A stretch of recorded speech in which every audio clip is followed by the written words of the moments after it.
Just drawing against Ashburton in round 1 and going down 4-3 to Pascoe in a gallant performance last week. Game 2, it's going to be Pascoe up against Hume. So last year's champions, they're going to be taking on Hume. They're undefeated, 2 wins. Hume, a bit of an inconsistent start. You're a really good performer in their round 1 game, which was played over 2 weeks, obviously. Scored, how many goals did you end up scoring, Ernie? Just a couple. Yeah. Oh, I think it was more than a couple, mate. It was 6 in total. So, but they bounced back well last week, Hume, knocking off Metropolitan. So that'll be an interesting fixture. And then 7 p.m, Ernie, you can take it away. Who are you boys up against? We play against Ashburton.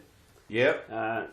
Won't be easy. So we've got to make sure we're on our game, and yes, yeah, that's all we need to worry about. Well, out of the new teams that have come into Series Futsal Victoria, they're the only team to have registered a point on the board, and that was against Fitzroy in round 1. So that'll definitely be an interesting fixture, and obviously you guys are chasing the tail of Balwyn, who are on top of the table. So they're 3 crucial points you must get, and you're probably, on a selfish point of view, hoping that Fitzroy can grab a point, if not the win against Balwyn, so you can comfortably sit pretty top of the table. Of course. But we also know that, Ashburton, they play many games here at Mount Evelyn, so they'd be used to the bigger court as opposed to, Brunswick and Thomastown, so they might have the advantage there, but I think the boys we've got a lot of heart, so, sorry to use that pun, but yeah, so I think we'll go all right.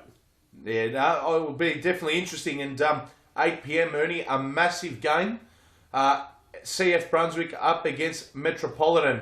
Both haven't registered a single point, and they're probably the strongest teams right now in the competition, holding the whole table up together in 7th and 8th spot. So a really important 3 points up for grabs in that fixture. I wouldn't want to be the loser today in that fixture. No. I mean, yeah, I think both teams are capable of beating each other. I mean, it's a dumb saying, but Brunswick, they'll find their feet. They'll get better and better throughout the season. Metropolitan, they know how to win games. I think every team in the league is worried or cautious whenever they play Metro, just because when Metro's on their game, they can beat anyone. So, yes. Yeah, especially when Alia Redzepovic is on song, like he was last week. The little emperor. Yes. The little emperor, yeah. So, all right, so ladies and gentlemen, they're the 4 games up today. We'll be kicking off shortly at 5 p.m. with Balwyn and Fitzroy. Now, Ernie, we will go to the highlights from round 2 last week. I want to have a recap of the goals from last week. Let's have a look now at last week's highlights from round 2 of Series Futsal Victoria.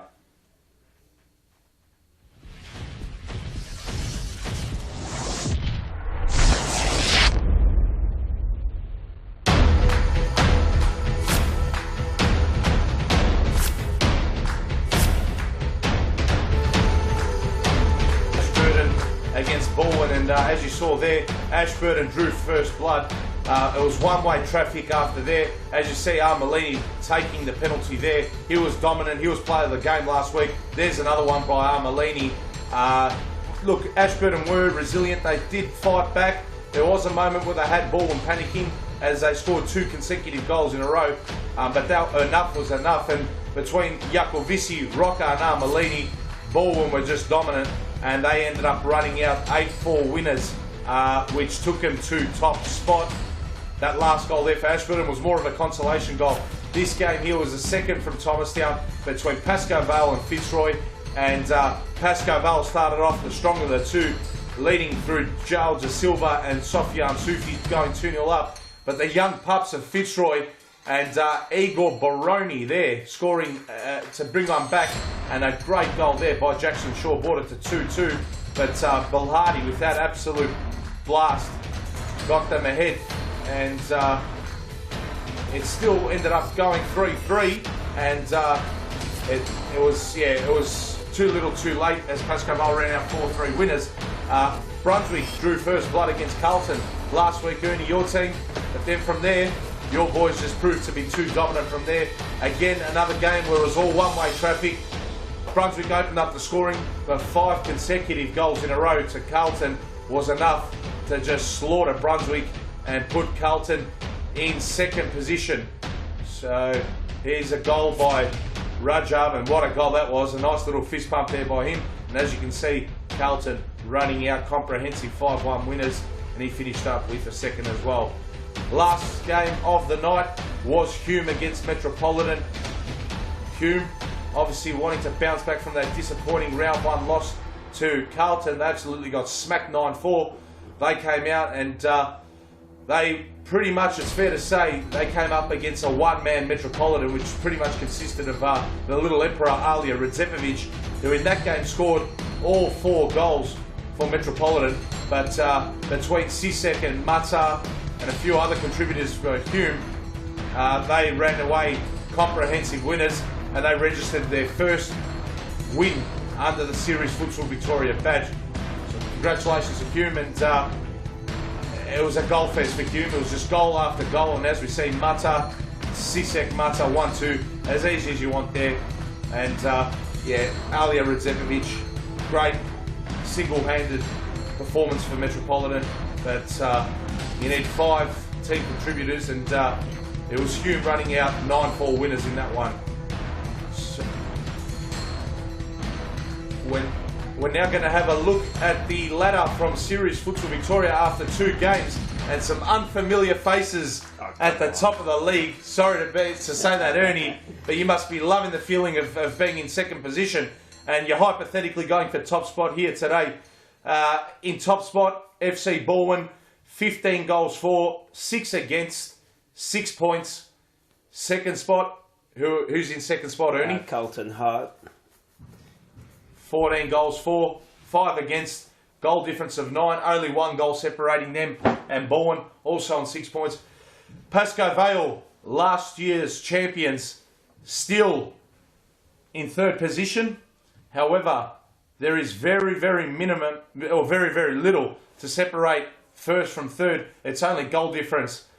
Hume with last week's 9-4 win. Not only did they win, but they got their goal difference back from -5 to neutral now. They're in 3 points, and a slip up from anyone in the top 3 will allow them to push for a spot in the top 3 after today's proceedings.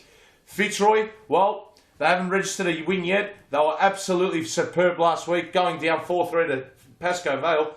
I think they're going to definitely give Balwyn a good run for their money.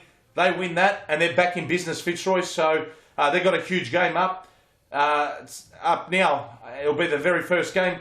Ashburton, they're up against Carlton later today at 7 p.m. That's when you'll be stepping out, Ernie, and trying to score another double hat-trick. And obviously in 7th and 8th position is CF Brunswick and also Metropolitan FC. They've got the 8 p.m. kickoff this evening.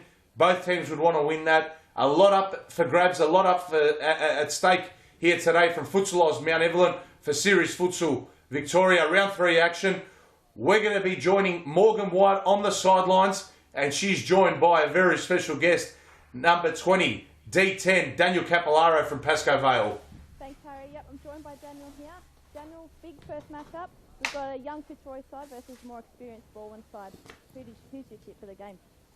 Yeah, so I suppose teams warming up at the moment, Fitzroy and Balwyn. So a few technical issues there, so I do apologise about that. As you can see, Ernie, Daniel Capillaro is in the jacket, so too am I. It's a cold, cold Melbourne day out here in Mount Evelyn, and what a perfect day it is to play indoor sports, especially like our beloved game futsal. So ideal weather to play when conditions are like these outside the 4 walls here. It's cold in Melbourne, so you can imagine how cold it is here in Mount Evelyn. So it's a little bit more colder this side of town. Harry's in his jacket. Well, I was speaking to Grant Rowley, our Futsal Oz Mount Evelyn supervisor and manager, and he's part of our production team earlier on here today. He said he's a local here, obviously, and he said some bizarre scenes late here, in the early hours of last night. Yeah, it was just haywire, the weather, rain, lightning, storm, and yeah, a few of the locals, unfortunately, a few homes were actually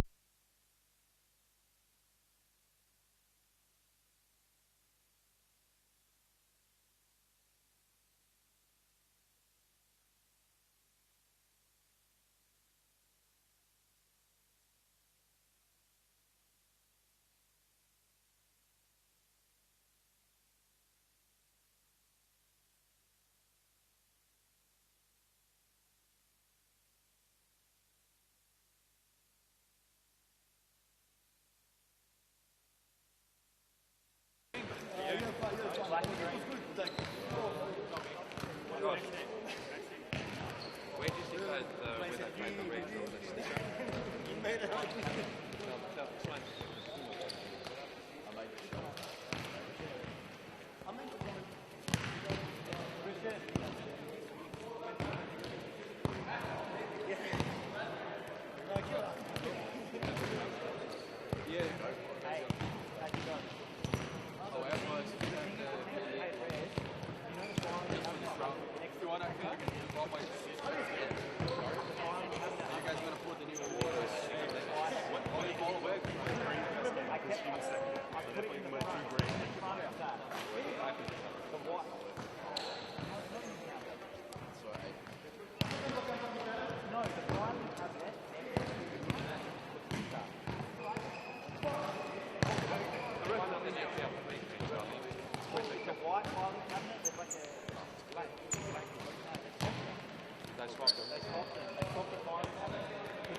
Who's a week in, week out contributor. You've got young Scott Rogan who sets the court virtually on fire. He's fantastic. Good, great player. I think I'm going to go in favour of Fitzroy Ernie here today. Yeah. Either way, we're going to have a great game. So, I mean, yeah, the Fitzroy boys, they're all young, but they're full of energy and they're exciting to watch. So, yeah, capable of anything. But for me today, I think Balwyn. Experience counts for a lot, I think. Yes, fair enough.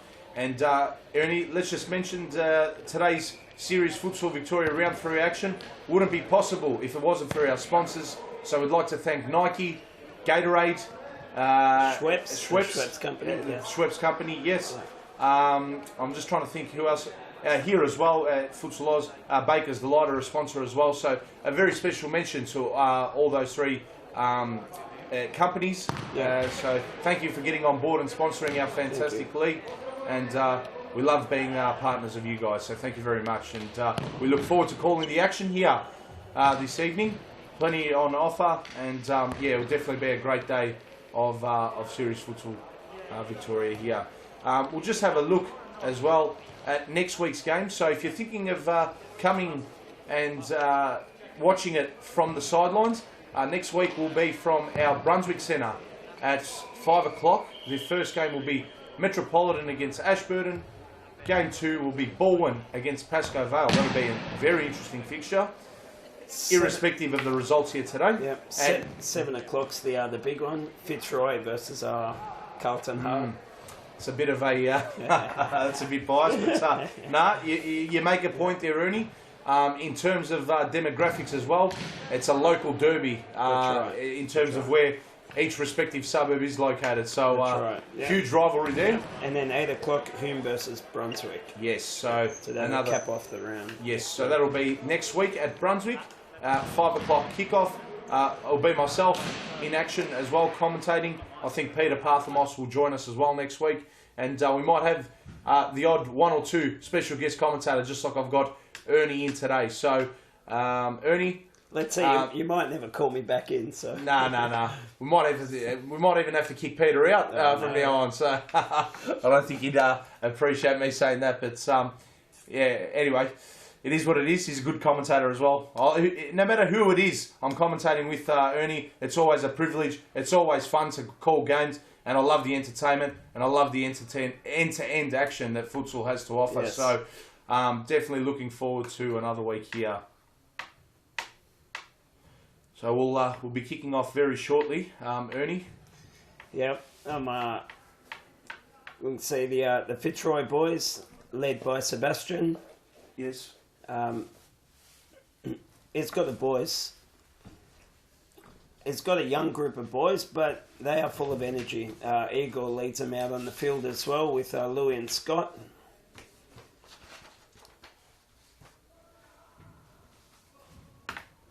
And before kickoff, we're just going to have a look at a new video, just to give our viewers at home a look at what Serious Futsal Victoria is all about.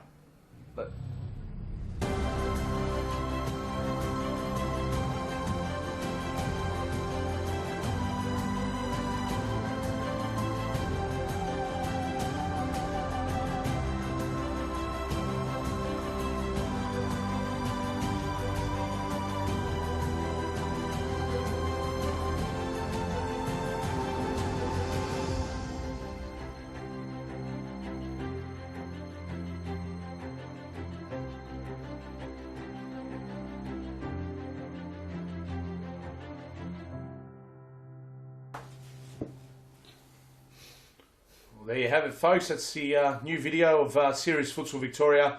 We cover not just the men's league, but also our youth league and women's league. The youth and women's league, and most of the Fitzroy players are actually part of the youth league as well. It just goes to show how young they are. That's right. Exactly. So too are some of the Hume players. A few players actually play for the youth in the youth league. Right throughout the V-League. That's played on Thomastown on a Wednesday evening. Yeah. Very first kickoffs at 6 p.m. So if it's not enough for you, one day a week to watch Serious Futsal Victoria on a Sunday evening, then definitely I encourage all to come down to Thomastown on a Wednesday night from 6 p.m. You'll have 6 hours of action, and it's game after game after game. But Wednesdays are fantastic because it starts with the youth. And then our women play as well. That's right. Yes, so we've got the youth boys, and then the women, a few games, and then finished with the youth as well. Yes, that's correct. As we turn our attentions now live, ladies and gentlemen, we'll be going through our team sheet here, and we'll be starting off with Fitzroy. Number 17 is Jimmy Sufis. Number 7, Scott Rogan. And that's young Camillo Russo, who I do believe is wearing the number 11 for Fitzroy. He's in possession of the ball right now. Cosimo. Oh, Cosimo. Yes, Pardon me. Cosimo Russo, number 11. Yes. Thank you, Ernie. No problem. And that there is number 12 is Igor Baroni. Yes. In goals, I do believe it is Aaron Yu, wearing number 23. That's right. For Fitzroy FC. We'll turn our attention now to... Oh, Azar Malini very nearly opened the scoring there for Balwyn, and he should have from that position, but actually Aaron Yu's wearing number 1, so apologies once again. Shouldn't be assuming, but yeah, Robert Armelini very nearly started where he ended last week. Ernie was superb last week. He scored a hat-trick. He was my player of the game, and Serious Futsal Victoria player of the game as well. And very nearly got the first goal on the score sheet. Let's turn our attention now to Balwyn. The first 4. Yeah. And we'll go through their first 4. I'm pretty sure I saw, though, in goals, it's number 1, Steve Casvan. Number 19 is Robert Armelini. Number 8. Davide Iacovici, yep. Yes. And number 9. Number 7 is Matteo Rocca. Oh yeah, there he is. And number 9 is the biggest man on the field, and I didn't see him. Yes, yeah, he's a giant. He's a futsal giant. But he moves around like a 5-footer.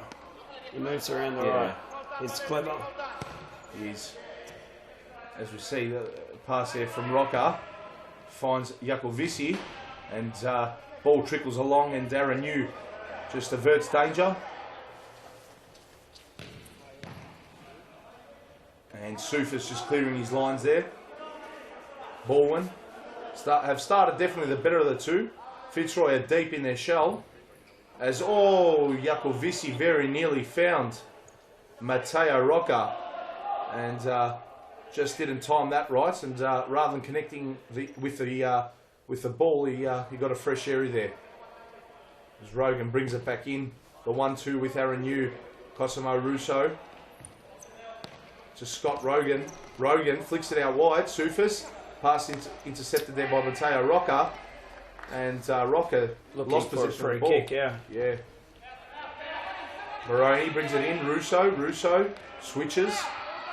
Rogan had nothing in front of him. And the ball went to nowhere in particular. I think what we'll find in this game mostly are the first 5 in What happens when you have contributors coming off the bench, you know, assisting, even scoring. The depth does play definitely a part. It's all about the depth in the squad. I mean, I think if you really have a look and analyse each team, all teams have got great first 5s. Yes. They've all got fantastic first 5s. Fitzroy are on here, very nearly Rogan. Sorry to interrupt you there, Ernie. And then the difference between the top teams and the teams a bit lower is numbers 7, 8, 9 in the Correct. squad. Just dropping the intensity and the level. I think Yeah, all comes. the level. I think. Yeah, all comes down to that word that, which you just mentioned, level of where they're at. And Rogan brings it back in to Russo. Baroni looking for the 1-2, but just a bit too much mustard on that one. And let's have a look at the shot there before by Rogan. And Casfan made himself extremely big there, but that just whizzed past the post. And a player of like Scott Rogan, I know what he's capable of. He could quite easily have finished that. So Malini with a miss down one end and Rogan down the other. Could have easily had 2 goals early in the piece here. Rocker comes away with it. No touch here off Rogan. Rogan will bring it in, defensive side of his halfway line. And Russo switches out wide to Baroni. Baroni back to you. Remember, you's got 4 seconds. Gets it out within 2. Malini. Both teams are playing a little bit conservative at the moment. Correct. Very conservative, but That's normally how Fitzroy do structure up. They did throw caution to the wind last week, Ernie, but 9 times out of 10 they do start very conservative. As a shot there by Scott Rogan was tipped away by Casfan, and it's come up here and hit the outside of our commentary box. That was a massive thud. yeah, I'd like to see Scott Rogan, because he attack, or on those attacks, be very quick and direct. I think that's where they'll get most of the benefits. So quick attacks, get a shot on target, and Yeah, counter attack. I mean, sports played on a percentages And, base. So. and look how Fitzroy, they do it so well as well. Between guys like Cosimo Russo, Jimmy Sufas, Jackson Shaw as well, those types of guys, they're so quick, they're hard to chase down. But we're having a look at the replay here. Look at that great camera work from here. And Rogan with a blast, and Casfan got fingertips of that. And it made a massive thump into our commentary box. And here's Rogan, shot block there. Malini done well, dispossessed Rogan. Just, was found there by Matteo Rocca with a beautiful ball. But just too much mustard on that one. And Aaron Yu to release it. And Rogan back to Russo. Again, what I was saying, I'd like to see Scott Rogan, because when they do get the ball, especially on interceptions, to just attack very quickly with purpose, and get some shots off. So you could see before, when Scott Rogan, he intercepted or he had the ball, he was running forward as opposed to sprinting. Yes. With all due respect, but David Ayres shouldn't be catching Scott Rogan on a sprint. Yes. So, once David Ayres behind Scott and Scott takes off, it's essentially should be a counter attack. Yeah. They should have more numbers in the attack. Oh, very nearly there. A goal there. I think it was Llewellyn Stone at the back post. Sorry to interrupt you there, Ernie, but that was almost the opener. And there's our man again, Rogan. The shot deflected there off Zacconi. Okay. So Cozzy and Eagle at the back. Yes, and number 5, Llewellyn Stone for Fitzroy. Just come on now. Rocker trying to sidestep Russo. And this is a counter that you're talking about, Ernie. That's right. And gotta be yeah, it was quick. well blocked there by Zacconi, but it was quick in that instance. That was Russo with the shot, well blocked there by Zacconi. And here's Rogan again. Last touch off Armalini, and he almost put it in the back of his own net.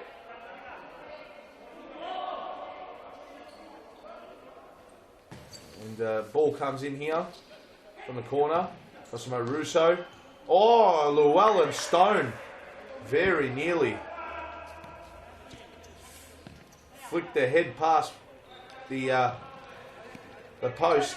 Great header there by Llewellyn Stone, and Balwyn are on, but Aaron Yu comes off his line, collects the ball, releases Russo, and they could be on here, Fitzroy.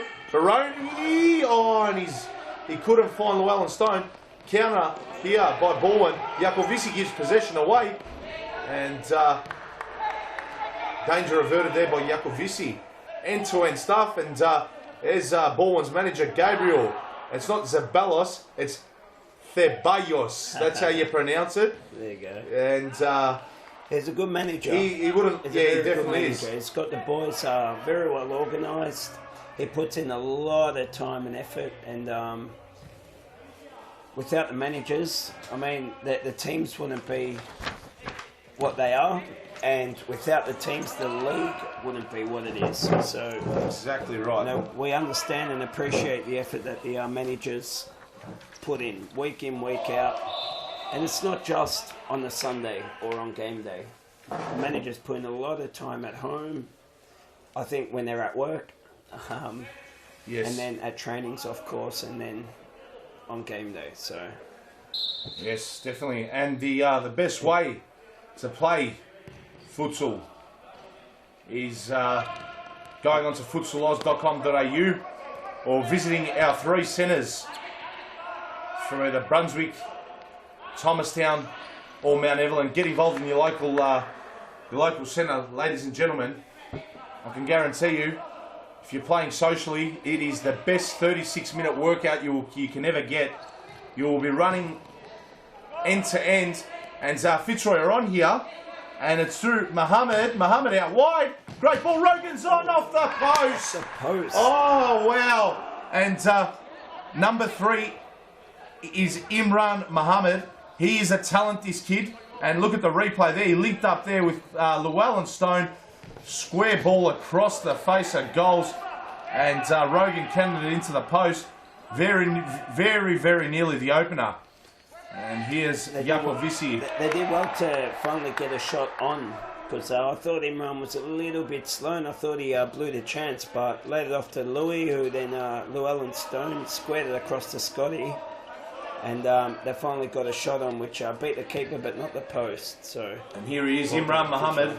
I tell you, folks, he's a young pup, and what a ball to Russo's played. Russo outside of the foot. Tried fooling Casfan at his near post, but Casfan was up to it. And it's now a corner. Rogan, he's given it away very cheaply. Here's Jacovici, and he was fouled there by Rogan. Timeout called, I do believe.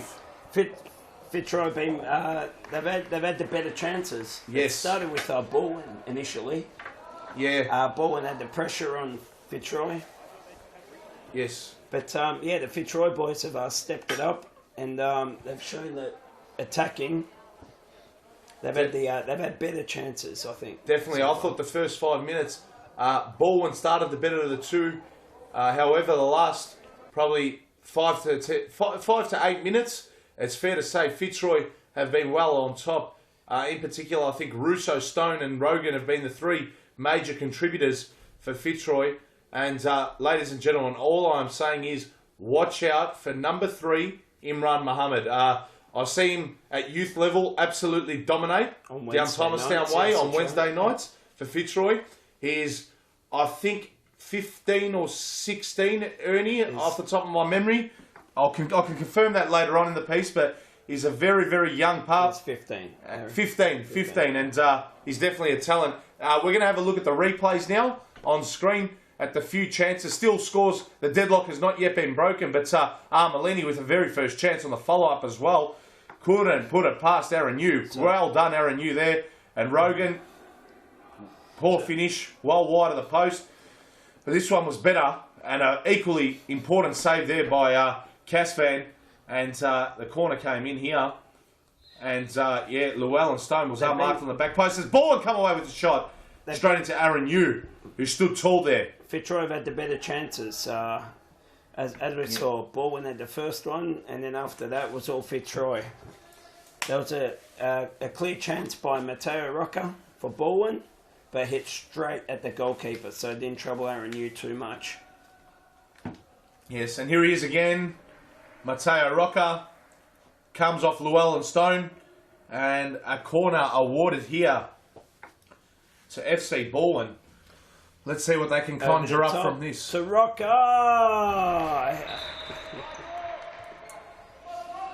And there he is, big, bad Matteo Rocca. I think he's having a laugh at Futsal giant. Just saying, yeah. Here's Zacconi. Here we go. Zacconi to Rocca. Jacovici. Just assessing his options. Sensible pass back to Rocca. Rocca to Jacovici. Jacovici walking, flicks it out wide. And here's Camilo Marin. Off the crossbar. And very nearly scored against his former team. Save. Fantastic save by Aaron Scott Hume. Rogan's on here. And in comes the cross. Oh, wow. First goal. End-to-end stuff at its finest. Unbelievable. And Scott Rogan, well done. Take a bow, young Scott Rogan. He found Cosimo Russo unmarked at the back post. Let's have a look at the replay. And that is great strength there shown by Scott Rogan. Davide Jacovici, he was reactive, not proactive. Could have cleared that, it's fair to say. But Cosimo Russo, great finish. 1-0 Fitzroy. Great finish by Cosy, but fantastic work by Scotty. Yeah, and he stood tall there as well when he was dribbling. Matteo Rocca was breathing down his neck. He sort of used his arm and to try jostle Rogan off the ball, but Rogan just dropped the shoulder, managed to get around him, crossed it in, and to his credit, found Russo at the back post. A good lesson to all young players is pace. It's very, very hard to stop pace. It is. If you've got pace, you've got to use it. And yeah, it's very hard to defend against.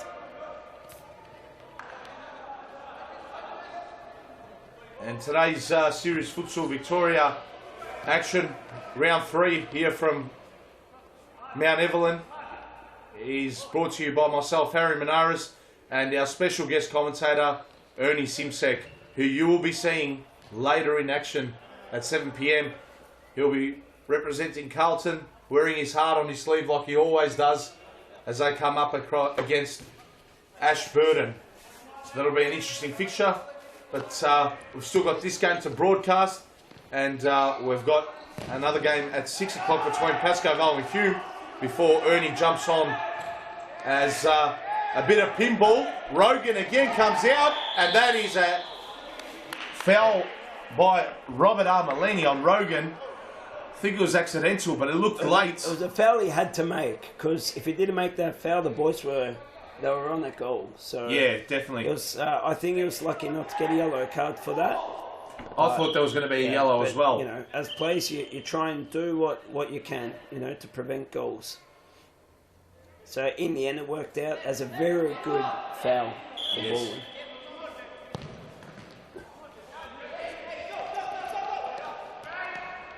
As Armelini with the shot, well wide. That's never going to trouble Aaron Yu on his goal line. Aaron Yu, definitely a competent keeper at this level, Ernie. Yeah, I think he's one of the better goalkeepers in the league. Yes. And here's Russo. Look at that for pace. Off the post Russo again. off the post. And They've Camilo hit the Marin. woodwork a few times this game. They have. They've And, actually hit it more times than they've scored. Yes, and going back to the goal, fantastic shot by the Balwyn player. Aaron Hume makes a save onto the crossbar. And then a goal scored at the other end. So it just goes to show, you know, the pace of futsal. And, you know, it's an end-to-end game where one moment you're attacking, next moment you're defending. And that's what makes this game so exciting. Exactly. It's almost like the good old Al Pacino speech, Ernie. Inch by inch, play by play. And a game like this can be decided by millimetres, especially, you know, when you go up one end, a crossbar denies you, and then you go up the other end, Yes. and you score. It's a 2-goal turnaround based on millimetres, or centimetres. Yes. So here's Armelini looking to find, I think it was young Michele Jota, who's on now at the back post there for Balwyn. But here's Rocker, good. and he's caressed there by Russo and Stone, and it'll be and Rocker doesn't agree with referee Josh Ring there, but it's been awarded to Aaron Yu to throw it in as Rogan dances past Jota, but couldn't get around Armelini. It'll be Casfan to bring it back in, and 4 minutes to go in this first half on Armelini. I'm liking Bit the optimistic. Fitzroy setup at the moment. Yes. They're very well organised. They've got good shape. And that Balwyn's having some trouble getting through. Yes, it is. Yeah, Balwyn's got a lot of possession, but not in dangerous areas. Correct, yeah. They're just plodding along in their back half, but they're not retaining possession in their forward half like they normally do and like they have in the previous 2 weeks. That's right. So Fitzroy very well organised at the moment. So fantastic job by Sebastian, their coach. Here's Casfan. Casfan throws it. He finds Jacovici. Jacovici close to the touchline. Gets past 2. That's Rogan. Stepped in there and cleared danger for Fitzroy. And that's a bad challenge there by Cosimo Russo on Jacovici. Perhaps maybe Jacovici exaggerated. Let's see if we can have a look at the replay. And here's Robert Armelini. He played the ball there to Jacovici. It was more of a push from the shoulder by Cosimo Russo. Also to the old head of Davide, knowing that if he's leaning into the player who's holding him, it's, I think Davide played on that free kick. It was an easy one for the referee. Yeah. And it looks like big bad Matteo Rocca will be stepping up to hit this. And there's a bit of a gap. Which Aaron Hughes just covered, yes. Rocca, yeah. There's a gap that you mentioned, Ernie, which has been covered. And Casfan off his line, finds Armelini, back to Rocca, switches out wide to Jacovici. Jacovici, a wide switch. Armelini. Good pressure by Fitzroy. And it might pay dividends now. King Russo, he passes out wide to Stone. Stone to Russo. Russo to, that's Jimmy Sufis, number 17. He went to Rogan, back to Sufis. And Llewellyn Stone was pushed there by Rocker. That's Rogan who finds Sufis. Great flick there. Oh, very nearly. Rogan couldn't get enough on it. Nice patient play by Fitzroy. It wasn't on at the start and they went back and started again until they get a decent attack. Yes.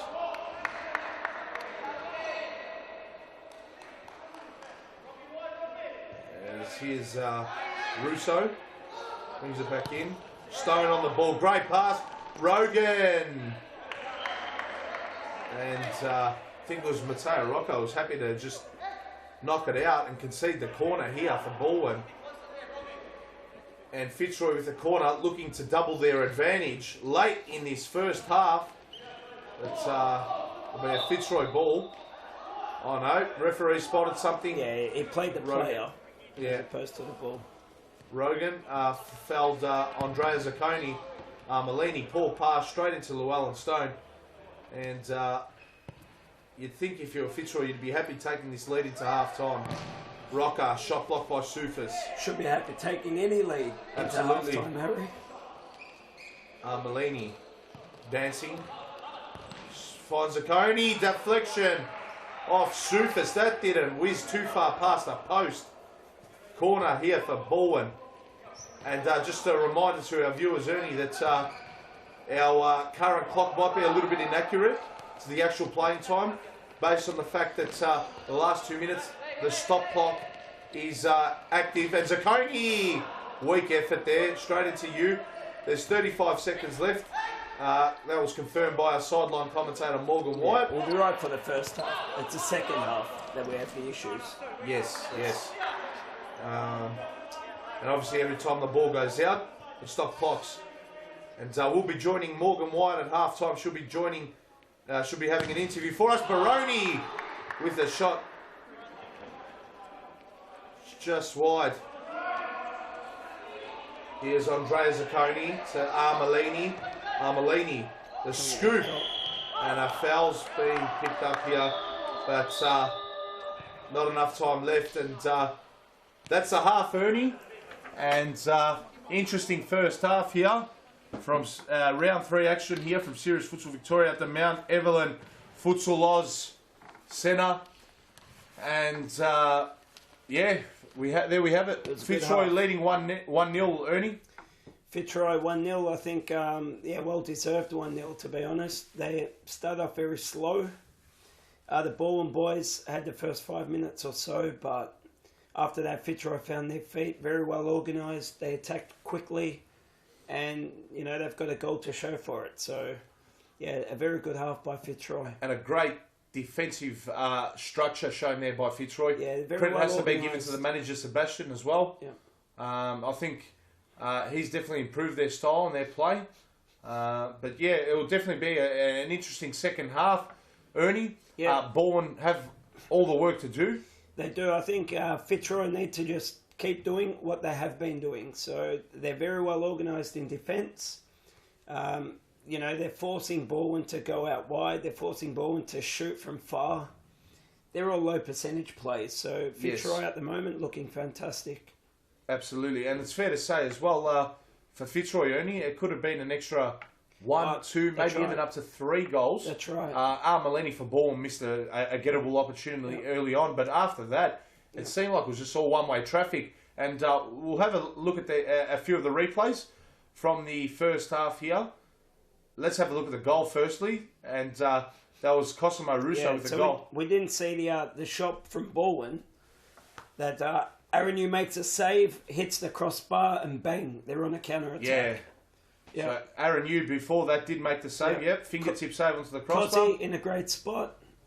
And, in a goal-scoring position. David there, you know, maybe napping, or I think David there could have done a little bit better, but ultimately when you're facing your goal, even if David there gets his foot on it, he scores it himself. So, Exactly. Yeah, so it's good play by Fitzroy. And Zacconi with that shot. Low percentage, but yeah, the deflection off Sufis almost went top corner. Yeah, but yeah, not many quality attacks by Balwyn. They need more quality attacks. So, yeah, Fitzroy defending very well. They're very well organised, and yeah, they deserve this lead. I want to see in the second half, Ernie, Yes. if there's any special attention towards Camilo Marin, and he's on screen right now. To be honest, I don't think the boys would be worrying about such things. Yeah. You know, they've got bigger things to worry about, and that's score another goal or 2 or 3. And then maybe rub some salt into the wounds. Hey, there's nothing like winning. I think that talks a lot more than what anyone can say. So It's good to have a bit of friendly banter though on the court as well. that's right. I'm sure you give it out on the court as well there, Ernie. Yeah, you know, I enjoy having a laugh with the boys, but ultimately, when someone says, "Mate, look at the scoreboard," I think that's all anyone needs to say. Yes, exactly. Actions speak louder than words. The scoreboard that speaks. Yeah, but it's the team's actions that generate the scores on the scoreboard. So, yeah, no, fair enough. And you would have thought it would have been an animated Gabriel Zabelos at half time, who would have been barking out instructions to Balwyn. As here's Camilo Marin, he switches to Davide Jacovici.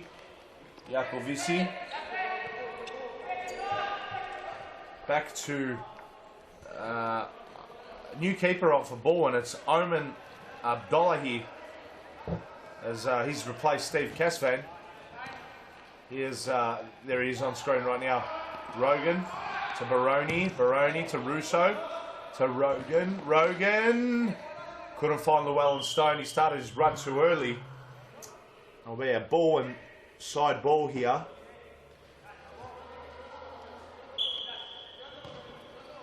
As Zacconi switches it in.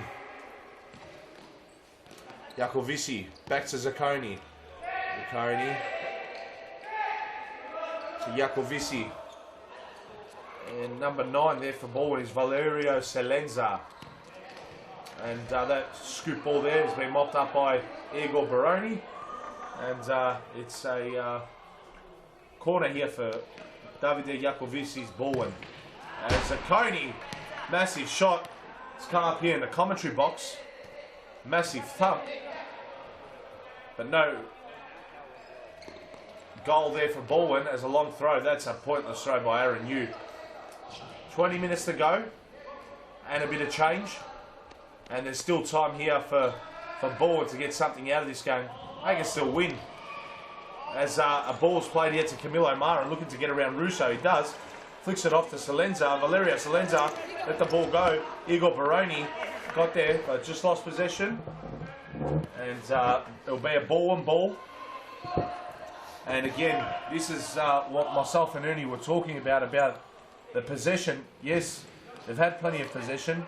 Fitzroy are happy to concede possession, especially when it's in their own defensive half. They can let them have the ball there for as long as they want. But this is where Fitzroy do not want to be allowing Balwyn to string a few passes, because they can be dangerous, especially when you got Jacovici in possession of the ball, who took the shot. And very it was smart play, Jacovici.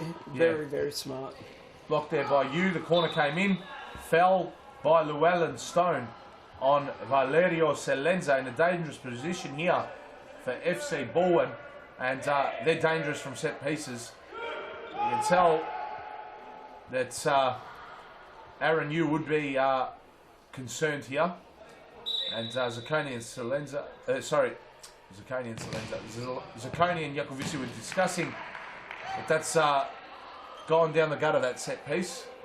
Wasteful opportunity, and Aaron Yu will restart play here for Fitzroy.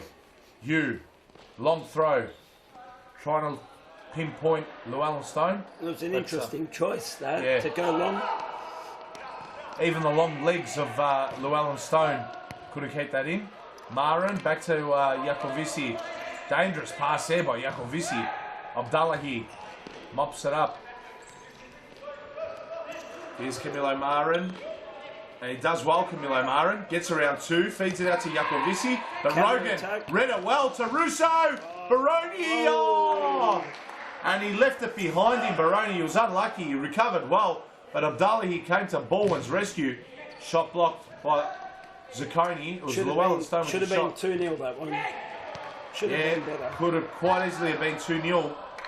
The way Fitzroy defending Ernie, you almost would have thought it would have been very close to almost mission impossible for the win for Balwyn, as Rogan comes away with it. Ooh. And we found Russo unmarked at the back post, but again Russo, just like Baroni a moment ago, he left it behind him, and Abdullah, he got a touch to it. Stone with the blast over the bar, but got a touch by Abdullahi. As a player, I can say it looks easier it's easier said than done. The passes need to be in front of the player running at full speed. The 2 passes from Scott were a little bit behind the player, so they've got to try and stop and, time the ball in their run, which is very, very hard. So it did look easier than what it was. So, could have been better. Should have been at least 2-0. Yes, definitely. And Zacconi out to Jacovici. Jacovici, bit of lag in the live stream here, and Jacovici scooped that. And you can see Fitzroy, they're defending very well, and they're forcing Balwyn to just try and go over the top or try to create something which are low percentage. Correct. Low percentage plays, trying to go over the top or something spectacular. So, it's well done to the Fitzroy boys. Yep, credit where credit has to be given. Well, credit where credit's due, and they've been phenomenal in defence, Fitzroy. But here's Jacovici, and just like that, the curse of the commentator, Ernie, Davide Jacovici, great turn, great shot, Aaron, you no chance. Yeah, that's it. And that's the equaliser for Balwyn. Let's have a look at the replay here. Great individual goal. Great individual goal. Look. Yeah, through That Jimmy's was through the legs of Cosimo Russo. Yes, sorry. And what a strike that is.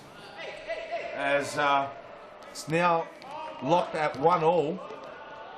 Iacovici and Cosimo Russo on the score sheet for each respective side as Rogan blasts one closer to the corner flag than the goals. And I'm just receiving confirmation Balwyn are down one man. Number 9, Valerio Salenza, has just walked off and he's in a bit of discomfort. And wow, Camilo Marin with a shot off the post. And that's hit our TV camera. And Armelini brings it in to Zacconi. Balwyn on top of that too, and now that was an intelligent backheel there by Camilo Marin, but it was by Llewellyn Stone to see that pass. yes, it was definitely on his toes. Yes.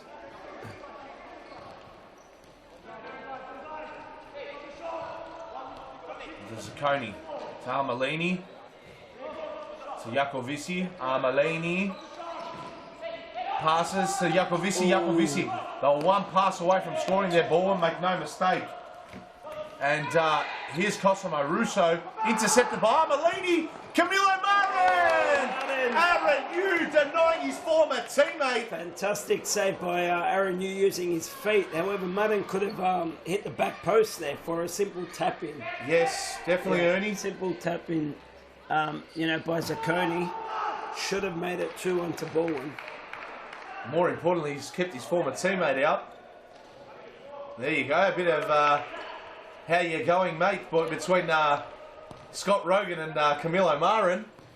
Yes. Tensions are sky high here at Mount Evelyn. And, Scott Rogan almost dancing around Abdullahi, but he got down well enough. Bad pass there, telegraphed there by Iacovici, made it difficult for Armelini, and a foul given to Llewellyn Stone, who have seen strike goals from here before in the past. He's got a good strike. Up he comes, passes to Russo. Russo with a shot blocked by Iacovici, and Stone lets it trickle out. Brings it in to Russo. Rogan. Scott Rogan. And that's a poor pass here by Russo. And the flying sub there made there by Balwyn. Number 4, Michele Jota, who we haven't seen much of today. He's on. Maybe he can be a spark up for Balwyn. But here's Cosimo Russo. Russo fights Rogan. Oh, look at the feet and the footwork of Scott Rogan. He's very, very clever. And that's out. That'll be a side ball there for Fitzroy. 13 minutes to go. Ernie? Yep. Who you backing from here? I know you mentioned Balwyn at the start. I'm still sticking with Fitzroy. And Rogan. To be honest, and it's a lot closer game than what I was expecting. I was expecting Balwyn to run away with this game, but credit to the Fitzroy boys. They've defended really well. They've been super organised and disciplined, and I'm actually a little disappointed in the way Balwyn's playing at the moment. But do you want a result from me, or do I have to call you in? Goal. A goal. And wow, just like that. Second, yes. Is that Iacovici again? Let's have a look at the replay here. I do believe it is Iacovici, and it was Rocca playing it to Armelini, the 1-2. And look at that. That's Armelini with a flick, and Iacovici over Aaron Yu. Very nice goal Side by heading. Iacovici. Iacovici with the double, and he's put Balwyn ahead. Well, curse of the commentator there. I stuck with Fitzroy. The game's done a 360 on its head, and there's a lesson in that too for the young boys. Imran headers it forwards into the middle of the park instead of to the sides, out of danger, you know, away from the goal. So, you know, he'll learn from that. Poor defensive header. But yeah, someone like Imran Mohammed, at such a young age playing in this league, credit to him, but he's definitely going to learn from his mistake like that. And here he is! Well done. And he almost very nearly turned from villain to hero for Fitzroy FC. As Balwyn now, you got to say, advantage Balwyn. Started off definitely the better of the two teams. It's like the switch got flicked off for Fitzroy at the half. And Gabriel Zabelos there, he looks a little bit more content and a bit more relaxed. I still think there's a couple more goals in this game. There's definitely another goal in this for Fitzroy. I'd expect Fitzroy to at least be on 2 or 3, and yeah, possibly another 1 or 2 from Balwyn. So I think it won't finish 2-1. I think it might be 3-2 or 2-all, or. But yeah, I think both teams they're a little bit loose in defence. Oh, Yakovisi with a hat-trick, single-handedly has turned that game on its head through the legs of Aaron Hume. Let's have a look at the replay here. And, well, you'd be disappointed. Oh, wow. Two sets of legs through Scott Rogan's and Aaron Hughes. You didn't have too much time to adjust to that shot, based on the fact that Rogan was in his way. And as a keeper, you are absolutely filthy when a goal goes in like that. And, well, seems to me, I know there's 9.5 minutes to go, Ernie, but it looks like Balwyn are going to still be... Well, Balwyn have got the advantage, but doesn't mean they're going to win it. But, look, I think Balwyn should win it from here, but Fitzroy definitely, I do believe they've still got another goal or 2 in them here. The Balwyn defence isn't, it's not as watertight as it should be. Only time will tell. Only time will tell, Ernie. And time now is the enemy of Fitzroy as Matteo Rocca! Aaron Yu blocks it out. Michele Jota. Oh, and Aaron Yu on the follow-up save. He was brilliant there. Kosovo Russo flicks it out to Sufis. And look at Aaron Yu. He's not happy with his Fitzroy players. He's asking them, where are you guys? Where is my support here? And Kosovo Russo blocked that. And I think a timeout has to be called here. It has to be called. We need, so Fitzroy will need Scott Rogan back out there, get the pace of Scott back out there. Igor's now on again, which is a good thing. Yes, he's definitely a quick... The 4 we had before with Igor and Scotty and Here's Mohammed! Dangerous 4. So that's a 4 that they need out there. Because, definitely another goal's in this for Fitzroy. As it looks like Balwyn have dropped into their shell the last couple minutes. Russo out to Sufis. Sufis to Mohammed. Mohammed. No, he's got to learn how to release the ball a little bit quicker, especially at this level. He's attacking minded. I don't mind that from the young boys to take people on. He's not going to get around 2 though. No, but what we do see is with young boys joining the league, they're a bit conservative. They're a bit hesitant to attack. I think the fear of making an error or making a mistake, but definitely plays at the back of their mind. So I like to see boys that do, want to take people on and try and get in. And Amalini. So, no, I like him, Ryan. I think he's going all right. Armelini strips it off Sufis. Here's it, Mohammed, and that's a foul there by Matteo Rocca. And look at the camera work there by our technical team, Ernie. It will be Imran Mohammed to take a strike here. Well, no. Kosovo Russo's just giving him the tap on the shoulder. Where would you put this, Harry? From out, where would you put it? Bottom right.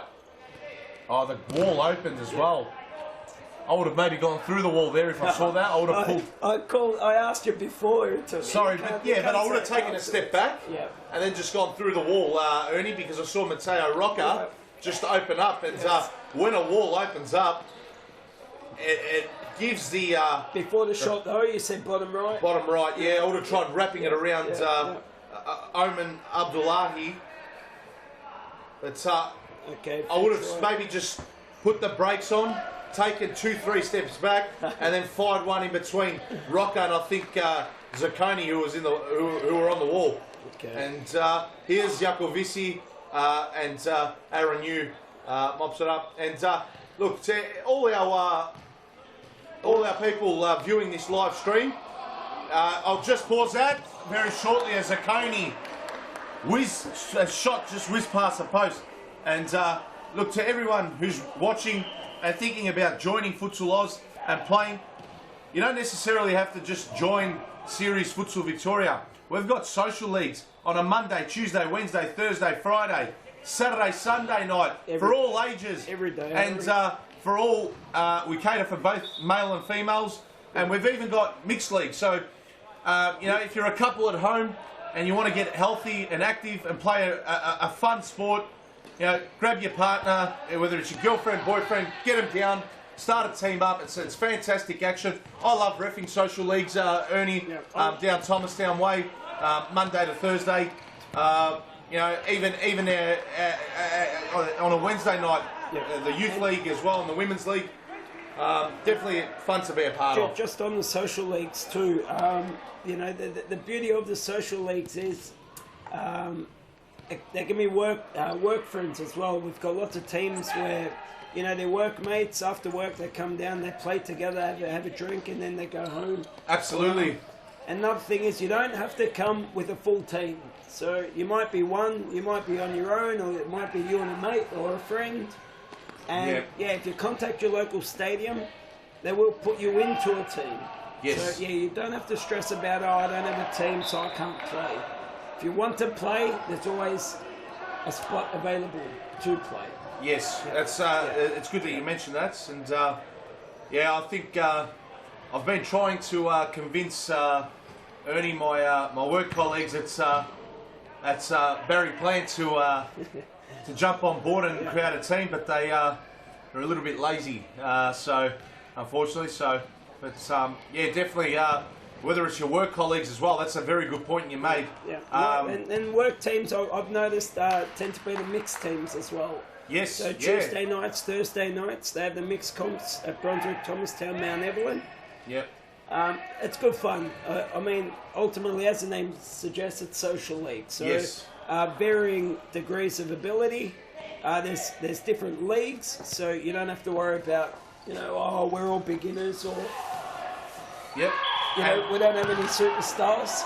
The whole league's like that. Yes, and you do get graded accordingly based on your skill level. That's right. And it's the best way, you know, to progressively build your skill, your team skill, slowly and steadily. And we even give opportunities, you know, to slowly progress your way through into State 2. Then, if you're good enough to get into State 1, and we know that the next step is State Championship, and then you've got Series Futsal Victoria, which we're broadcasting now. Timeout called here. I think this is a late timeout called by Fitzroy. I think it should have been called 5 minutes ago. But I'm not a manager, I'm just a commentator, Ernie, hence why I'm sitting up here. I tell you, when I've coached our youth team, I do coach our youth team. It's a tough gig. It is. You know, so it is a tough gig being the coach, the manager.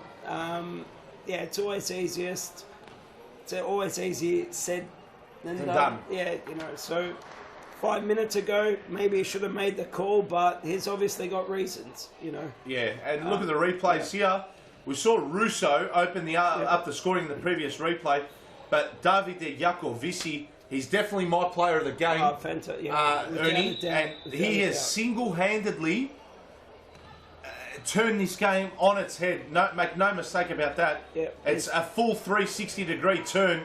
It looked like Fitzroy were coming away with the chocolates and the big W. It's been an even-ish game, you know.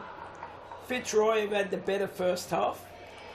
But really, other than that, Balwyn, they haven't absolutely killed them the second half. I want to have a look. Sorry to cut you off. I want to have another look at that replay. Technical team, let's have a look at that replay. I think this has gone through 3 sets of legs. Let's see if we can get it in slow mo. What are the odds of this?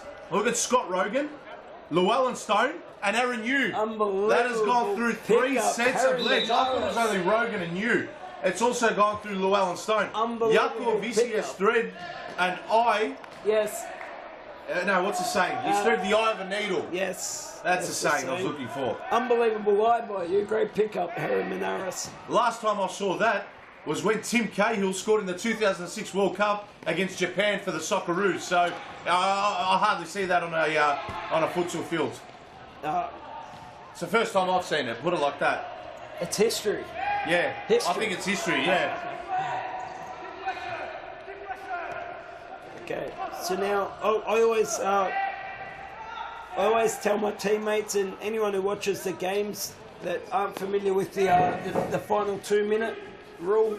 Yes. The final 2 minutes with stop clock tends to roughly be about 4 minutes. Yes. Tends to roughly go double. Do you think, given this situation right now, Aaron Yu, does he come off as a sub for someone like Igor Baroni or even perhaps maybe who else is on the bench for Fitzroy?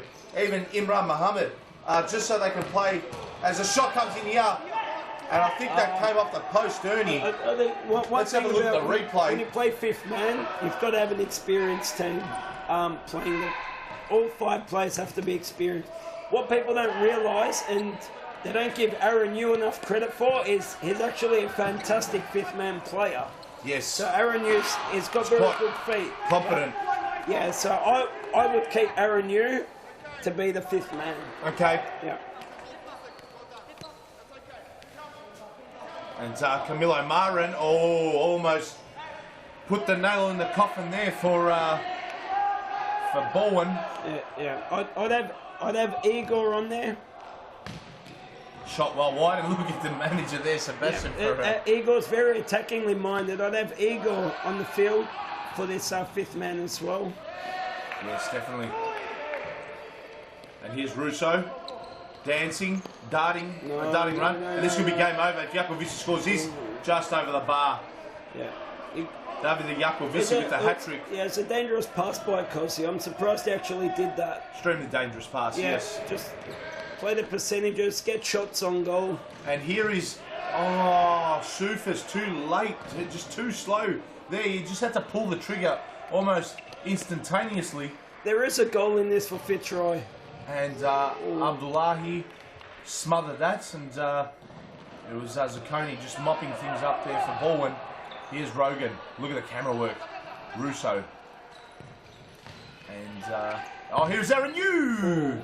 Shot well wide. Yeah. I'm calling it game, set, and match, Ernie. Yeah. I think that was their last opportunity to get on to bring the margin from a 2-goal deficit to a 1-goal deficit. Yeah. And they're just chewing up the last couple seconds here. Balwyn just icing the clock. And there's only a handful of seconds left. There's 25 seconds. It's still 50 seconds. I like to always think it's double with the stop clock. That's at least a good 2 or 3 attacks per team. Balwyn will try and hold up the ball, but as soon as Fitzroy get the ball, they are able to attack. There was a waste just there, but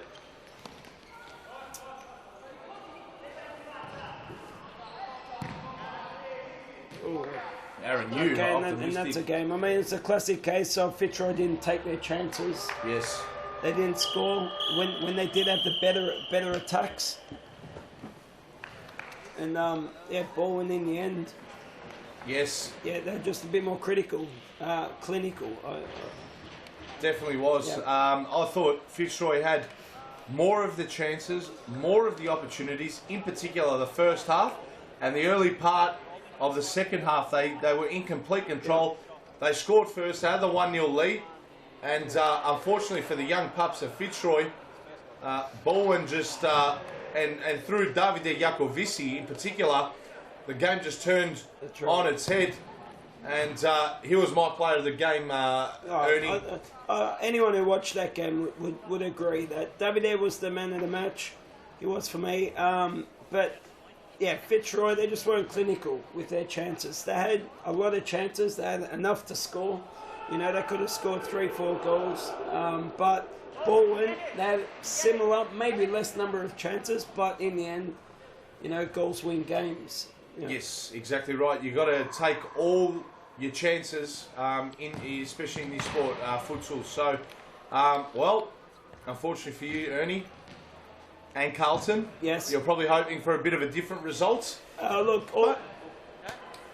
Look, I mean, there was only before the start of that game, the goal difference was even with 9. You were both +9. They've only won by 2 goals. Well, I'll touch base on that later. We're going to go down to Morgan, and she's joined by player of the game, Davide Jacovici, the hat-trick hero. Thanks, guys. Yes, I've got the hat-trick hero. You played an awesome game today. Second half, much better than the first half. You must be very happy. Yeah, of course. First half, we didn't play. We were not comfortable, I don't know. We were not too flat. I think we underestimated Fitzroy. But second half, we decided to play better, keep calm, and, you know, you're going to win. We got a good team, and it was amazing second half. So you're sitting top of the ladder at the moment. You must be very impressed with your squad this season. Yeah, I think so. With this victory, we are first, and this one is very, very important. With Ashburton and Brunswick, it wasn't that good because, you know, I think we're much better than these two teams. But with Fitzroy, they're an amazing team, good young, so we're pretty happy, we're pretty confident. Pascoe is another planet, another level, but I'm pretty confident to arrive second or third, so it's fine. Yeah, so you are playing Pascoe next week. What are some things that you may need to improve on to take it to that next level to try and beat Pascoe? We have to be able to play under pressure. They're going to press us, especially in Brunswick. So we have to assess some set play to go out from the pressure. So we're going to train this week. But it will be really hard against Andres and Joao. They're amazing players, but, you know, we're going to try. Well, congratulations on the win and all the best for next week. Thank you. Bye.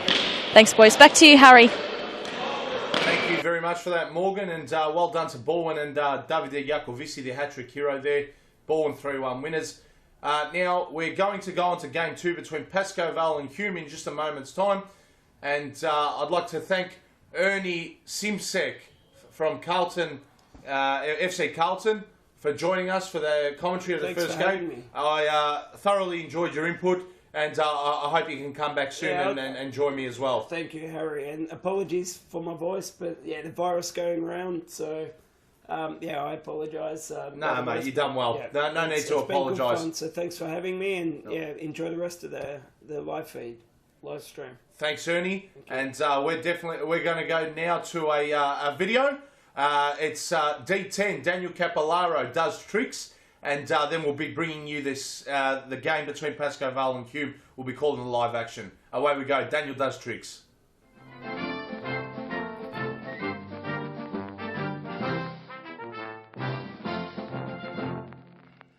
Hi, my name is Daniel Capellaro from Futsal Oz, and I've got a very special trick for you. This one's called the foul cow. Foul cow is the most famous futsal player in the whole of the world, and this is his signature move. Now, the easiest way to start this move is make sure that the ball is outside of your body, so your body's open. Because generally when Falcao uses this move, he will be with his back to the line and his defender will be in front of him. So he can see the whole of the court. You have your foot open like you're going to make a pass and with your sole on top of the ball. As you roll the ball across your body, you miss it with your left and then you grab it and pull the ball back. So you could even practice a few times, just rolling the ball in and knocking it back with the inside of your left foot. And then try rolling it, miss, grab the ball and bring it back.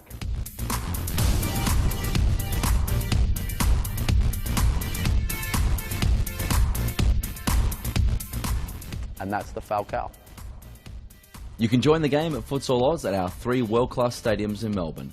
Call or visit our website for more information.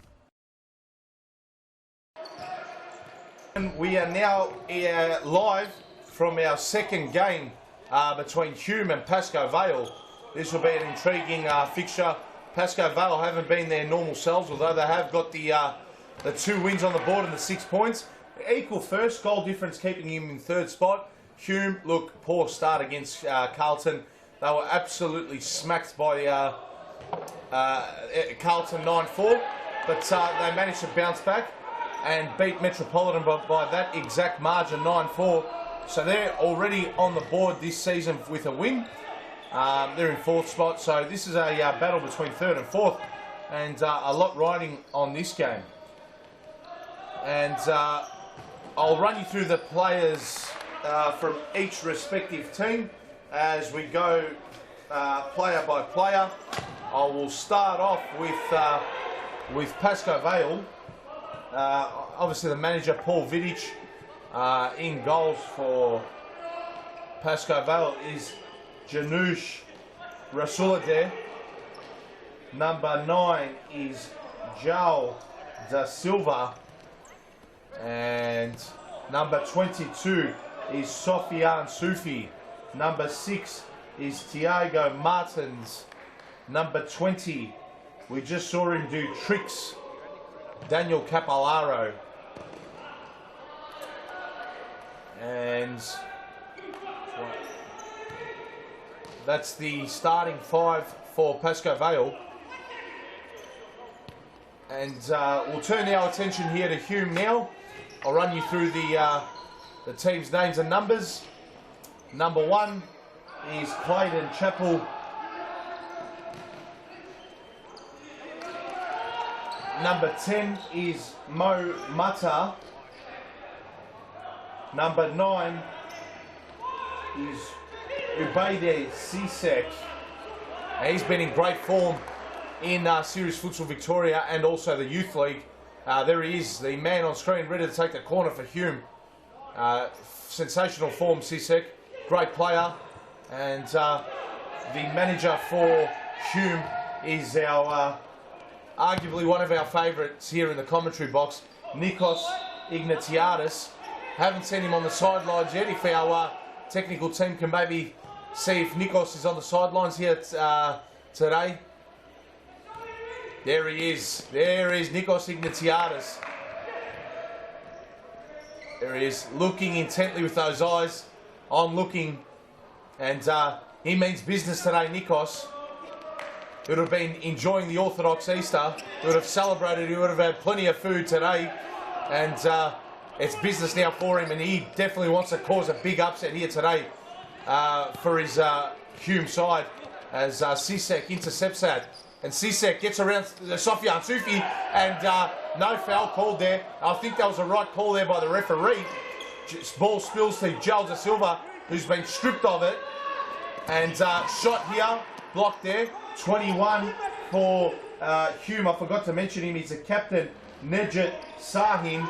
And João da Silva. Oh, João da Silva with a... That's a silly challenge there. It's worth a card, I think. Hume players, Sahin. Oh, no, sorry. It's a Pascoe Vale free kick. I thought João da Silva pulled Sahin away. And make no mistakes, if I was a Hume player, I'd be complaining to referee Josh Ring as well. And Rasulades! Very nearly blast over the bar. Clayton Chappell did not want to be beaten by his opposition and competition as well. And side ball here for Hume in a dangerous position. Shot blasted by Sahin, and it got deflected by Tiago Martins, number 6 for Pascoe Vale. Corner here for Hume. Can they get on the score sheet and draw first blood? Oh, very nearly. Great head there by Sahin. It was Sisek with a cross, and a good save there, palmed away by Janusz Rasulade. And Davies made another save.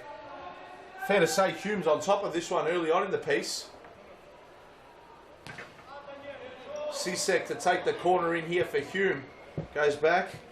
Number 14 for Hume is Big bad Ahmed Azam, the big unit. There he is with his back to us. And ball spills here to Sofian Sufi. Shot block there. And here's Capillaro just to restart things for Pascoe Vale. Capillaro, Daniel does tricks. D10, call him whatever you like. Flicked it out wide to De Silva. And that shot just wide of where the post and crossbar intersect. Had Chappell slightly concerned, but judged it well. And Mata slipped over, no foul there. Sufi, poor pass. Pilati, that's a bad challenge. Azam, Ahmed Azam, made the challenge there on Pilati. Bruno Pilati, last season's league's best and fairest. Dangerous player. And Sofian Sufi passes it. Poor pass. Sahin comes away with it. And Sahin's flicked it wide. Great pressure there by Bruno Pilati. Now, I think the last 3 weeks, yes, Pascoe Vale 2 wins from 2 games, but they don't seem like their normal selves. Sofian Sufi. Oh, it's intercepted here. Number 7, shot over the top, off the crossbar.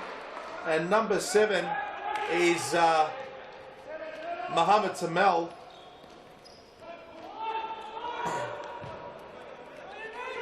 Here's Pilati. Oh, that's a whisker wide of the far post. Let's see if we can have a replay of that. On the outside of the foot, he just toe poked it. And here is Bruno Pilati, and just wide, whiz past the post, very nearly opening the scoring up. But Temel with a shot well wide, and it'll be Rasula there to bring it back in. And couldn't find his Pascoe Vale teammate. But Pascoe Vale will restart things deep in their own defensive half, and their side ball. And here's last year's top goal scorer, Andre Caro, number 10 for Pascoe Vale. What a player he is. But Temel, shot blocked by Pilati, who didn't know too much about it. And it's fair to say some poor passing here by Pascoe Vale. Not their normal self. Here's Joel De Silva. Silva held them by Sisek. Referee didn't see it. It'll be De Silva bring it back in from the sidelines.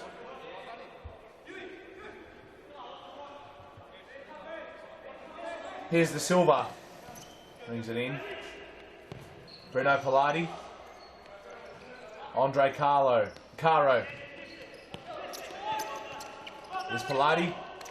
And Sahin done well there. Got the ball off De Silva and Pilati. Great effort there, and great second effort. And Sahin, poor passo, is Andre Caro bursting away. And the pass really telegraphed. And it was read well there. And here's Sisek, poor finish. Number 23, the new player for Hume that's on is Tony Serich. And a corner here for Hume. Sisek to bring it in, and that's a poor corner. Smacking into the Nike logo. De Silva to Pilati, back to De Silva. The two Brazilians combining. And here's Pilati. Number 7, that's a new face for Pascoe in Pascoe Vale colours. I'll just have to confirm his name. Number 7 for Pascoe Vale. It's a new player. I haven't seen him play. I will confirm that name. And here's De Silva. De Silva, shot wide. Hume doing well so far. They're coping with the pressure. And it's fair to say they probably started the better of the two. Referee Josh Ring spotted something here.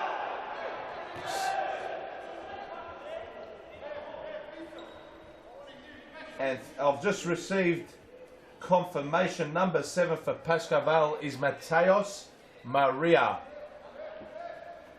So I believe he might be on debut for Pascoe Vale, so best of luck to him, and we hope it's not the last time we see him out there. And a shot which was saved there by Rasula there, and it's gone out for a corner.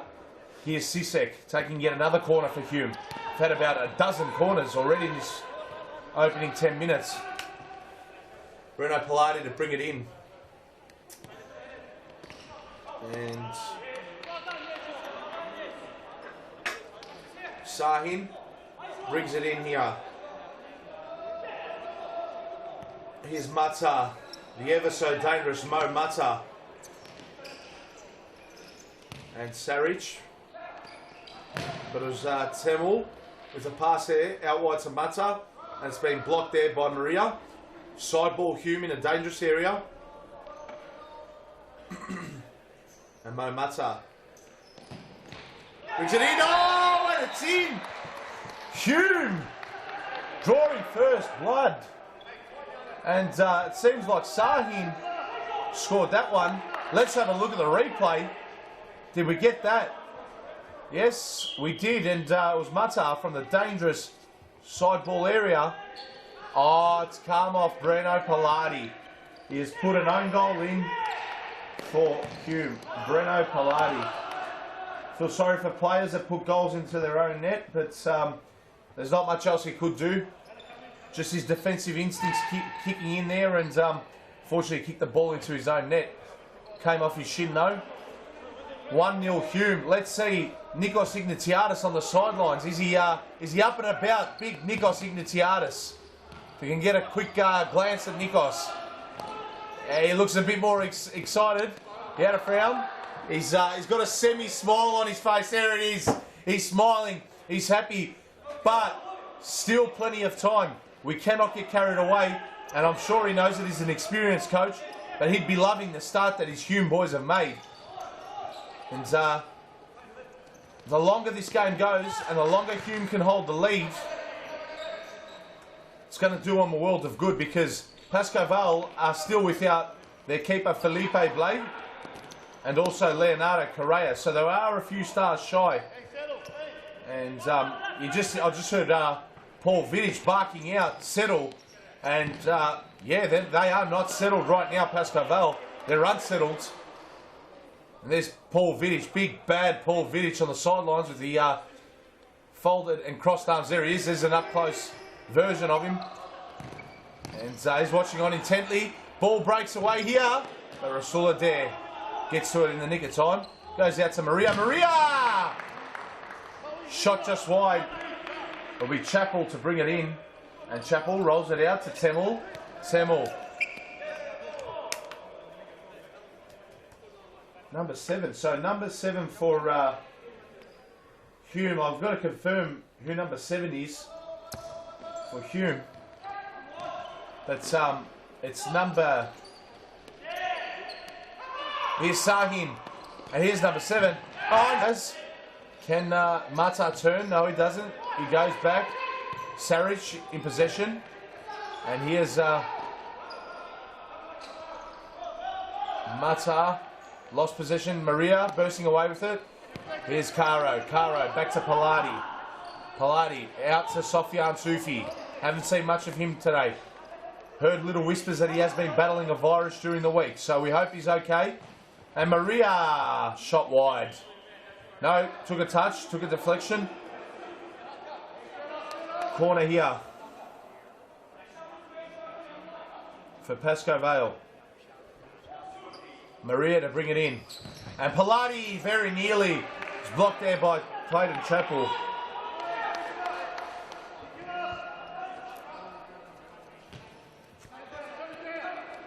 Here's Sofian Sufi. Sufi goes looking to pick out Maria, but Chappell grabbed the ball there. And here's Andre Caro. Caro to Sufi. Sufi shot blocked, but it looks like Pascoe Vale getting on top of things. And they're away here, Hume. But too much tricky footwork there. And I couldn't cope with it.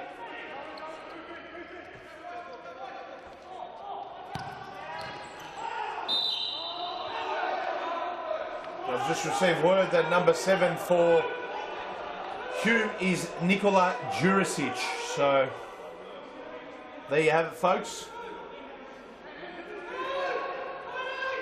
We've got every player covered, and it's a foul for Pascoe Vale in a dangerous area.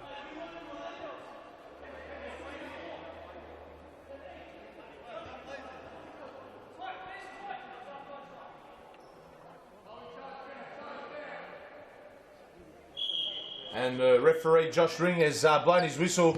Sofian Sufi's shot blocked. And Bruno Pilati will bring it back in here for Pascoe Vale. And a shot here, and it's in! Andre Caro! Great finish there by Andre Caro, the captain. Brings Pascoe Vale back into this. And there's 6 minutes and change to play in this one, in his first half. And I think that was poor defending there by Tony Sarich. Was it Tony Sarich? Number 23, it was indeed. And just played it back into the feet of Andre Caro, who finished at.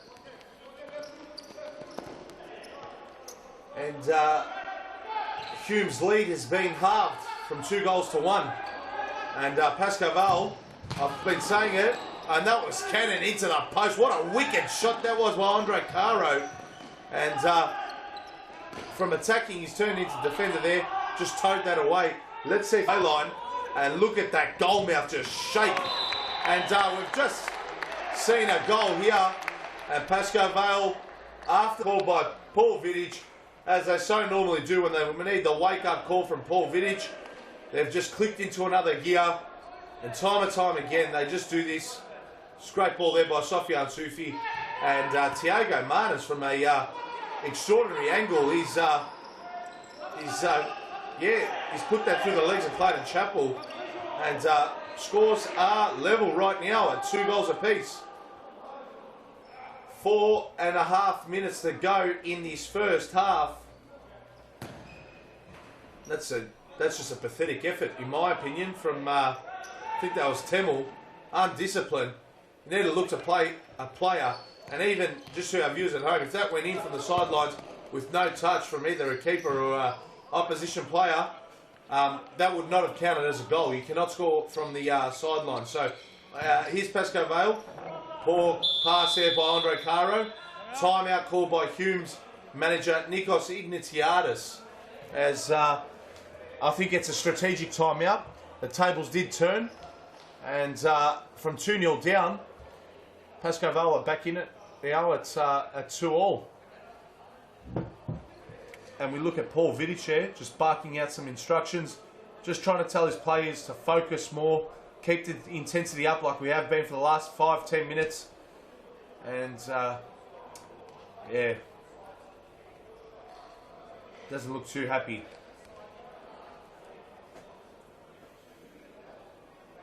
So we've got 4 minutes to play in this one. In the first half, of course. Plus another second half, which is going to consist of another 23 minutes. So, now cannot afford to concede a goal late in this first half. Coming out there,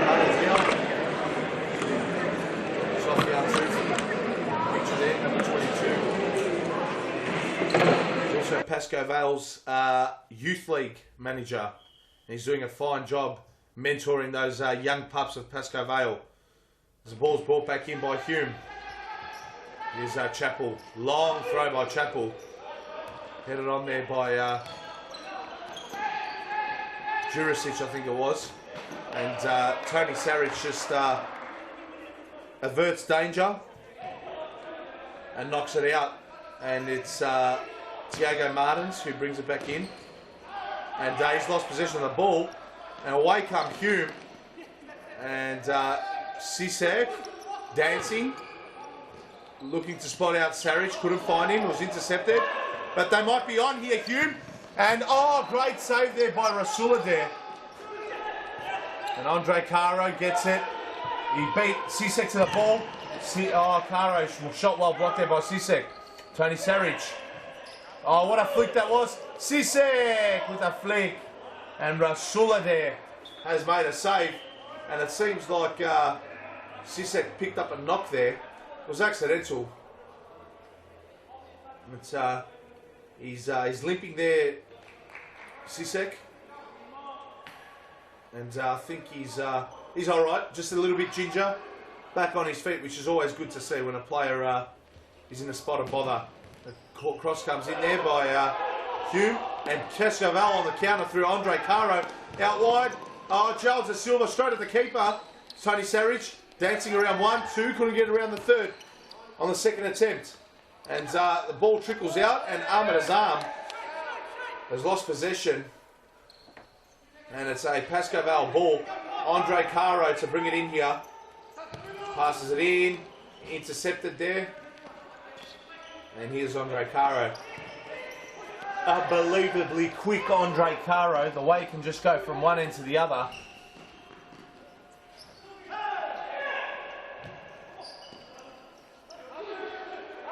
And there'll be a Pascoe ball here. Capillaro back on, as you saw. Andre Caro. To De Silva. Capillaro. Finds Caro. Caro, Capillaro. And De Silva. Shot blocked by Sisek. And they're away here, Hume. No, they're not. This is well defended by Caro. It was looking to spot out Capillaro. It was through on goal. But it was well intercepted there by Nedjed Sahin. Chappell flicks it out wide to Sisek. Sisek. He finds Jurisic. And Sofian Sufi couldn't keep that one in. And Sofian Sufi throws it back to Sahin. Sahin switches play. Goes to Ahmed Azam, who couldn't find Jurisic, who was running front. It was a quick free kick that was intelligently played there. The problem was, though, the foul was initially behind the halfway line. They're about 5 metres ahead, the Hume players. So, look, that's good refereeing that. Unfortunately for Hume, they weren't allowed advantage. Or rather, the quick free kick. Oh, my word, said the bird. What a strike that is by Nedjed Sahin. Unbelievable strike. And he has put Hume 3-2 ahead. Let's have a look at the replay. My word. That is a phenomenal goal there by Sahin. Look at that. Rasula there, no chance. And what a strike that is. And Hume look like they're going into the half as half-time leaders. Hume FC have been brilliant. And let's not forget, ladies and gentlemen, this is a battle between third Pascoe Vale and fourth Hume. This game means a lot to both teams. Pascoe Vale looking to chase the tail of Balwyn, who were victorious earlier on today. And look at the Hume boys. They're full of confidence. We're going to have a look at the replays of all 5 goals, ladies and gentlemen. Let's have a look at all goals.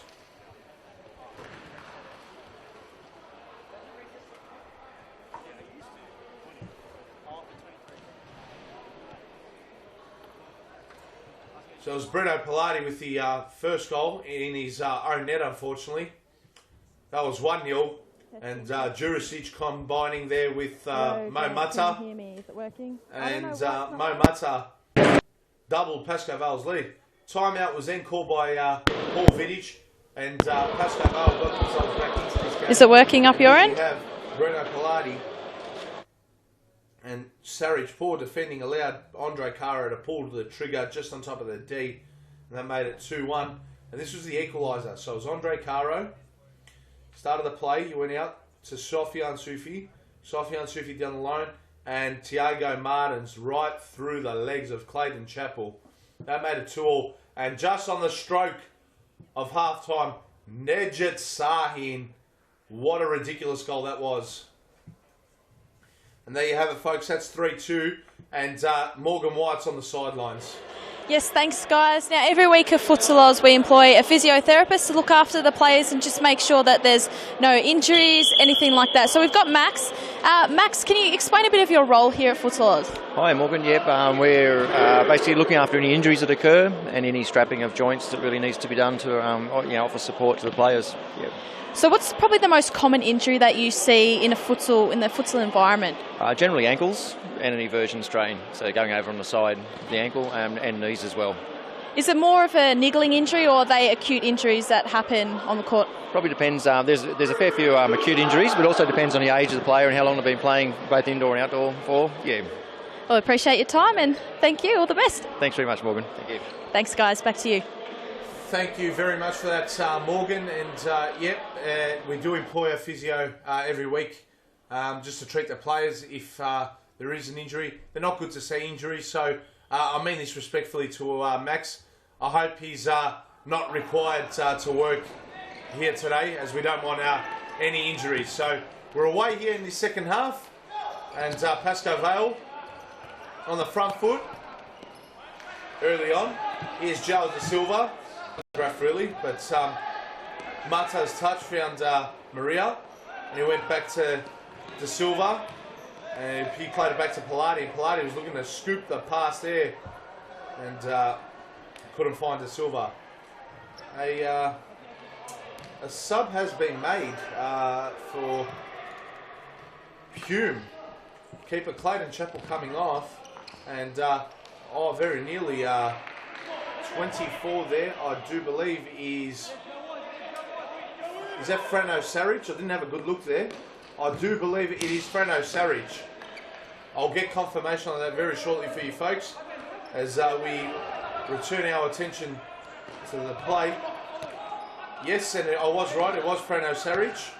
Da Silva out to Capillaro. Can he do a trick or two for us now?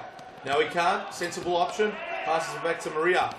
And Jurisic just smacked that in the direction of our technical team. I think Morgan Wyatt even got copped a knock there. No, Morgan was saved by the camera, so the camera got a bit of a smack there on the sidelines.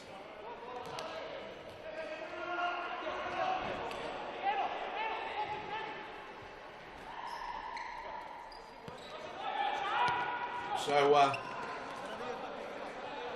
we've got a packed crowd here in our Futsal Oz Mount Evelyn Stadium here on this Sunday afternoon, ladies and gentlemen. So we want the fans to have a bit of an opinion and voice. So we're going to go down now to Morgan. She's going to try to pick up the audio of some of the fans. Yeah, thanks, Harry. Yeah, as you said, it's very, very noisy down here, which it usually is for a Pascoe Vale match. All the young kids, a few of Daniel and Andre coach a lot of these young boys that have come down to watch, so they're pretty excited seeing their heroes up and about. But currently, they're not playing to the best of their abilities, as we see our handball there, and we might go back to you guys. There's been a yellow card given, so back to you, Harry. Wow, and drama unfolding here. Just outside the D, or is it a penalty? Wow, it is a penalty. Let's have a look at the replay for our viewers at home that missed that. I myself actually missed that. So here we have it. It's Joel Da Silva. He went out wide to Maria. Now they did not look anything. Oh, the second one. Let's have a look at after the goal. We'll have a look at the replay just to make sure the referee has got the spot on. But here's Joel Da Silva stepping up for Pascoe Vale to try and bring the scores back level. Oh, Joel Da Silva, he's done it. And very, very lucky. He's cannoned that into the crossbar. It's bounced outside the line and it's hit the backside of Frano Sarich and gone into the goals. We're looking at the replay of the incident. Then we're going to go try to see the replay of the penalty. So the first one was fine. Slow-mo here. Yeah, that's a handball. But arm was away from the body.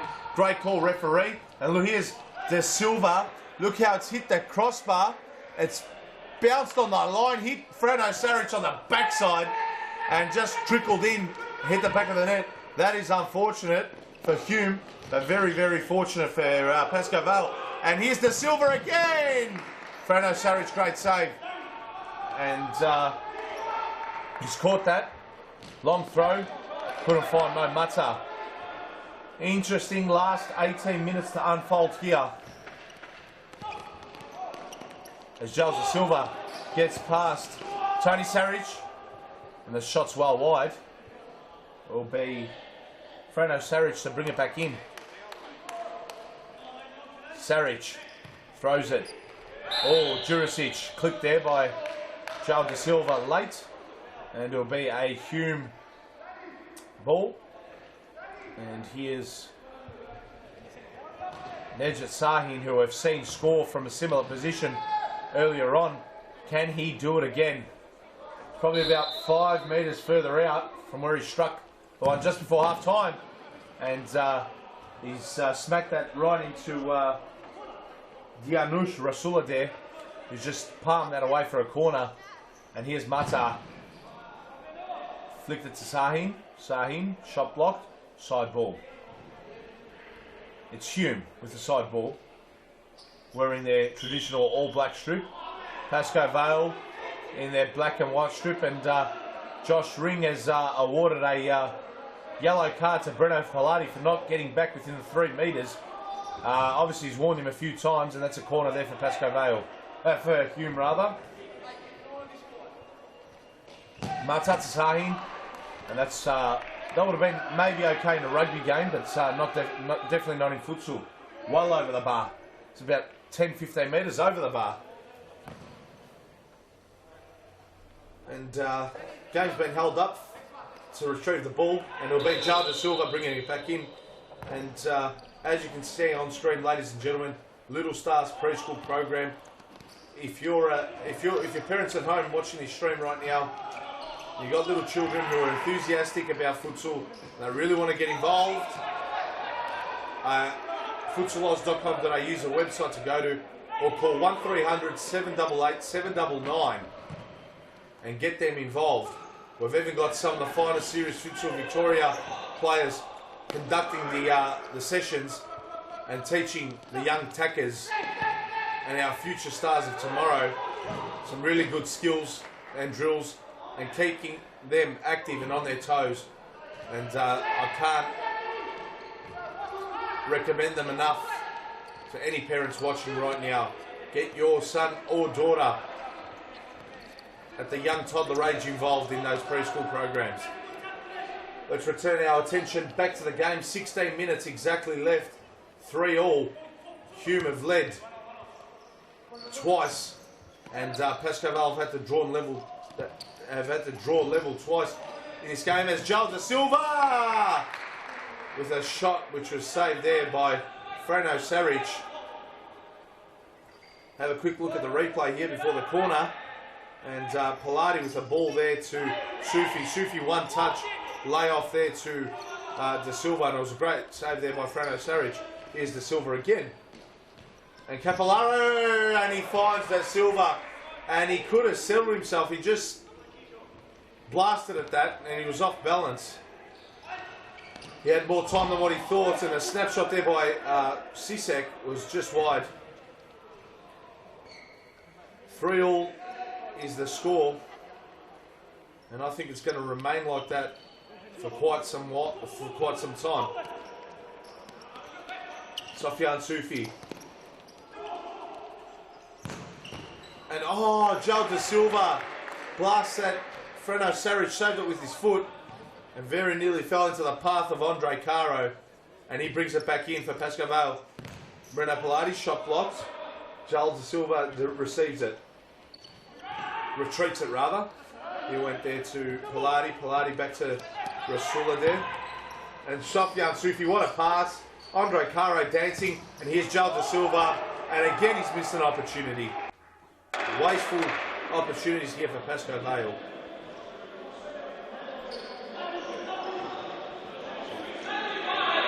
Look at Nikos Ignatiadis.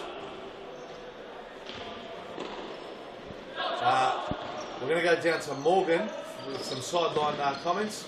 Yeah, thanks, Harry. It is interesting looking at both the coaches. We probably have two of the most animated coaches in series futsal up against each other today. Both very animated, especially Nikos there. You can see him, he's fisting in his face. He's looking very intense at the moment. But his boys are putting on a great performance for him, so it'll be interesting to see how he reacts as the game goes on. Looking at Paul, he's looking a little bit stressed, probably not happy with the way his team are performing at the moment. Very loud, barking out instructions, so let's see if that can get through the Pascoe boys. Thank you.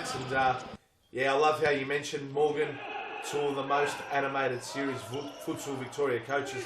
Make no mistake, I rank Nikos Ignatiadis as number 1 as the most animated, and I rank Paul Vidic as number 2. They are definitely both animated. And Mo Mata! Oh, he's almost chipped Rasula there.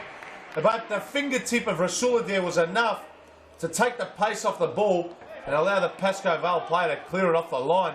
Hume very nearly finding the lead there again. Momata, corner. And it was Rasula there, got his foot to it there. Mata brings it back in. And was that out? No, it wasn't. But Mo Mata just tapped it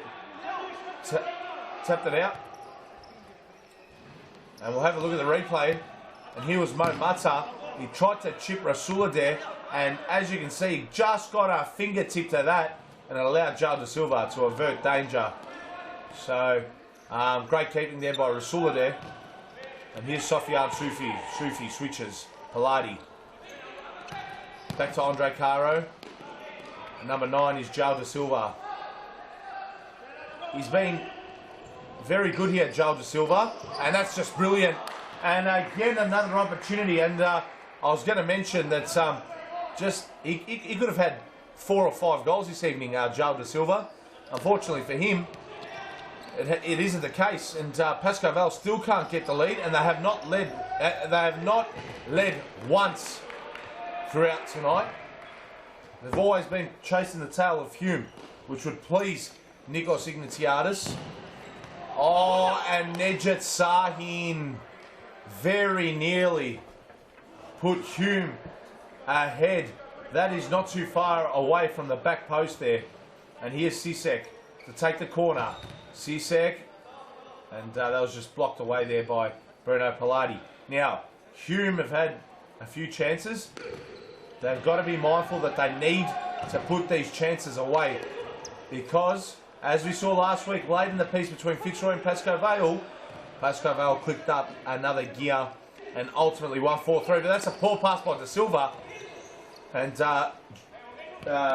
Jurisic lost his footing there. And here's Pilati. Caro. De Silva. Soufi. Caro. Out to Pilati. Pilati. Shot there, blocked by Freno Saric.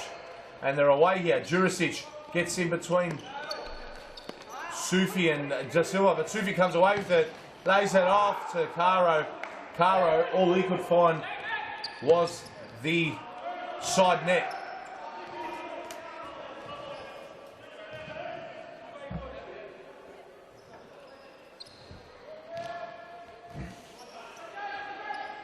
And here is Nejat Sahin already on the score sheet with a great free kick. Sahin, a shot, blocked there by Joe De Silva. De Silva flicks it off to Caro. De Silva's away here, but couldn't get enough purchase on the shot there. It's just trickled. Out for a throw in. Saric, long throw. Sisek! Shot block.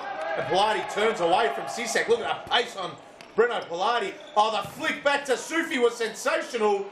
And Soufi wasn't too far away. And ladies and gentlemen, I'm going to take a quick breather. I'm going to go down to Morgan Wyatt, and she's joined on the sidelines with FC Carlton stalwart Shaban Rajab. Thank you, Harry. Bit of a cold night tonight. What are your thoughts heading into the match against Ashburton? Yeah, hopefully we get a good warm-up in, and we have to get a good start against Ashburton. They're new to the top league, so we need to make sure we get a good head start. Now, you guys are sitting pretty nicely, second on the ladder, I believe. Are you pretty happy with how the team's performing so far this season? Yeah, we've started off well, performing well, always room for improvement. We're only 2 rounds in, so ladder positions don't mean anything yet. 6 rounds in, we'll find out. What sort of lineup will we see tonight? We see a young side like we've had a few weeks in a row, or a bit more of an experienced side tonight? A bit of a mix, more experience than we had against Hume, less experience than we had against Brunswick, so mixing it up, the boys are earning their spots, so they deserve it. No worries, thanks for your time and all the best. Thank you. Oh, yep. Yes, You're in second spot. You're 2 goals behind Balwyn and 3 points. If you win by 3 goals tonight, you go in first spot. Surely you want first spot and a goal difference of more than 3 goals. Harry is saying that your ladder position should matter, because if you win by more than 3 tonight, you'll come up top on the ladder. So. Yeah, like I said, it's only 2 games. Just can't count your chickens before they hatch. That's right. And That's a smart response. Back to you, Harry. Hume have just scored. Thank you, Thanks, Charles, Harry. and thank you, Morgan. And in the meantime, we saw in the background, Hume have managed a way to find themselves in front. Let's have a look at the replay. And Morgan's there with Sharps on the sidelines. But here it is from the corner. And, it's Tony Sarich. What a great... Well, that was a well-timed run and a great finish. 4-3 Hume. Pascoe Vale back to... Hume have got him on the ropes. Hume have got Pascoe Vale on the ropes. Can you believe it? I thought this was going to be a walk in the park for Pascoe Vale. But this season, by any stretch of the imagination, has started off very, very shaky. And Sisek, was that handball? Oh, massive protest. Andre Caro flicks it up to Tiago Martins. And Frano Saric, long throw. Sisek couldn't get anything on that. So it's it's going to be Rasula there to bring it back in. He just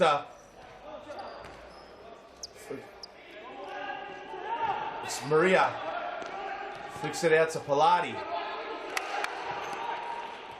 Now we're going to have a look at the replay of the controversy before, where the Hume play. No, we're going to hold off. There's Tony Sarich. Oh, that was intelligent. But we're going to go back into the replay now. And look at this. Let's see if we can spot Rasula there coming outside of his D. In the meantime, there's a timeout, so we've got plenty of time to analyse this as a handball. No, it wasn't a handball. It hit the rib cage. It hit the rib cage. Great call by the referee there.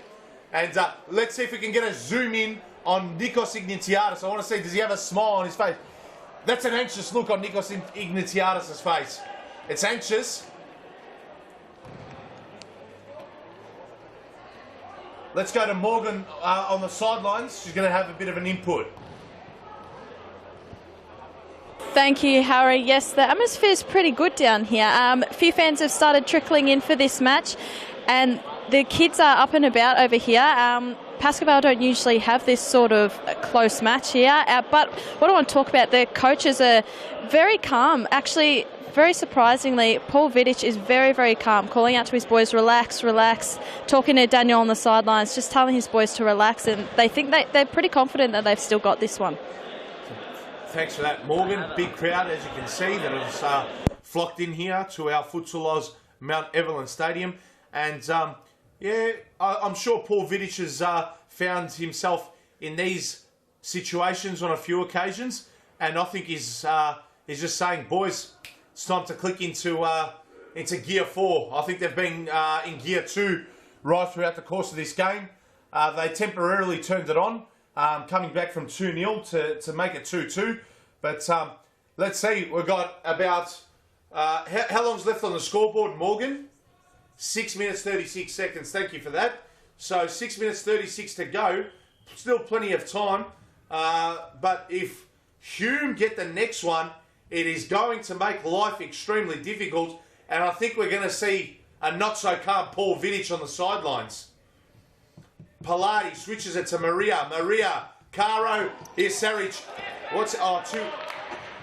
He took too much time. He could have played a through ball, but it got touched last off Maria. And Sisek with a turn. He's kept it in. Sisek trying to conjure something up here. It's a Hume ball. And it's a side ball in a dangerous area, similar to where Mata played the ball through, where Breno Pilati scored an own goal. In it comes, and Sahin switches. Saric, Sisek, off the post. Let's have a look at the replay. Rasulade got a touch on it, onto the post. I think that would have been the game right there. Oh, can you believe it? And Breno Pilati's just got his foot to that. And he's knocked it out. Is Sisek all right? I think he might be. I think he copped a slight knock to the knee. Just running it off. He'll be all right. And here's Tony Saric to bring it back in from the sideline. Who can he spot here? And that's almost 4 seconds. He was treading on thin ice there. He's skating on thin ice rather. And ball's in dispute. Andre Caro copped a finger to the eye. He's gone down. It was accidental. Oh, Breno Pilati already on a yellow card. That is very stupid. That is very silly. Now, there's a bit of argy-bargy going on. Andre Caro's trying to see if he's lost his eye. And Breno Pilati's a lucky man to still be on the field right now. The physio's come out. Max, just to attend to Andre Caro. Let's have a look at the replay here. So the ball was in dispute. Hume had possession. Andre Caro, in a way, caused Sahin to lose possession. He copped the finger to the eye, and unfortunately for Andre, he also wears contact, so that's going to be painful for him. And the referee blew the whistle, Josh Ring, just to hold up play, and an undisciplined push there by Breno Pilati. Referee's having a chat here. This could be Breno Pilati sent off, maybe. What is the decision going to be? No, it's just going to be a drop ball. Breno Pilati, he's a very lucky man to still be out there. Oh, he's off! Breno Pilati is off! That is ridiculous! Oh my God! I cannot believe the brain fade Breno Pilati has just had. That is unbelievable. From a league's best and fairest. Unbelievable. That is going to make Paul Vidic absolutely furious. Drama here from Futsal Oz Mount Evelyn. What a last 4.5 minutes it's going to be. Hume advantage. It's Hume's game to lose right now. And Pascoe Vale down to 3 men for the next 2 minutes. Unless Hume score within those 2 minutes. If I was Hume, I'd be throwing caution to the wind. There it is. Hume 5-3 winners. Shot by Sahin. Side netting. Keeper, no chance. Let's have a look at the replay. Nedjit Sahin, take up bow, son. That is a super strike. And Rasulade, no chance. And we've got just under 4 minutes of play left. And this is almost now mission impossible for Pascoe Vale. Oh, Sahin almost very nearly conceded the ball and gave it to his Pascoe Vale opponent, Andre Caro. Well done, stood tall there. Seems to have found his eye again. Caro switches it to Sofiane Soufi. Soufi, twisting, turning, passing. Here's Andre Caro. But Sisek just mops things up for Hume. And ladies and gentlemen, based on the live ladder, if Hume get the win here, they will be equal points with Pascoe Vale. Can you believe that? They'll be in equal third spot. And if they are to get one more goal, Hume, that'll mean they go on a +3 goal difference. Pascoe Vale started off the day with +5, which means they'll go +2, and Hume will overtake Pascoe Vale in third spot with same points but with a +1 goal difference. Unbelievable.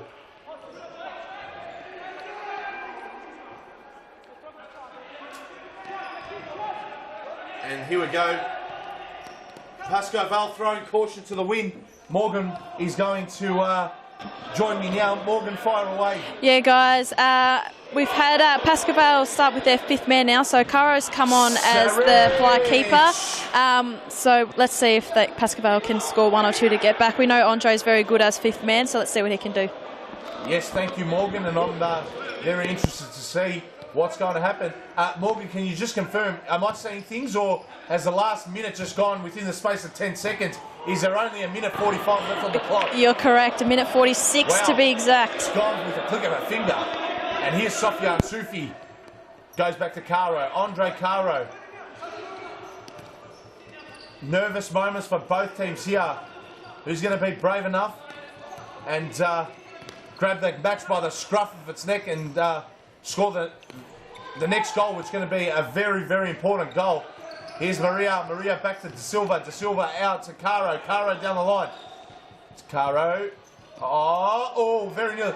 Sarich, if he can shoot this and it goes in. No. 10 metres above the goal, the crossbar. Pascoe again with another attack. Just seems like wave after wave of Pascoe attacks. And that's well defended there by Nejat Sahin. And a substitution made there. Mo Mata on. Oh, and he very nearly got to that one, Mata, and he would have been in on goal. De Silva out to Maria and defended competently yet again by Nejat Sahin. To me, he's been my player of the game. Morgan, if you can, after the game, go straight down to him and ask him a few questions, especially how he slotted that first half free kick, if you don't mind. And here's Maria. Maria to De Silva. Soufi linking up with Martin. Soufi. And it's play on. Here's Mata. Could this be game, set, and match? And Mata. Oh, what a golden opportunity he's missed. 27 seconds left. I think Hume are home. I think Hume are going to win. Ladies and gentlemen, the upset is definitely going to become a reality. There is 17 seconds left. And a shot by De Silva. Frano Saric, yet another save. He's been brilliant in this second half. Nikos Ignatiadis with the big high fives. He's confident they're home. Sofiane Soufi. Shot wide. And they are home, Hume. And Frano Saric, this is going to put him in 3rd spot. Oh, just wide. No one really knew the importance of that goal. No, it's been brought back. It's been brought back. And there it is. Hume have run out 5-3 winners. Well, what an upset. And this is Pascoe Vale's first loss in a very long time in terms of serious futsal Victoria. Obviously, their last loss came in the FAFL. So that was approximately about a month ago. And unbelievable scenes here from Futsal Oz Mount Evelyn. And Nikos Ignatiadis would be a very, very happy man. So too will all of the players from Hume. So well done to Hume. They now go equal points with Pascoe Vale, and they will remain in 4th spot. Pascoe Vale will just hold on goal difference in 3rd spot. And very shortly we will be joining Morgan Wyatt. And ladies and gentlemen, based on his 2 goals and that absolute superb free kick, in fact both goals were sensational. I'm awarding Nejat Sahin as my player of the game. Instrumental both up and back for Hume. So congratulations to him on an individual note. And what a surprise that has been. So 5-3 the final score here between Hume and Pascoe Vale. And in a moment's time, the next game will be Carlton against Ashburton. And we are going to go down live with Morgan Wyatt, who's got an interview for us. Thank you, Harry. Man of the match performance today, you must be pretty impressed with how your boys handled Pascoe Vale. Yeah, look, Pascoe Vale, they're wants to beat every season for quite some time. Look, we dug deep and it was a hard task. Stuck to our procedures and we got the job done. 3 points. So how did you manage to overcome that in the second half? First half was a very tight battle, but in the second half, you guys seemed to really take control of the match. Yeah, look, first half we did start a bit strong, 2-0 up, and then just lapse of concentration, a couple of minutes back into the game. and then we just kept our high press, let them play, but don't give them enough space, as they do with space. Any team, especially Pascoe, they'll hurt us. So, as I said, we press them well, be physical, get the job done. I'm proud of the boys. And a couple of fantastic goals by yourself. You must be pretty happy with your form. Yeah, look, I had about 10 shots, at least a couple, had to go in. So, yeah, pretty pleased with that as well. Great. Well, we appreciate your time and congratulations on the win. Thanks, guys. Thanks a lot. Thank you, Harry. Well, thank you very much, Morgan, and thank you to Nejat Sahin. Great sport, as you could see there in the interview, and what a superb effort. He was instrumental in that performance. So just recapping the previous game, yes, I will repeat, the scores were Hume 5, Pascoe Vale 3. The next game is going to be Carlton against Ashburton. Now, it's not the results I was happy in announcing, especially as I've just had Daniel Capillaro walk past the commentary box. Ladies and gentlemen, for the next game, he will be joined alongside teammate Andre Caro, and they will be commentating Carlton versus Ashburton in the very next game. Now, we're going to go to a segment called Daniel Does Tricks right now.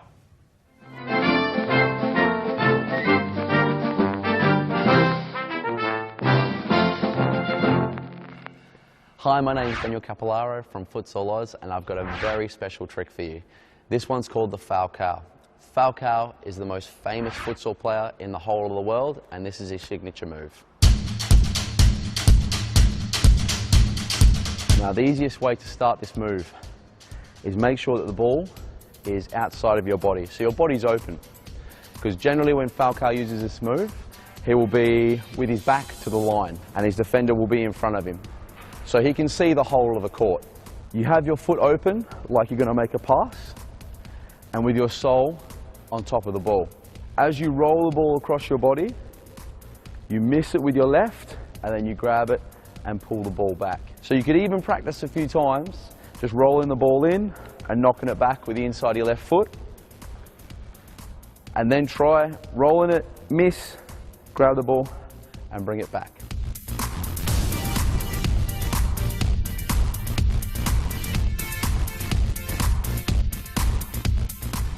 And that's the Falcao. You can join the game at Futsal Oz at our 3 world-class stadiums in Melbourne. Call or visit our website for more information. So it was Daniel Does Tricks, and that's Daniel Capillaro from Pascoe Vale. He will be joining fellow teammate and Andre Caro as the special guest commentators in the box. So I'm just going to preview the very next game. It's between Carlton and Brunswick. Sorry, I thought it was Ashburton and... Oh, it is. How come? Oh, they're wearing... Yes, pardon me. Sorry. They're wearing a different strip today, Ashburton, so that's what confused me. I thought it was the Brunswick away strip. I do apologise, ladies and gentlemen. It's a brand new Ashburton kit, so it has confused me to the eye. I do apologise. Make no mistake, so it is the same players of Ashburton, and they're up against an informed FC Carlton. And before I do allow Daniel Capillaro and Andre Caro to join the commentary box here, my tip is a comprehensive win to FC Carlton. I'm looking forward to see how Ernie Simsek plays today, and also Shaban Rajab as well. So there's Carlton on screen. I'll try to see as many numbers as I can possibly get. Number 9 is Dylan Govich. Number 5 is Ernie Simsek. Number 23 is Cameron Holmes. Number 6 is Mo Ayachi. Number 7 is JP Nikolopoulos. Shaban is also number 16. And in goals is Samir Pathalakath wearing the number 1 Guernsey. For Ashburton, I'm going to need to confirm a few of those players as we kick off here.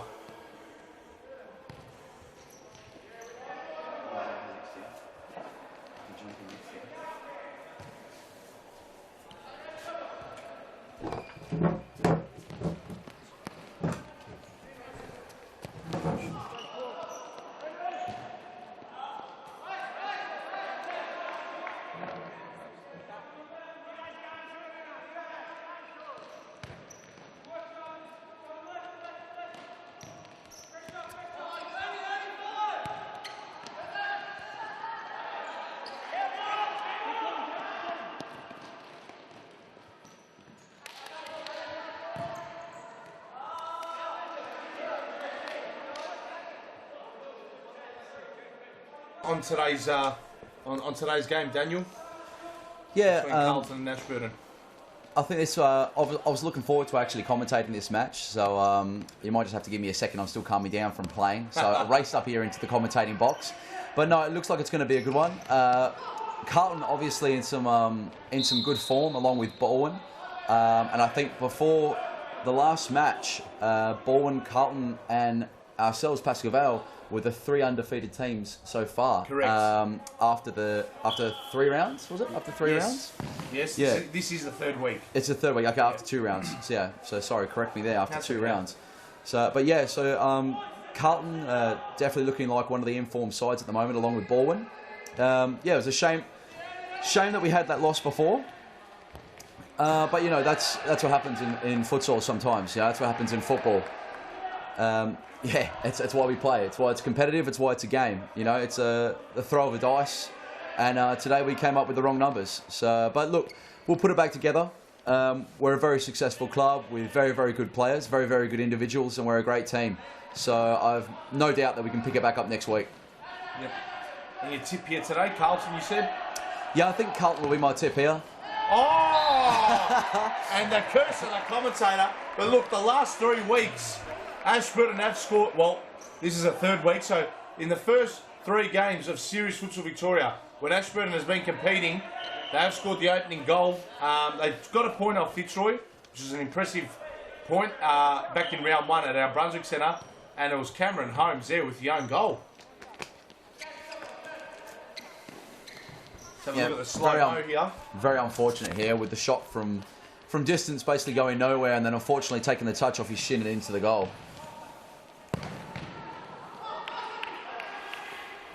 As we've got the names and numbers. Got the names and numbers for Ashburton as well. Daniel, interrupt me if there's a goal coming about. I'll be as quick as I possibly can.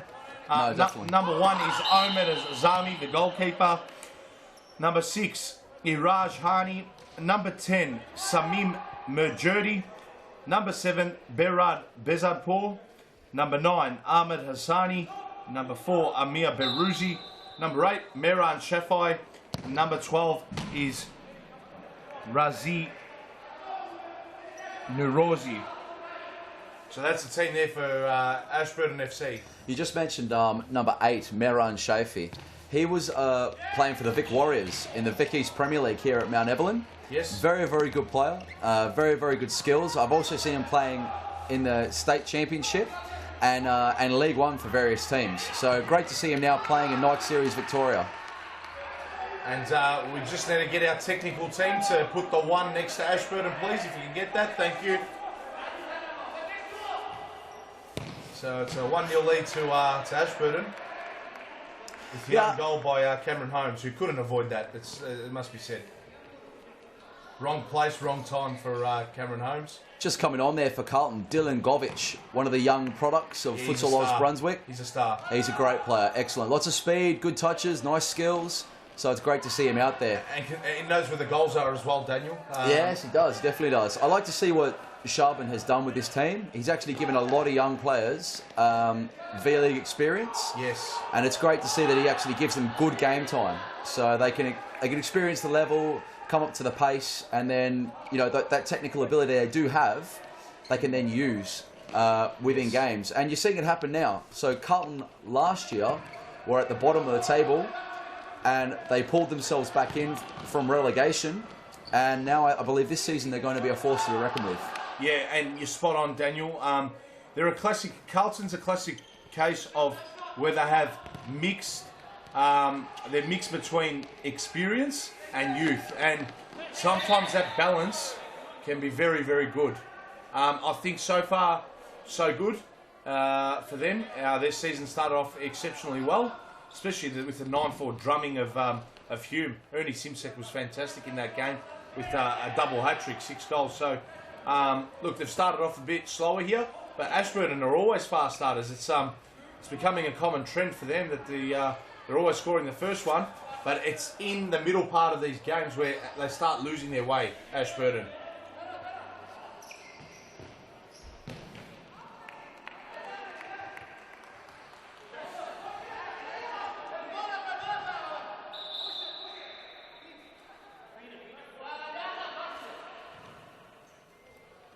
And it's a side ball here. Cameron Holmes, Rajab, blast. That would have been okay in a rugby game, not in a game of futsal though. Well, Shubman generally catches them as well, so I've seen him put those away. So, and then he's got an emotional celebration to follow up with when they hit the back of the neck. Yeah, that's right. He loves it. Yeah, he enjoys his futsal. And we're going to go after this attack, and Samir mops it up. Now we're going to go down to Morgan. She's just going to add a few comments in from the sidelines. Daniel, I'm going to leave you to it. You're going to be joining your teammate Andre Caro in the box here. So have a... Thank you, Harry. Yeah, it's pretty interesting to note that Ashburton have a few numbers on their bench, actually. A few have come in now, but Carlton definitely have a very big bench. They've got 4 sitting on there at the moment. They just look like a bigger squad, to be honest. Ashburton, they do have a couple that have just come in, so they're looking a bit better now, but I would expect that we'll see Carlton pick up and score a few pretty quickly. We know that Simsek can score very quickly, and here we go. Oh, Govic. And we've got a kick in from Ashburton. It's come off Govic's shin.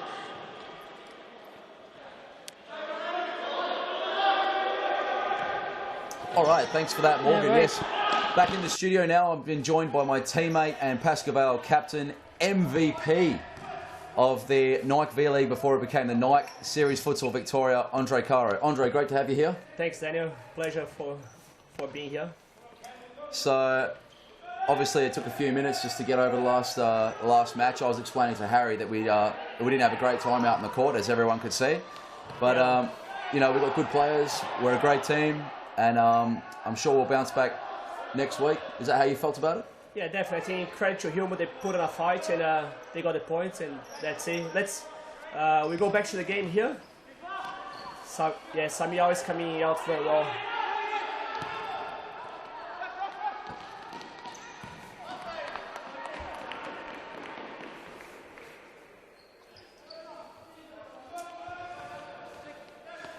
Yeah, so watching this game here now with Carlton playing the ball out from the back, Dylan Govic with the ball on the line here.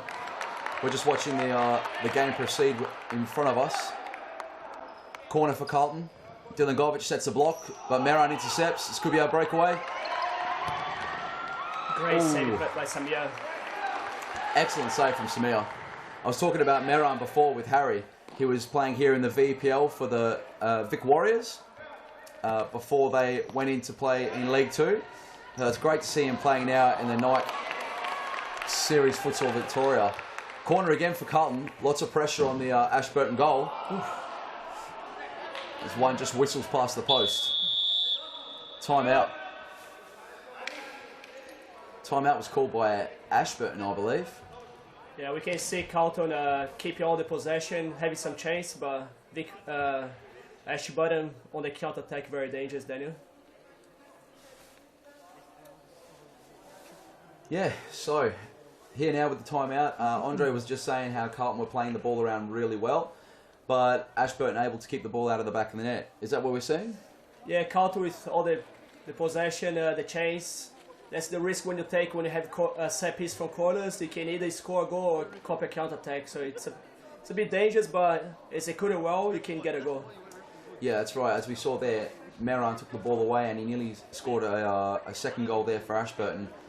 Obviously, Carlton very unlucky with the ball going in off the defender's leg, but I think in a few seconds we'll be getting back into the match, and I still see Carlton coming away with this match. Can we go to a replay of that goal? Yeah, so here it is. So ball into the middle, and the shot didn't look like it was really going anywhere, and I think as a defender you want to try and get some... That's right. As a defender you want to try and get some part of your body on the ball, and it's just very unfortunate that it's taken it past Samir. And back to the match. I think the most important thing is press the ball and not let the other team shoot. That'll be the key when the other team has a counter attack. Yeah, that's it. So we'll see how we go.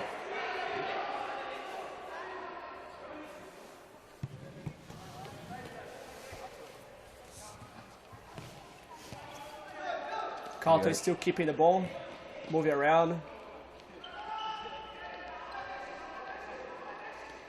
Just sorting the ball out at the back there. Ernie Simsek now on the ball.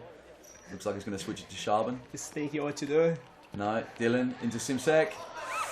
That's a dangerous place for Ernie as well. Scored a lot of goals in the Night Series Futsal Australia, or the FAFL Cup as it was previously known, playing for our team. Very, very good player, very quick, very good shot. Ashburton now trying to build up play. Not a lot of movement. They're quite static actually, playing through the middle. Oh, that's not bad though. Amir. Very good goalkeeping. Very good goalkeeping from Samir. And Sharbin did well to get onto the line there as well. Looking for Simsek again. It looks like Carlton is getting a little bit frustrated now. They're rushing to try to get a goal. Yeah, that's it. Forcing the ball into the target. And they're also pressing very high up the field now as well. So it'll be interesting if Ashburton get another goal, which looks like Samir again. Very, very good goalkeeper. I remember last time we played against Carlton and Samir was making ridiculous saves from everywhere. He made it very difficult for us on a Friday night at Thomastown. And for who doesn't know, Samir started training at futsal through our junior program at the age of 12, 13. It's been at futsal for nearly 6 years now. Wow. So he's one day came through the system and he's doing an amazing job. Yeah, fantastic. He didn't start at the Sunday clinics by any chance, did he? He started on a Friday night clinics back at Futsal Brunswick. Friday night clinics, yeah? Yeah. Okay, so this is going way back. It's back 6 years ago. Yeah. So he used to train once a week and then start training twice a week, and yeah, he's doing. Our coach is very proud now. Fantastic. So that image you just saw flash up on the screen then, Sunday clinics, that is where Samir obviously started his futsal career, and now he's become one of the better goalkeepers here in the Nike Series Futsal Victoria. That's correct. Sunday clinics is the first door for juniors at futsals. Our coach teaches them the basics, and yeah, best way to start at the junior career, yeah, futsal career. We have Sharbin on the ball into Aish. Out to, is that Simsek? Oi, he's got that shot on him, hasn't he? Great save. Side ball now from Carlton. You like a side ball, Andre, don't you? I do, yeah. Yeah, that's right. There's a few of those on Instagram. The side ball king, the man himself. Daniel, could you tell me the goalkeeper's name for Ashburton? I think it's pretty new at the Series Futsal Victoria. The goalkeeper's name, it's Omid Azami. Yeah, he just made 2 great saves. Yeah, he's doing very, very well. Sharbin's not happy here. Not happy with Ricardo. He's telling him to get the ball back. Ash looks like he's wanting people to run around the ball. Sharbin's lining up for the shot. Oh, and again. Oh, just over. Yeah, Sharbin should have done a little bit better there. Still great stuff by Carlton. Just wait for the ball to come in here. Can you get a shot? No, obviously a poor throw out from the goalkeeper. Straight into Sharbin again. Yeah, he looked to be hit there, but he didn't look at the referee for a free kick. Cameron Holmes. Carlton actually moving the ball very nicely, using the width of Mount Evelyn. They are very patient. That's good. It's a psychological game when you're losing a game. I enjoy this patient build-up. I like it when teams start to use the width, move the ball, they're relaxing, and what's interesting more is that they're playing as if they're winning the game. And another good save. Great save, great He's save. He's keeping Ashburton in the game, huh? Yeah, he is actually. He's the difference here. If we didn't have the score up in the top left corner, you'd believe that Carlton are winning this game. Sharp and Rajab not happy with the ball. New balls here at Mount Evelyn. It's much easier to blame the ball than it. Oh, many times I've just looked at the ball. Hey, let's swap this ball. Even in training sometimes, you know, you get a dud ball, goes over the crossbar. As soon as you get a good one, it hits the top corner, I find. Let's see if this new ball helps Carlton get that goal.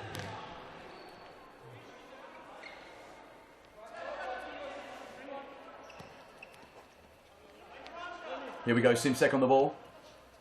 Ernie doing Elastico, come on, man. Nearly. They're starting to force the ball now. Ashburton's starting to push and pressure a little bit more. 8 minutes to go. And the game is still the same. Carlton with all the possession, the chase, and Ashburton is always dangerous on the counter. They're very dangerous. And in fact, because they put those chances away, this could be 2-0. Hey, great save. Not the save by Samir. Can we have a replay of that save, please?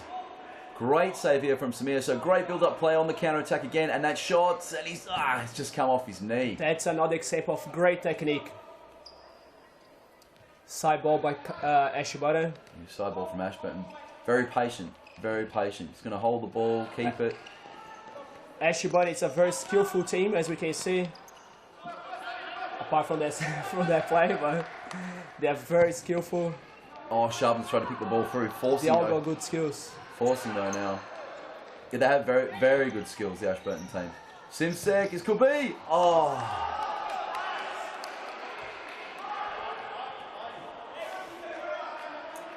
And we're just going to go down to Morgan on the sideline. She's got some inside information on the Ashburton versus Carlton fixture that's playing out in front of you now. Yeah, I just noticed a few of the Ashburton fans, it seems like there's a few of their family. I noticed them last week at Thomastown too. They're very vocal, so keep an ear out for that. Lots of squeals and stuff coming from the sidelines, but it's very entertaining to watch. Yes, they are very vocal, and that's the passion that we want to see. We want to see people being loud out there and just putting the passion out there. Yeah, that's right, showing their passion. Look, I'm not so sure if we want to hear the squeals, but definitely like cheering, you know, lots of come on, let's do it, that kind of stuff. That's definitely what we'd like to see from our fans. Fantastic stuff here at Mount Evelyn. This is Series Futsal Victoria, obviously Series Futsal Australia. Great pass by Shams. Nearly a goal. Mate, it would have been unbelievable score with the back heel. I've seen this film before. When you miss a lot of chase, the other team comes on the counter and scores. Yeah, definitely. Carlton got to watch out for the counter.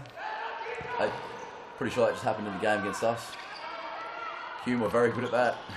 Kept the ball out of our net and yeah, killed us on the break. Here we go. There it is. There's the equaliser. Great finish. Might have been a ball to the back post, but it's turned itself in. Can we go to the replay, please? So he got the ball there, took a player on, and with his left foot, it looks like he missed kick or not. He just put in the bottom corner. Great shot, huh? Great finish. Yeah, it was very nice, very nice. So he's just put the ball into the right area, and I think that's what Carlton are looking for now. The ball in the right areas. If it didn't go in off the back post, as it did, then obviously they're hoping someone's there to tap it in.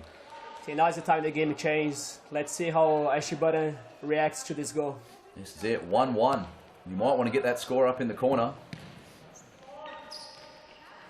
Oh, and Sharp is a really dangerous combination out there. Huh?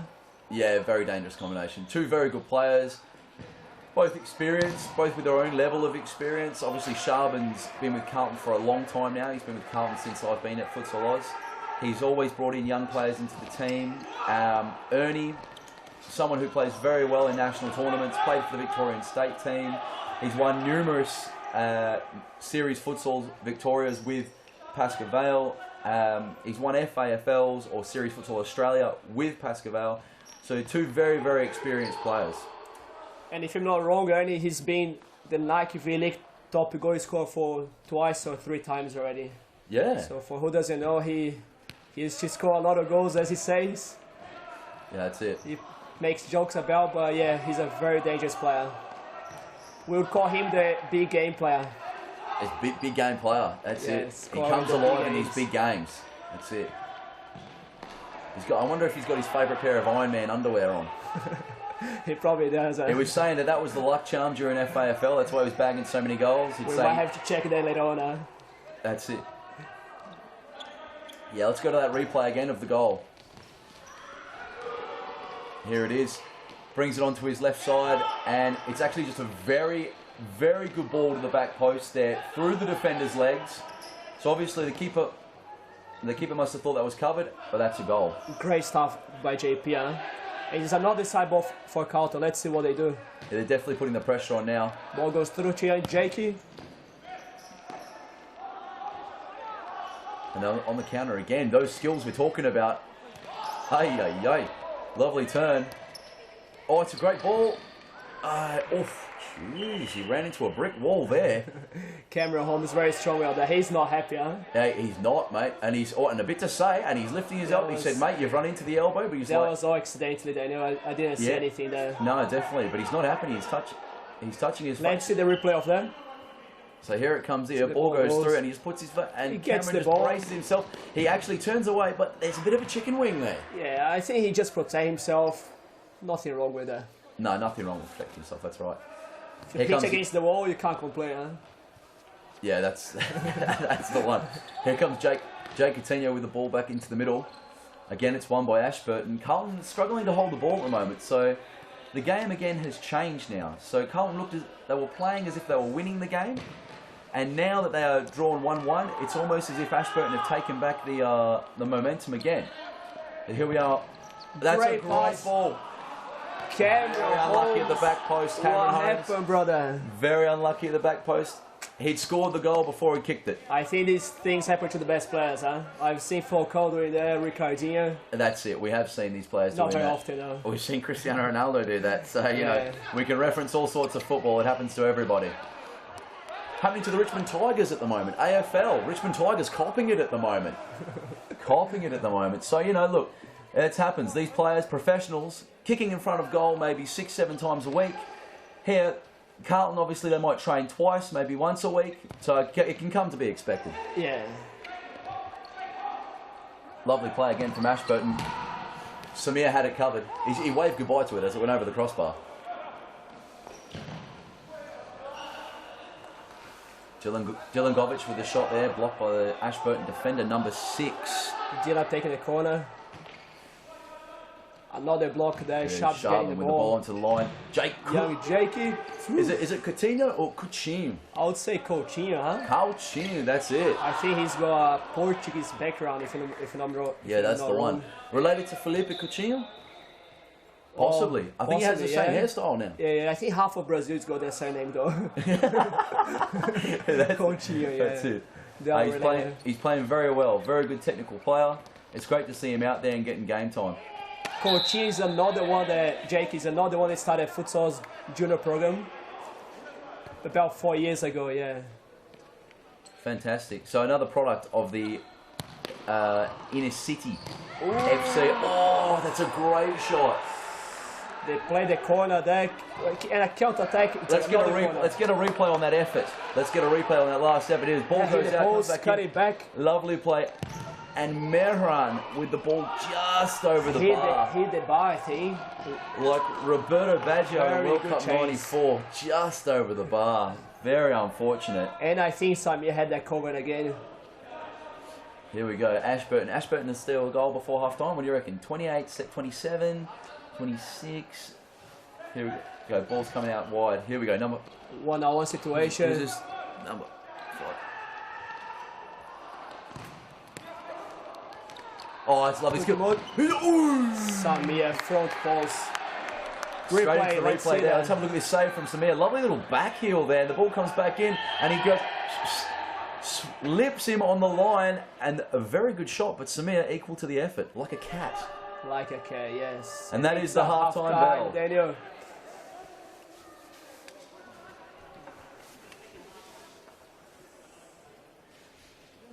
So here we go, half-time, and it looks like Ashburton boys are happy with this score so far.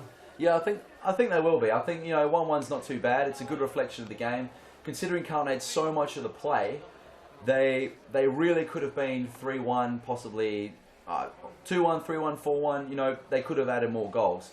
Then again, though, Ashburton, very good on the counter-attack. Could have scored some goals as well.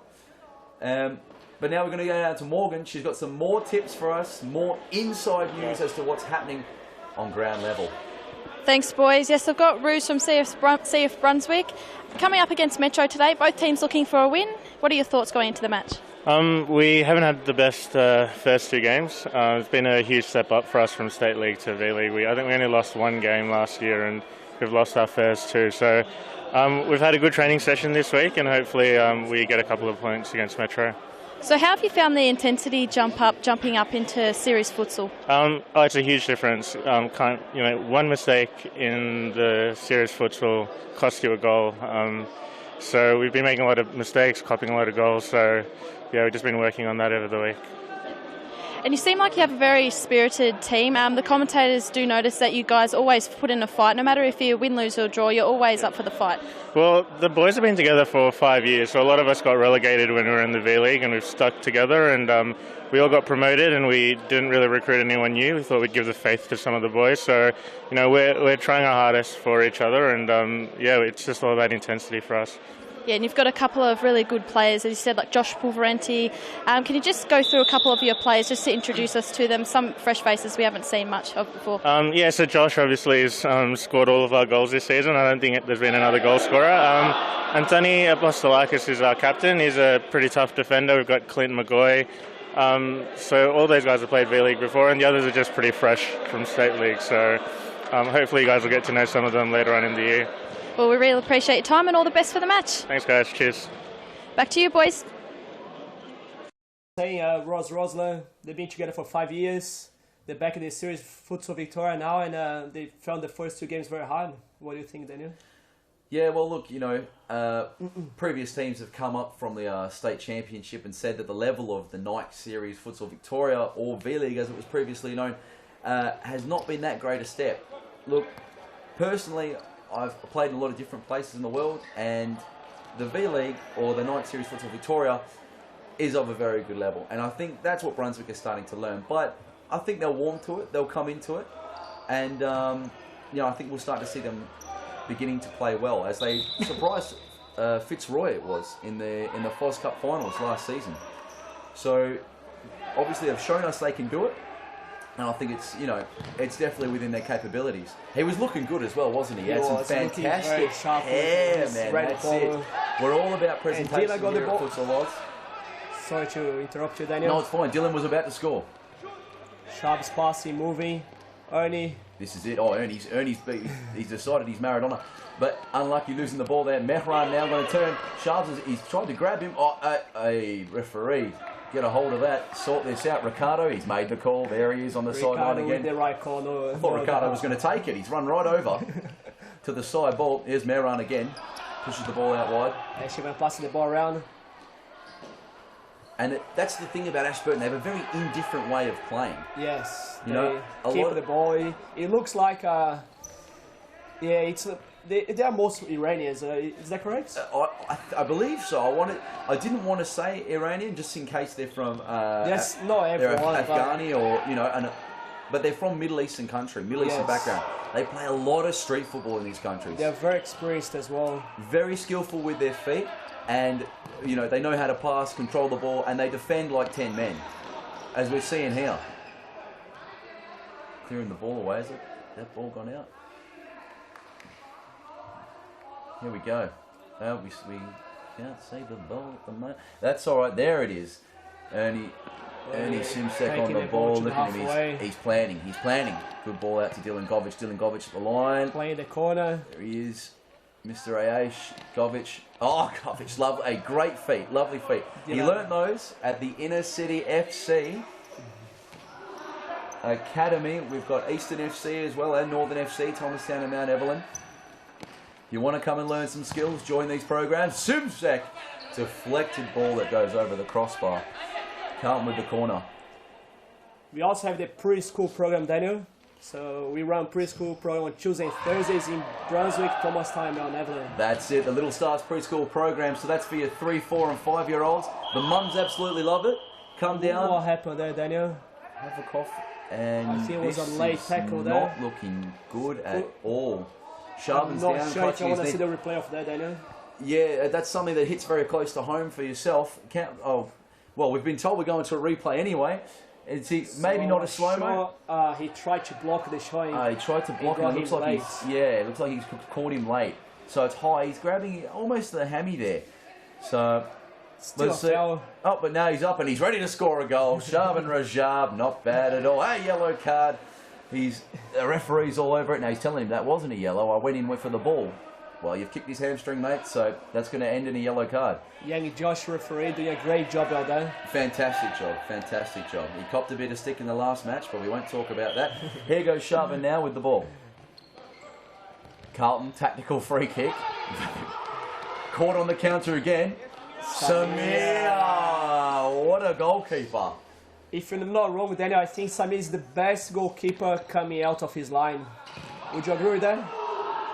I'd have to say so, definitely. You know, I've not seen a lot of goalkeepers come rushing out to block attacks, stop shots, you know, stop counter attacks. He was very, very good at doing it against us.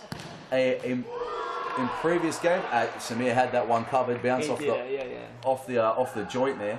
Of course, he's still young and he could make some mistakes, but yeah, he's doing a great job, and yeah, very good to see young kids out there. That's right. Yeah, look, everyone makes mistakes, you know. And it's a goal. Great goal from Ashburton. That's that technical ability we're talking about. One-touch passing. Mehran, that's it, experience. Mehran, the man Let's involved. see the replay of that. Let's get into the replay. Yeah, touch and pass by Ernie. Not great play by Carlton there to play out from the back, but this lovely ball from Mehran. Yes. And a very, very easy finish into an open net.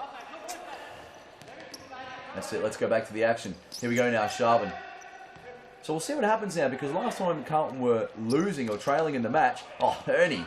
Jeez, he's been watching Daniel does tricks. Not bad. Some great feet there from Simsek. Simsek translated lightning. Ernie Lightning. Fantastic. What a player. Ernie used to have a nickname called Ernie the Student. Do you know that, Daniel? Oh, Ernie the Student. Ernie the Student. Forever learning. Student of the game, Ernie Simsek. Very unlucky there, Shab and Rajab just hitting the inside of the post. So it'll be interesting to see what happens here. If Ashburton can hold this, or if Carlton start to press now and come back into the match and chase for that equaliser. Here goes Ernie Simsek. He's after it again. He's hungry. He's in. Oh, it's very unlucky, taking a touch off the sole of foot. Ashburton now looking for another counter attack. 1v1 up in the attacking half for Ashburton. I can see 4 Carlton players and I can't see another Ashburton. That's 4 it. against 1. Well, it's 2-1. They're sitting back on their laurels, obviously. No, they are happy with the score. That's right. I think it's still a little bit early to sit back and do something. Oh, here we go. Very unlucky there. Not just he pulled that ball past him. He was through. Oh, what a roll. There it is. Must be. Oh, Mehran getting back. The man who lost the ball. Off the line. Let's get into a replay of that. Let's see that slide tackle. Something. Already started counter there. Something from the book of Paul Vidic. What a defensive play. Unbelievable. Great stuff. Well done. Remind me of Richard Ferguson, that slide. Here we Sharp go. with the ball. Look at the back post. Sharpen on the corner. Great ball. That's there's mate. New futsal shoes sold at the Nike store. We've got those in stock. There must be a hole in his boot. Very unlucky. Oh, that's not the place to try that. But oof, and he's got away with it. It's fine. He kept the pressure on. He kept the pressure on. Here we go now. Ernie again. Ernie pulling the strings in the middle. The playmaker. You can jump onto our new website. We've got all our ladders, leagues. That's it. All the posts, all the latest news. Scores, the red cards, the yellow cards. Phoenix is a very clean league compared to other leagues, don't you think? Either it's clean or not a lot's called. I think it's clean. It's clean, it's clean, it's clean. That's right. Yeah, clean. that's clean. And you can see that at seriesfutsal.com. Yes. Samir again, great save. Here we go. Ball from the sideline, Ashburton. Ricardo's gone over to take it again. No, just put his arm up. Ooh, trying to sneak one in there at the near post. It's a very close game. 2-1 with 15 minutes to go. Chopanian with the shot. Great save again by Azami, slamming the ball away. Here we go, Carlton with this corner. Mehran again picking the ball up. He's a bit of a general at the back there. And we're just going to go down to Morgan White. She's got some more insight for us on the sideline. Thanks, Daniel. It's interesting to look at the difference between the two benches at the moment. The Ashburton bench, they're very animated up and about, but if you cross over to the Carlton bench, they're both of the coaches, arms crossed, and players looking very frustrated at the moment. Yeah, so if you look there, the players don't look too happy at the moment, as you would be when you're down by a goal, but the Ashburton players do seem very up and about, and their coach is pretty happy at the moment. frustration might be coming from the fact that they've had the majority of the play, but they can't seem to put their chances away. What do you think, Andre? They really have to be patient, keep on building up, keep on having the chance. Eventually they're going to score. Like another time, Sharp just found the back post, and they should have done better there. I couldn't see who it was, but should have put that one away. Yeah, it was very unlucky. Very unlucky. And and that's a goal. Again on the counter attack. Let's just go to the replay there. Chopanian putting the ball away. A long throw. Longest throw from the Cut goalkeeper. it back, exactly how it should be done. Nice little header. Bit of outdoor football there. And then just to guide it past the keeper over Samir's leg. I don't think Shabs was expecting the play to come from there, but either way, it was a great goal. And it's a timeout, Daniel. We've just gone for a timeout, called by Carlton now. Do you think they'll deploy the fifth man? I think it's still a little bit early. Some teams do that. We have a team from Uzbekistan, very famous for doing that. They have a goalkeeper called, I can't remember the goalkeeper's name. They are very good. They won the European Cup doing that. Karat, yes, which is from Uzbekistan. Yeah, from Uzbekistan. Very good team. And we've seen them. We've seen the highlights of them. And they beat Barcelona using the goalkeeper. So we should start seeing more teams bringing on the goalkeeper. Yeah, and, that's it. Yeah. Do you think this has changed the game tactically, though? Because there's a lot of people that didn't like the way Karat were playing, that they played in the UEFA Cup, you know, using the fifth man, bringing the ball back out, pushing it back in, and just running teams around. I think the numbers do all the talking for them. So if they win, you like it or not, they won it, and that's it. That's it. Yeah, well, I don't think Carlton put the fifth man straight away. They still have a chance, and they shouldn't put it. Yeah. That's right. The game can change within a matter of seconds. So, 2 goals, very easy for them. Very easy for Carlton to make Cameron up. Holmes. Especially with players like Simsak on the court. And it looks like they've stepped up the pressure now. Dylan Govic, Ayash, Simsak, and is it Cameron Holmes now, the 4 out there for Carlton. Samir with another big grab. He's been quite unfortunate, I think, with the goals. Very unfortunate. He's done very well. Cameron Holmes is one that used to play for Brunswick back in the State League and was signed by Carlton. Yeah, I was surprised to see him staying at Carlton now and not going back to Brunswick. Ernie looking for a free kick there. 3-on-2. Great pass. Oh, Meran. With those skills we're talking about. That might be the winner. And we hear the cry from we hear the squeal from the Ashburton fans. Fantastic. Let's see a replay of that. So he won the ball. I can see Ernie walking back. 3-on-2. Pass the ball, Samir coming out. A little bit of experience here with a bit of a fake shot, turns back inside, and just to lift it out of the reach of Dylan Govic, who's on the line.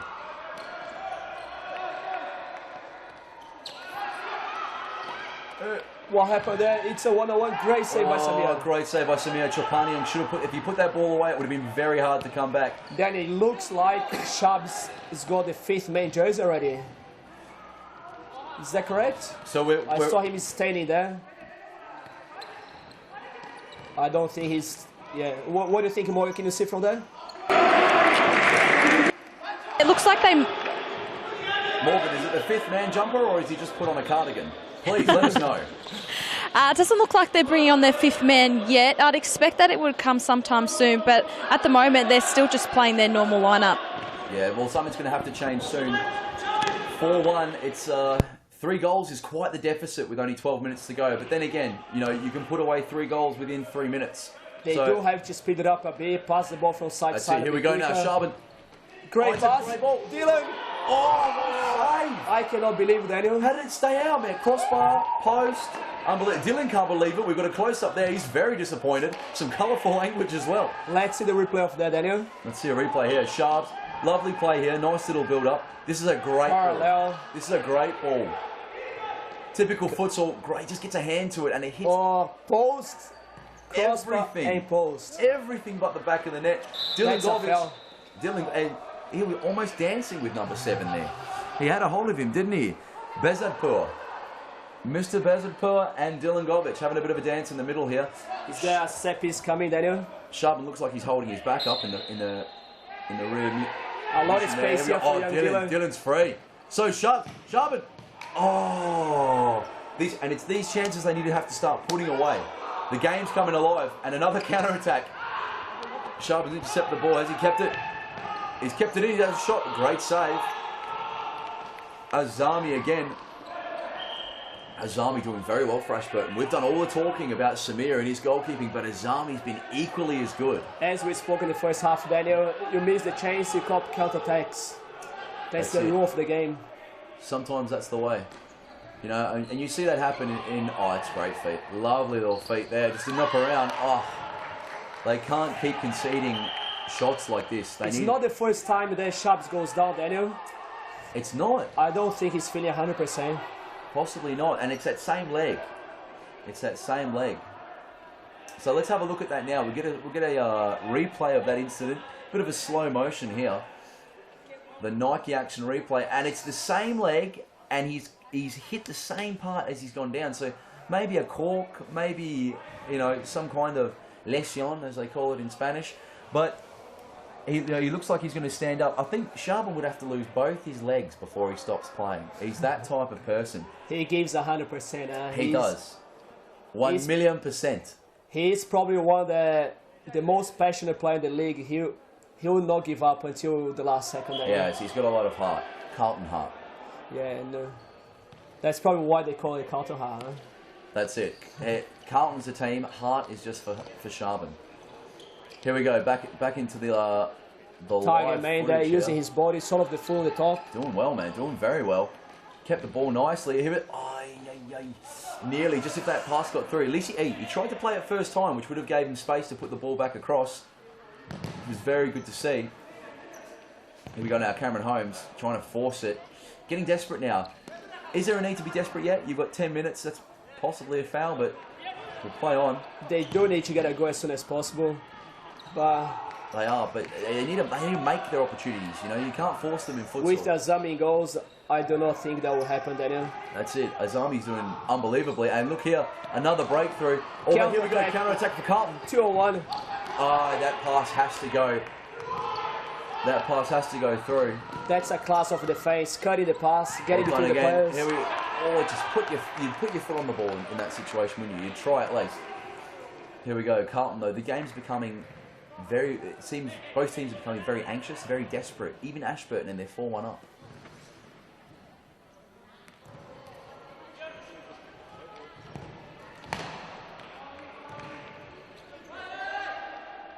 So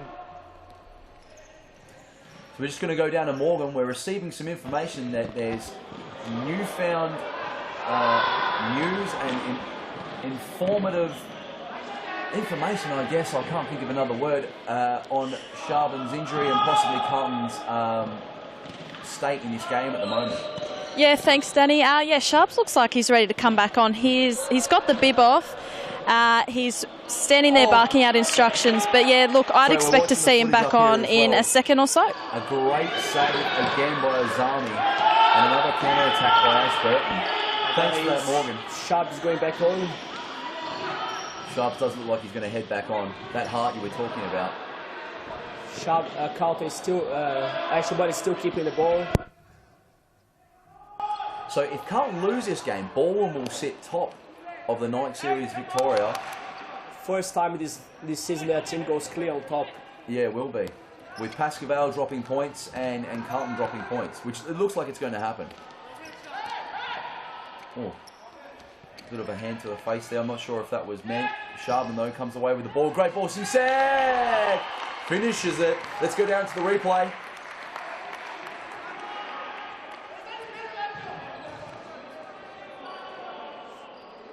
So Charbon wins the ball back. Some lovely little play here. Charbon with a nice little nutmeg. And just playing the ball into Ernie Simsek. And a great little touch and nice little chip over the goalkeeper. 4-2 and all to play for. That's what they're going to do. So against the goalkeeper there, he's saving everything. You just have to place that ball in the goal. He did very, very well. Some players might have smashed at it. And Ernie can. He's got that shot you were talking about. Top goal scorer 3 times in a row now. Lovely ball out onto the wing. Ernie Simsek with the ball again, the goal scorer. Oh, it's a timeout called by Ashburton. Probably to call down the game and yeah, make sure they don't concede another one, huh? Yeah, that's it. Stem the flow of momentum, you know, shore things up at the back. Bring on 4 centre-backs maybe, 4 defenders. Let's see the replay of the last goal. We're just going into replay, here we go. And Sharbin goes in, wins the ball. Lovely little nutmeg there. Quick passes. Ernie runs to the back post quickly. That's it. Great ball to Ernie. And a lovely little dink there just over the keeper. He just found the space.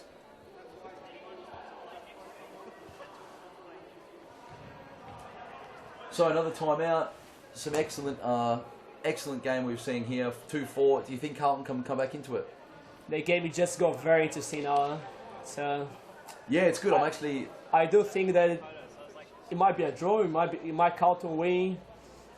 Yeah, I think Ashburton will give 100% to get this win, Daniel. Yeah, so you're going Ashburton? I'm going Ashburton. I'm going to go with Carlton. I think Carlton can turn this around. 6 minutes, 2 goals, 4-4. Look, I'd like to see Ashburton win, but that's a personal vendetta because I don't want to fall too many points down the ladder, if you know what I'm saying. So it'd be great if Ashburton win, but I think Carlton have got the goods. Here we go. Players coming back out onto the court now. Carlton is going to start pressing now. 5 minutes to go. They do have to step up a bit now. Definitely, that's it. All to play for. Samir's chasing that ball as well. He knows what it means. Samir's showing some of that heart. Here we go. Ball in from Ashburton. And it's on. Simsek's in chase. Wow. The goalkeeper's just run into a bit of a brick wall there. Sharbin, and he's taken 2 whacks to that leg, and he's not scared to go throwing it about. Keeper's not happy with Sharbin. His shoulder's hurt now. Can we get a replay of that? Can we get a short replay of that collision on the line?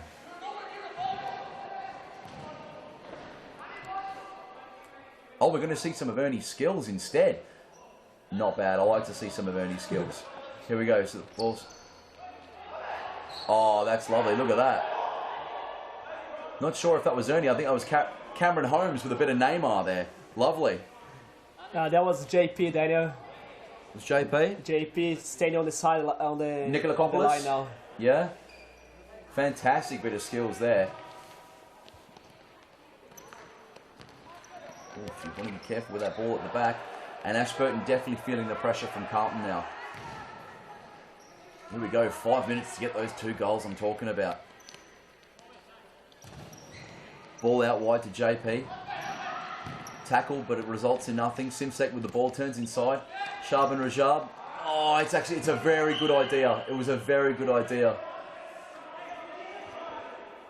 Ashburton now with the ball. And he's taking his time to take this kick as well. Crafty. Ball into the middle. Here's Meran, very experienced, slowing the game down. That's it, slowing the game down. Do you think Ashburton need another goal here to be safe, to be secure, sure of the game? I would say that to be safe, yes. They all say that 2 goals difference is a dangerous game when you're winning, but when you lose, it's game over. Depends on which way you see. Oh, a shot from Ernie Simsek there, just going wide. Very unlucky. He's not happy. He's looking grimaced on the face there. Not happy with his shot. He's seen those fly in. But here we go, Ashburton wasting the ball now. So they need to start playing out from the back. And we've just been told that there's 5 fouls for Ashburton. So this game's getting very interesting. 5 fouls. 4 minutes to go. We might be seeing a 10 minutes free kick, Daniel. I'd say it's definitely going to happen, but Ernie just giving one back there for Ashburton. That was a city free kick. Player facing his own goal. No need for that. No, definitely, it was going backwards. Is that fair play, Daniel? Just returning the ball? Possibly. Maybe he didn't see the reason for the foul being called, but at the same time, maybe just a wayward pass. Yeah, here we go again. Got the ball at the back, and see that they just need to get a bit more of that pressure onto the players, and they need to be pressing together, pressing in packs, not so much as individuals. Sharbin again. And we're just going to hop down to Morgan again. She's got some more info for us, a more inside look, of what's happening on the pitch.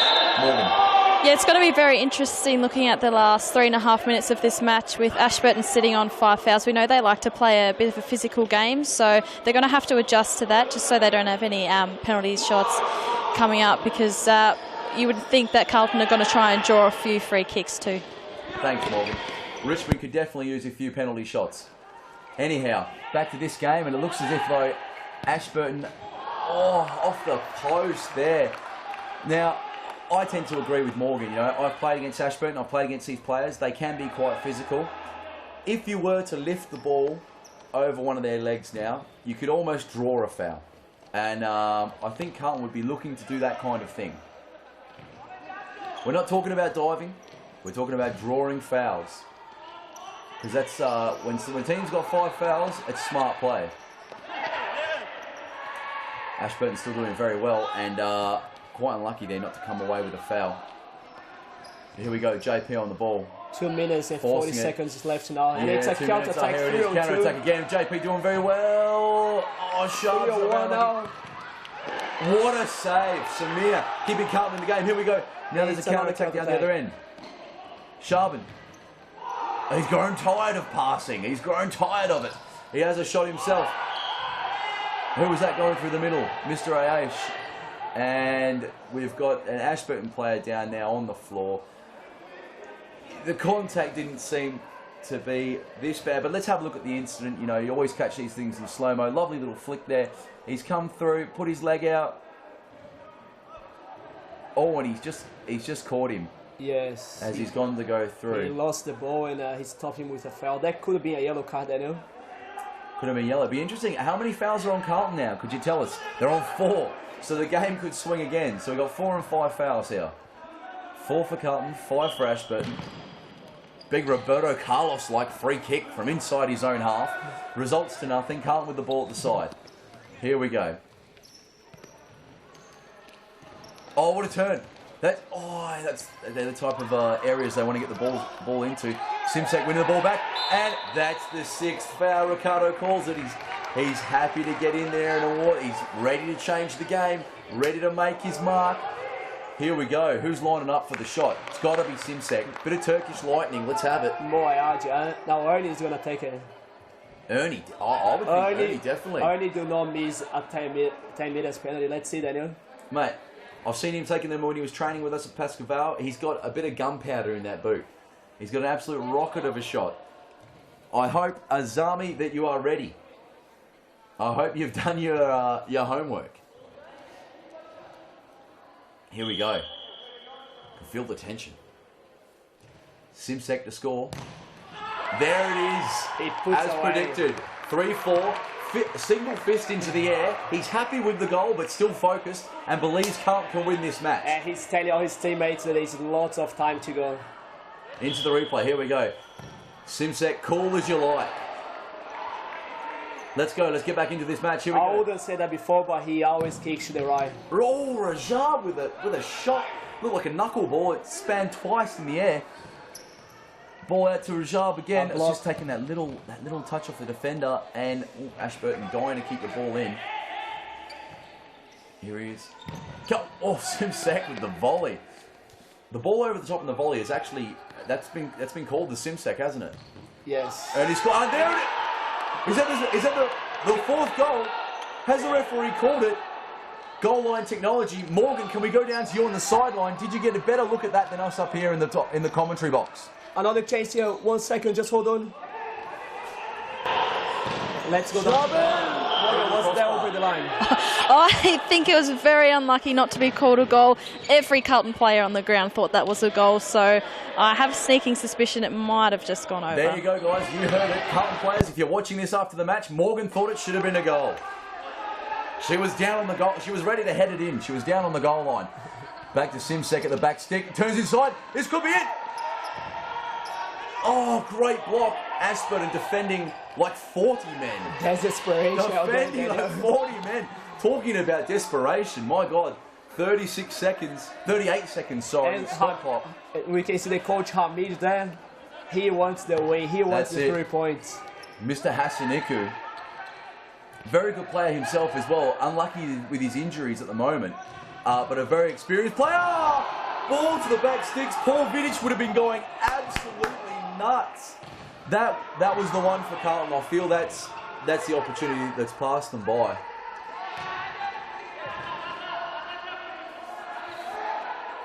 Here we go. Ball at the We back. have 23 seconds to go. Let's see now what happens. Ashburton cannot make a free kick now. Cannot make a Still foul. no fifth man. Shove.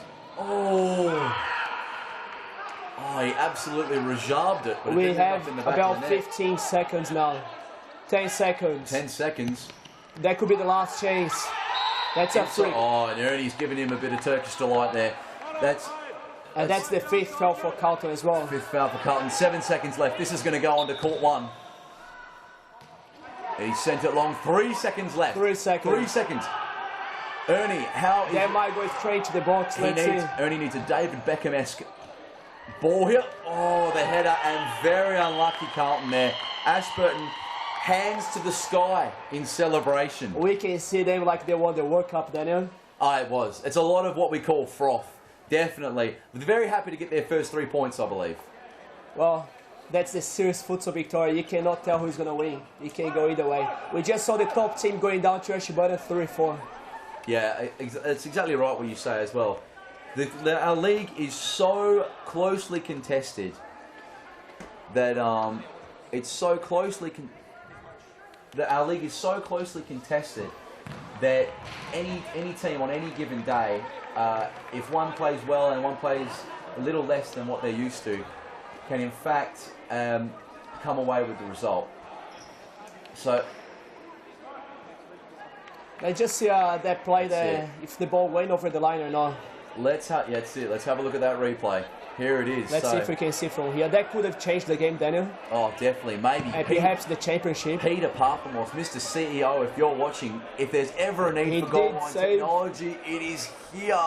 And that looks to have crossed the line. AH there looking at the referee saying, Ricardo, you've got it wrong.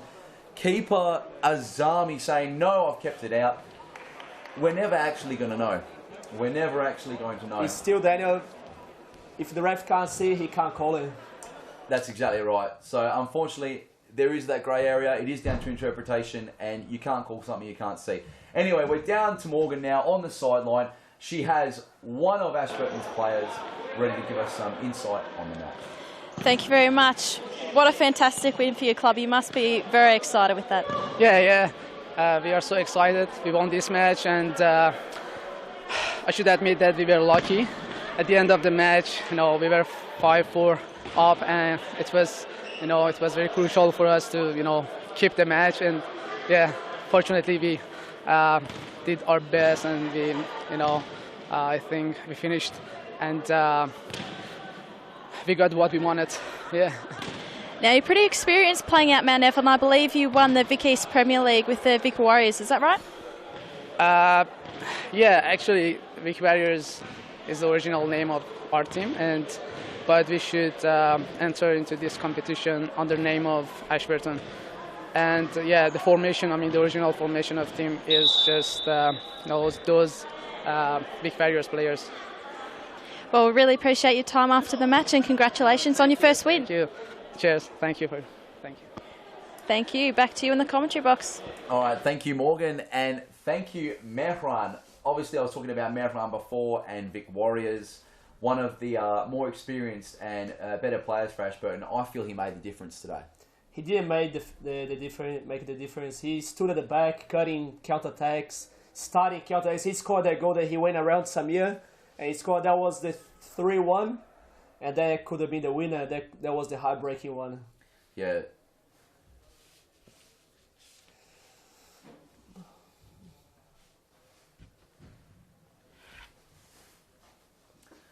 All right, so we're now going to go to a segment called Daniel Does Tricks, which I loved creating with the producer, Mr. Grant Rowley.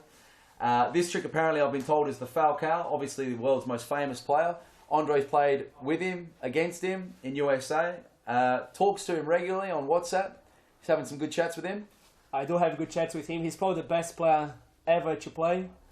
And there is some chance I keep talking to him. He could one day come to Australia. That day wherever he goes, will be packed. I have no doubt. Wherever he is, I'm going to be. I'm going to go. That's I can it. buy 100 tickets just to go see him. Yeah, I might even buy him a nice coffee. We'll see. So, let's take it away. Thank you from myself and from Andre. We're looking forward to the next match, and this is Daniel Does Tricks.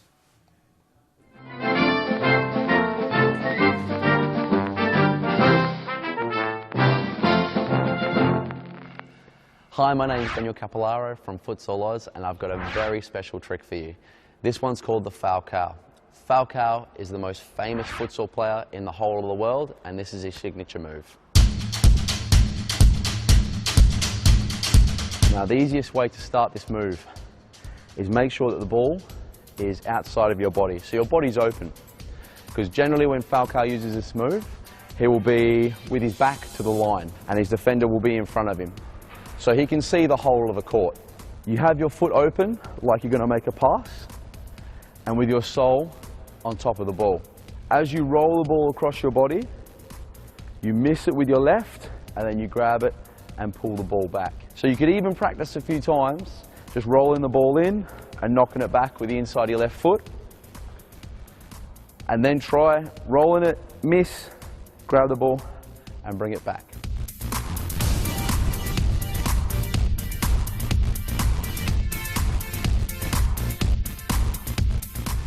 And that's the Falcao. You can join the game at Futsal Oz at our 3 world-class stadiums in Melbourne. Call or visit our website for more information.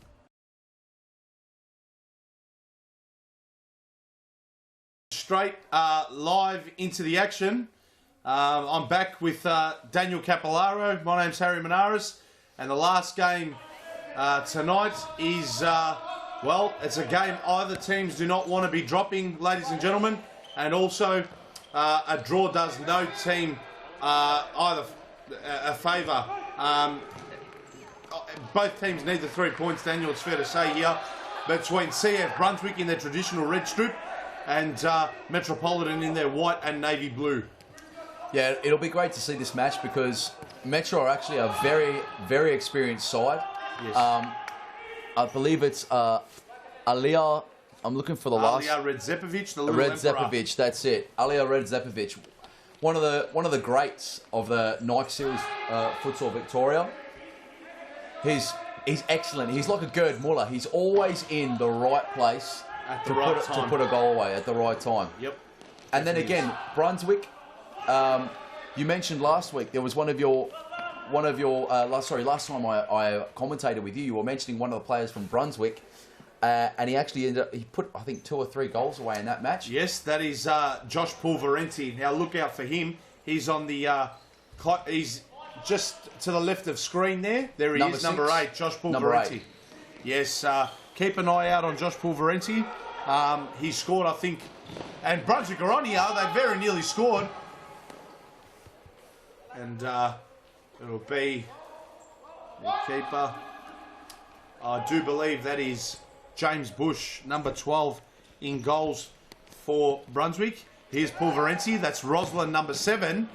And a shot there, blocked there by big bad Liam Digby wearing number 22. Yeah, Roslyn. Metropolitan. Roslyn before the match giving us a bit of a pre-game interview during the Carlton and Ashburton match. He was talking about the boys wanting to get their first 3 points, looking to step up to that level that is Nike Series Futsal Victoria from the state championship. And I said to Andre, they're more than capable of stepping up, as they've proven against Fitzroy in the Fos Cup finals. Yes, definitely, Daniel. That was last season just gone. A comprehensive win for Brunswick against Fitzroy in the Fos Cup. That was played out at Thomastown probably about a month ago now. They were enormous. Everything went right from that day. I think Fitzroy came in a little bit too confident and cocky on the day, and they ended up being comprehensively beat. I think the score was 5-2, but Brunswick led from start to finish, and that man, Josh Pulverenti, he scored 4 out of their 5 in that encounter, and it was a great day for Brunswick. And then went up against the Vic Vipers, and look, it was a real battle of David and Goliath. But look, they held their heads up high. They lost 4-1. They didn't get belted, but they coped okay. Yeah, they did. And that's one thing that we made mention of as well, is that the difference and the jump in between the state and the Nike Series Futsal Victoria, there is quite a gap between the quality of the sides, and the way that Brunswick came in and the way that they played was such that it's what we come to expect from Nike Series Futsal, and that's that any team on any given day, should they come out and perform well, and the other team perform not to their usual standard, anyone can win. Correct. And look, take nothing away from Hume. Here's Pulverenti with a shot. Great save.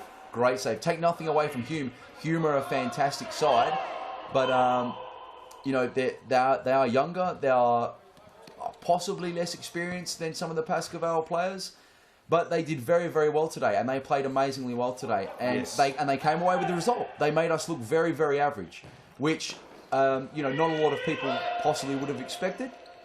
With us going quite unbeaten in the Nike Series Futsal, I think since round one of the previous season. So that's the first time we've lost in, I think it's 25 or 26 games. But it just goes to show. Against Balwyn, wasn't it? Yes, the loss came to Balwyn's, to Mateo Rocca's Balwyn. So, it just goes to show that the level of this league is such that if you're sleeping, you're going to get found out. Well, this is massive for both teams. As the winner here today, Daniel, not only can they move out of 8th and 7th respectively, they'll jump up to 6th because Fitzroy are still locked with only 1 point, and that 1 point came against Ashburton. Look, Fitzroy were gallant in defeat last week to Pascoe. They lost 4-3. To your boys, actually, I'd rather say, not Pascoe. And look, today I thought they were going to come up against Balwyn with a win, and they got the early goal through Cosimo Russo, but unfortunately Davide Jacovici for Fitzroy, for Balwyn, turned the game on its head, and consequently for Fitzroy, they're still locked on 1 point. Winner of this jumps them as well, and with today's results, they've quite baffled me, Daniel, because it's just thrown a real spanner in the works in regards to league positions and where everyone is. And I think Balwyn now are on 9 points, and from 2nd right down to about 6th, there could hypothetically be only a game in it. So there's a big logjam in between from 2nd to 6th. Yeah, it's blown the league wide open, basically. Yes. So, and that again is great for those watching at home, for those people that don't support a club. This league is so fantastically competitive that it's up for grabs. It's anyone's, and I think that's what Series Futsal is all about, and that's what we like to see. People talk about it in football, and I'm sorry to talk about outdoor football because obviously we're talking about futsal here, promoting futsal. But people talk about it in football, about Spain, for example. It's always Barcelona, Real Madrid, or Atletico Madrid. Oh, there it is. There's the opening goal. Roslin, sorry to cut you off there, Daniel. No, great opening free kick. goal. What a crucial goal that could be. Lovely free kick, a little bit of finesse. Let's go to the replay. A little bit of finesse here, inside of the foot. And it's almost the player moves from the bottom corner and he goes to follow him, the defender. And there's a gap. And he sees that opening. And that's lovely execution, tucked away. Excellent from Roslin. Great goal. But Brunswick 1-0. Yeah, I was saying before. About, Spain, you were talking about Barcelona, Real Madrid. That's right, and Atletico. Yes. It's very much a 3-team race. Yes. And you don't get that here in Nike Series Futsal. Anyone can win. Anyone can take the points. Everyone's got, excellent players. It's a very high, fast-paced, physical, technical level of futsal. And it's something that, for the neutral, why wouldn't you want to watch? There's always something going on. There's always a piece of action. Metropolitan looking good here at the moment with a nice bit of movement. As I say that, he makes a wayward pass. It's very unlucky. The Brunswick pressing now. Remember last game I was saying against Balwyn they weren't pressing enough? Yes. Well, they might be listening to possibly your wise words, Daniel. My wise words? Yeah. I don't know if they're wise yet. I don't think I'm that old. Yeah, some people say I'm 19, but that's not the truth. And here's Brunswick in possession of the ball. It's Pulverenti. Pass straight into Dino Redzepovic, the captain of Metropolitan. And it's gone out. Daniel, let me just quickly read the lineups. And that's a poor pass down. It didn't even come in the field of play. Be a Metropolitan side ball here. Pardon me.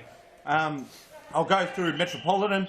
Number 22, Liam Digby. Number 20, Dino Redzepovic. Number 40, Alia Redzepovic. Number 10, Alex Kobo. Number 6, Mustia Yache. And I can confirm that they, in actual fact, don't even have a sub today. So, they're going to have fatigued legs towards the second half of this game, Daniel. 2 players suspended. Of course, I'll be back next week. Edvin Sejranovic and Aaron Masonovic. Pardon me.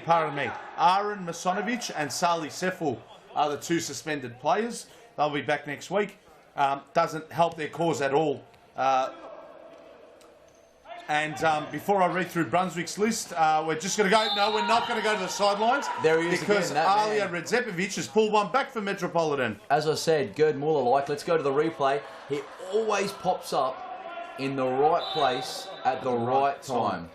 And he's been the Nike Series Futsal Victoria top goal scorer so many times, and so many goals like this. He's just got that eye for goal, that instinct, that killer instinct, and very, very dangerous. So Brunswick were looking good, but now Redzepovic with the ball again in the D, and it's a dangerous place for him to have the ball. We're going to go down to Morgan Wyatt on the sidelines. Morgan? Yes, thanks, Harry. You actually stole what I was going to say. That Metro don't actually have a bench at the moment, so they're going to be running very tired by the end of the match, I would say, especially with the likes of Apostolakis in defence for Brunswick. We know that he's going to make them work and work and work, so you'd think that would be in the back of their minds. Also, in the front of the minds for Brunswick, they'll know that these boys are going to get tired, and especially towards the end of each half, would take it you'd see Brunswick just trying to push and push because they know those boys are going to be fatigued. Yeah, very good insight there from young Morgan, commenting about Apostolakis. He is that type of player. He's almost a general at the back. You know, like your Gattuso types, your Barreses, your Gentiles, the types of players you don't want to play against. And I'll be honest, if I get the ball and he's behind me, you know, you don't feel comfortable. So I can only assume that the Metropolitan players will be feeling the same when he's at the back. So without a bench, possibly a mountain to climb, but it's 1-1, and they do have Alia Redzepovic. And that shot wasn't too far away. Daniel, let's have a look at the replay if we can. That was millimetres wide past the post. Who did the So it was Alia Redzepovic who laid it off. And it's Mustia Yache, yeah. And that's just gone. That's actually come off the post. But I think there's a goal. And let's have a look at the replay here. Apologies to our viewers. End-to-end action here. Too quick for us to call. It was Apostolakis. The ball was played back to Apostolakis for the 1-2. And the back stick there. And an easy finish there. Brunswick find themselves 2-1 up now. Still plenty to play in this first half. Antonis Apostolakis with some lovely play there. Playing it in off the target, getting it back and hitting that back stick. And the goal scorer for CF Brunswick was Mark Borchert, number 2 for Brunswick. And here's James Bush with a long throw. He spots Josh Pulverenti. So Metropolitan really need to start becoming better with the ball now. 2-1 down. And 3-1 down now. So with Ben Rigby. Again, as I was just saying, giving the ball away for the side ball and now results in another goal. So can we go to a replay of that, please? It must be said, poor defending. Look at the space at just at the... Oh, they close it down. But the space in between the two front players there, Redzepovic, number 20, and the Ayache on the line there, number 6. It's too big of a gap. Alex Corber has to come in and cover that. Otherwise, the result is it's going to be a goal. Yeah. Now, at 3-1, it's very hard to press with no bench. Yes. Very hard to press. You're going to become tired, and especially with we've already said about Antonis Apostolakis at the back there. There's going to be some tired legs now. So Metropolitan looking more and more like they're going to be displaced from this match. Yes, definitely, Daniel. Here we go, Must be said, Archie Alex with a great Cobo, poor defending as well. They didn't close his man down, and the ball just wrapped around him. And on the right side of the post, it curled in. Great finish there by Ben Rigby. 3-1 Brunswick. Nice tackle there from Redzepovic, stopping the Brunswick attack. Is Borchert? No, is that Pulverenzi? It's Pulverenzi. He's tried to force the ball through pass. the middle. Metropolitan. Alex Corbo.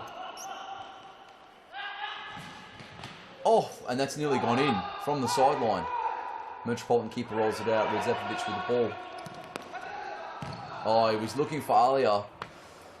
He just couldn't get the ball to him. And Metro will use this as a bit of a breather because the game's been hectic in the last 3 minutes. Definitely has been. And here's Alex Cobo, just assessing his options. Wise move just to switch the ball there to Ayachi. He goes back to Cobo. Cobo, bad touch. Regains possession. Dino Redzepovic. Back to Cobo. Dino's doing very well. He's having very, very consistent touches of the ball. Yeah, very good passes. Passes and moves. And the shot there, it wasn't too far. It was a half effort, a half strike, but at 3-1 and with no bench, probably worth the effort. You know, if you can steal a goal. Yes. Here we go again. And Dino Redzepovic, shot blocked. Our technical team, could we please just get the time to about 7 minutes? There's no 8 minutes, 10 on the clock. I think there's 7 minutes. And break here for Ben Rigby. He's away, one-on-one with Cobo, but Digby with the save. Didn't know too much about that one there, Liam Digby. Alex Cobo. Danger averted there by Cobo, but it's coming back in for Brunswick. And a shot, a deflection. Digby, the keeper, had no idea about that. Off the inside of his right shoe, I believe. Off the inside of his right heel. Yeah, and that's Jesse Bayalouni. Out for the corner. Number 11 there for Brunswick. Ball comes in. Bayalouni. Great Good save, save. Liam Digby. Ayache now. So it's almost as if, even though it's 3-1, you'd feel Metro need to put their foot on the ball. Yes. Start moving the ball, start playing and creating those chances. We've just gone for a timeout. You'd feel that Metro have called this. Yeah, you would think that, definitely. Just to get themselves, buy a bit of time, have a bit of a breather as well, get a bit of fluid back into their bodies as well, and just, they're going to need to save as many of their legs as possible. They're going to be fatigued later on in this second half. Let's have a look at the replays here. And it's 4 goals in the match, 3 to Brunswick, 1 to Metropolitan. Here is the first goal by Roslin, and that was a great free kick. That was 1-0 Brunswick. Metropolitan, though, Alia Redzepovic instantaneously responded with a great snapshot, and James Bush had no chance there. Yeah, that was 1-1. Nice little ball into Alia there. This was Apostolakis creating this one here. That's for lovely little interplay from Mark Brunswick. Borchert. Lovely interplay from Brunswick. And here we have the corner, side ball rather, by Borchert. Quick pass, and Ben Rigby, the easiest of finishers. He slotted that one, 3-1. Just over 5 minutes ago in this first half, and it looks pretty good here for Brunswick. Yeah, definitely. That last one, we could say Rigby with the goal and Digby disappointed. Yes, I forgot about that. The names do rhyme, so there you go. Daniel Capillaro. Not only is he doing tricks on the court, he's doing tricks up here in the commentary box. Not commentary tricks. There's commentary tricks, yeah. Hey, it could be a niche market. Could be, maybe. Here we go, Cobo with the ball. Bruce McAvaney, eat your heart out. See, I haven't come out with a special yet. Or a delicious. Delicious, that's it. Good keeping there from Digby.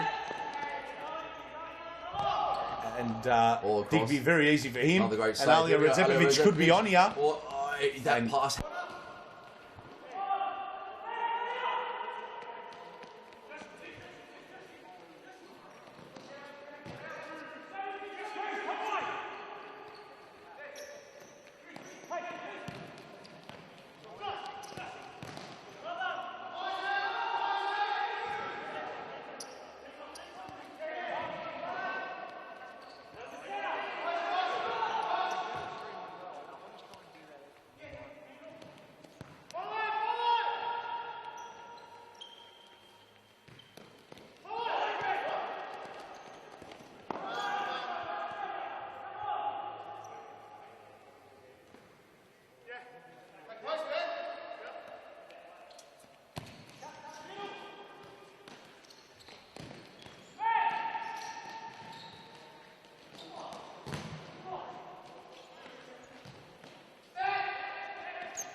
And I believe we're back live here. A few technical difficulties, so we do apologise for that.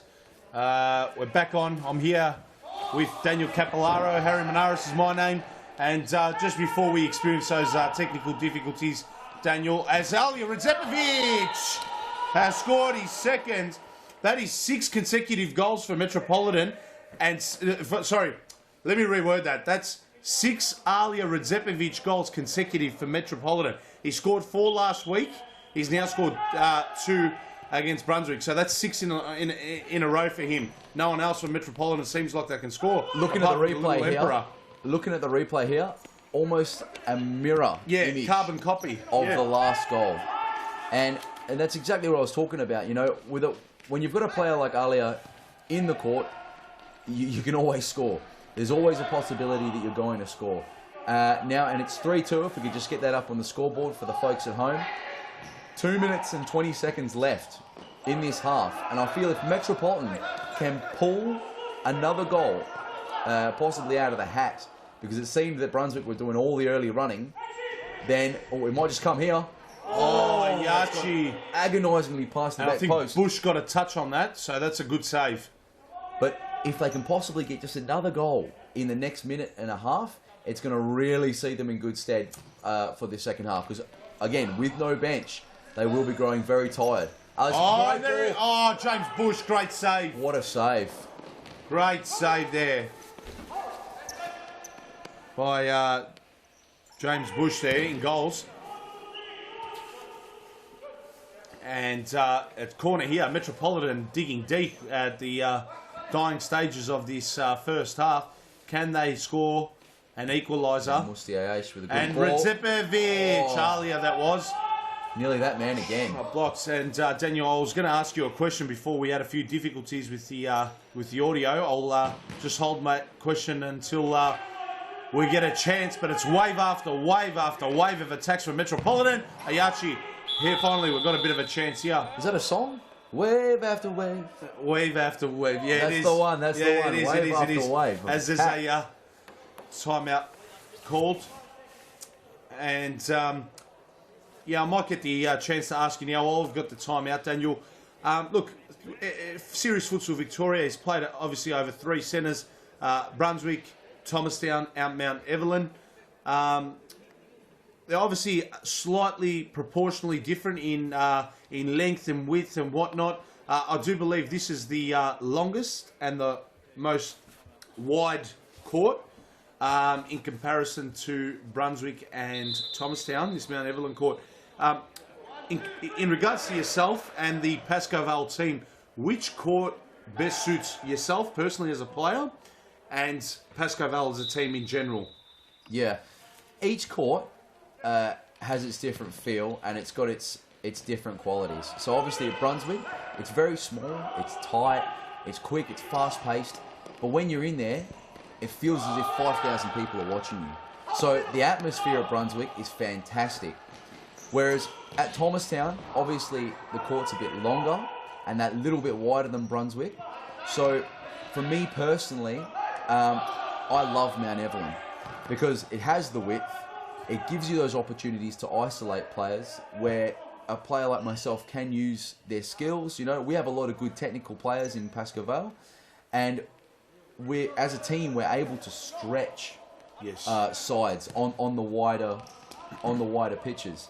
But yeah, then again, you know, sometimes we manage to do it at Brunswick. But the difference is being that because it's tighter, the defenders are already in a position to cover, even if they're out of position. So just having that extra 2 metres in from the sideline can make all that difference. Yes, so it can. Personally, and I think Pascoe, if you ask my teammates, we love playing at Mount Evelyn. Yes. But yeah, then again, you get a different experience at each court. Yes. And yeah, I believe, you know, you can't really say one is better than the other because it's great to play at Brunswick, it's great to play at Thomastown. And we, you know, personally, as on a more technical level, we prefer to play at Mount Evelyn. So yes, yeah, you're getting those different experiences, those different feelings. So, but down to Morgan on the sideline now. She's got some insight for us from the touchline. Thanks, guys. It's getting pretty chilly down here. So it might be a good thing that Metro have no subs on the bench. But I think coming into the second half of this second half, we'll see that the boys are just going to find it hard to drop back and defend. I really think that Brunswick have this one. If they can keep pushing and pressing and keep rotating their players on, I think we'll see a win for them. Yeah, definitely. And look, it can't be as cold as it is in Richmond at the moment, but it is definitely getting cold in Mount Evelyn. So I believe that if Metropolitan can keep getting the ball to Alija Redzepovic, then they're going to have that opportunity to pull the game back and possibly win it. Because, I mean, we're not sure of the Brunswick fitness levels. Obviously, Metropolitan have no bench. But like I said before, with those players, with a player like Alija, anything is possible. So I agree it's getting chilly, but not so much that Brunswick have taken this match. What do you think, Harry?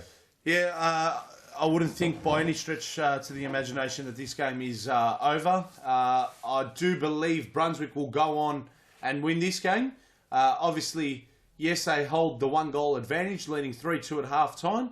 But yeah, look, I think Morgan made a very, very strong and valid point that the second half of this second half, so to makes more sense of it, from about the last 10 minutes of this half, it's going to be very difficult for Metropolitan to get back into defence, and I think the Brunswick are going to look to try and expose Metropolitan on the counter. I think they're going to sit deep and try and get them on the counter. So just going back on that weather comment, what was that all about? Just a small reference to the AFL and the Richmond Tigers. Unfortunately, very chilly at that club. But back to the night series futsal action, and as you were saying, Brunswick catching Metropolitan on that counter with the long throw there. It was Mark Borchert there with the header and nearly turning it in past Digby. And Apostolakis with the shot.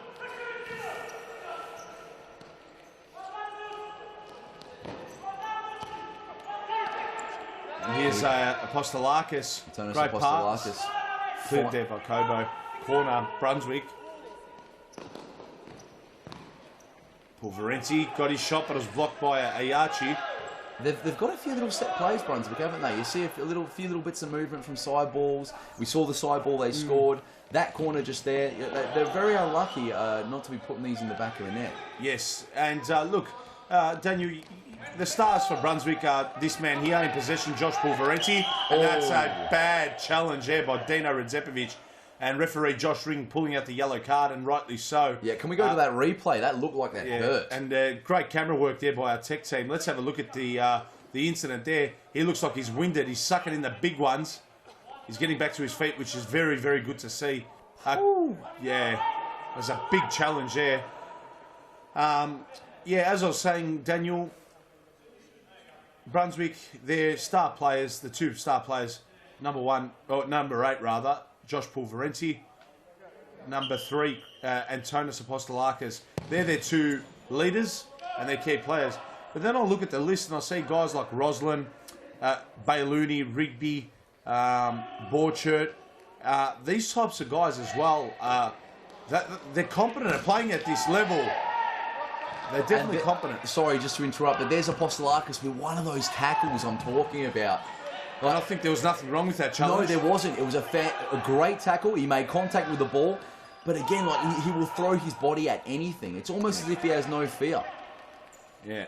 Lovely bit of feet there. Was that Roslin? Roslin, it was. Nice bit of feet. And when you've got, and what you said something before about Apostolakis, and after looking at that challenge, Daniel, it's fair to say that even if he is behind you, or whether or not he's close by, and you're thinking of pulling the trigger, you'd almost start feeling a little bit uncomfortable, especially when he's going to be challenges like that. Like, they're clean, don't get me wrong. There's nothing illegal or sinister about it, but it's a fair, intimidating, bone-crunching challenge. And it just keeps the thought in the back of your mind. Yes, exactly. You're always there. When you receive the ball, you're thinking, is the kick going to come? Has he just got an arm on me? You know, is his hand? You know, is he touch tight? Is he how far away is he? Yes. You know, because you can't always have eyes in the back of your head. Exactly right. And for all the latest action on Series Futsal Victoria, our website is on screen here, seriesfutsal.com. Jump on. You can see where the next fixtures will be played at what time. You can see the ladder. And, yeah, they're played across all three centres, Thomastown, Brunswick and Mount Evelyn. Just quickly, very interestingly, so Metropolitan with no bench, but now pressing in this second half. I think it's more Brunswick sitting back deep, Daniel.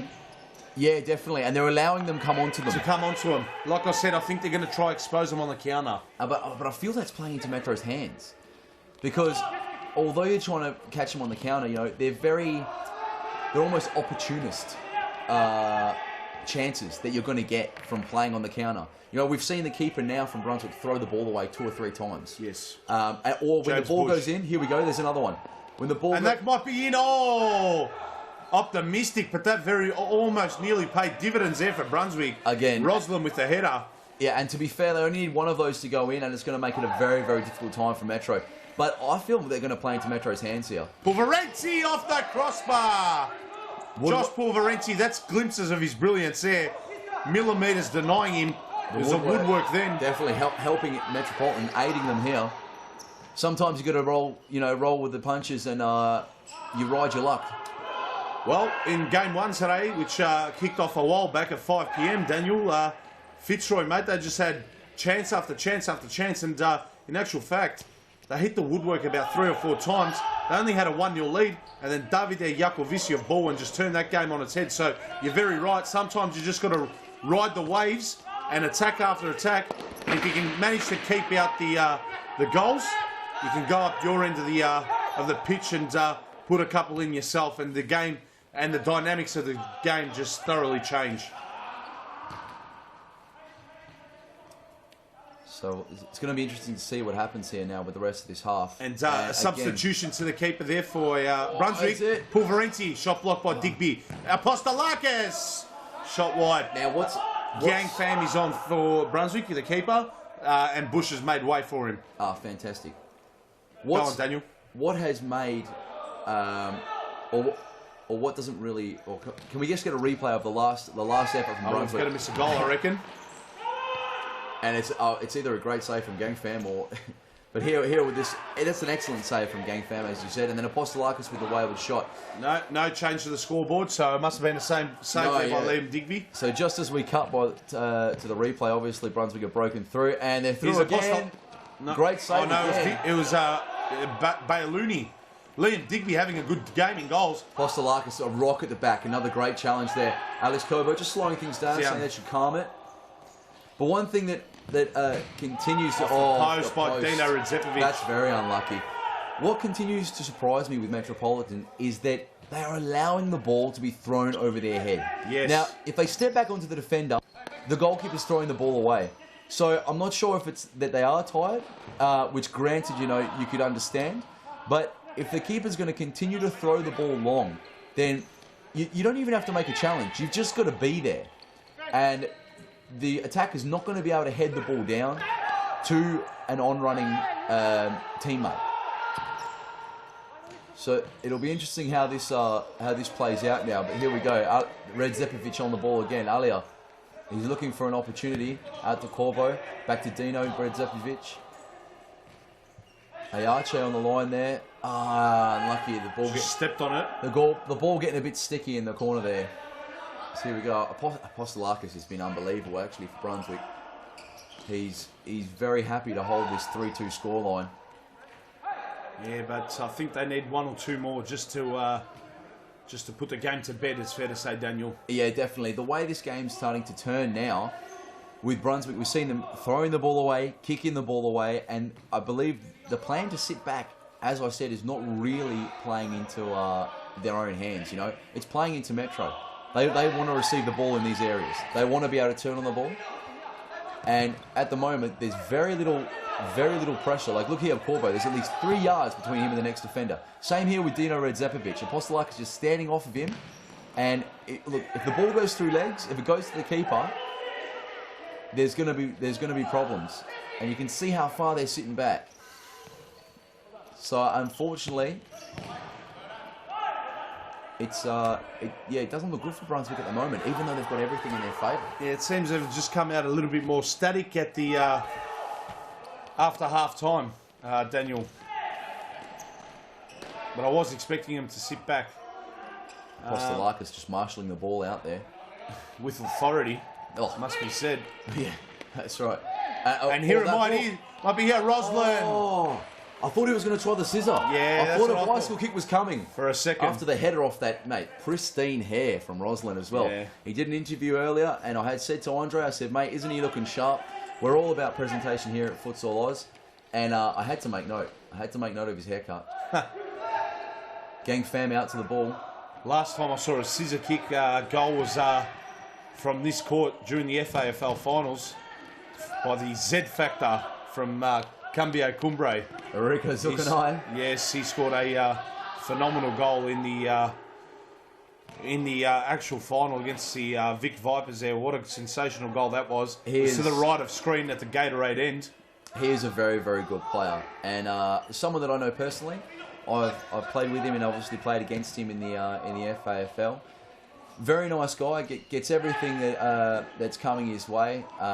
He's obviously, he's had goals go viral. He's had a lot of success recently, and I couldn't be happier for him. He's very strong. He's got a great shot. He's invented a few of his own moves, and it's almost people love to see those type of things in futsal. It's entertaining. It's exciting. It's almost when Ronaldinho came to football in 2001, 2002, and he brought back the Elastico and he was flicking the ball over people's heads. People loved it. Yes. They became captivated with the game again. They loved seeing those little bits of improvisation. So it's fantastic to see or to hear you speak about Rico. And it was fantastic to see some of his goals during the FAFL. It was fantastic to witness those goals, and definitely commentate that final. As here come Brunswick. Liam Digby made himself big and good save. Got his body down to it, and it's a corner here for Brunswick. Alex Kobo to Dino Redzepovic, looking to play his brother through, but it's been blocked there twice by Roslin. Roslin putting Kobo under a lot of pressure by pressing him, and it's gone off him. Side ball, Metropolitan. Alia playing the ball back. Alex here with Alex Kobo with the ball. Yeah, He's asking Archie to move into receive the ball behind the defender's line.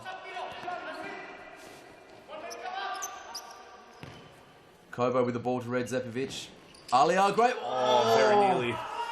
And Dino and Alia are very much on the same wavelength there, but just not being able to, just inches away from putting it together. Alia to restart play. Now, from this point onwards, Daniel, this is going to be the time that physically test the players of Metropolitan out big time. This is where not just physical fatigue, but mental fatigue comes in and plays a factor. And here's Pulverenti running away. What a shot! Oh, just wide.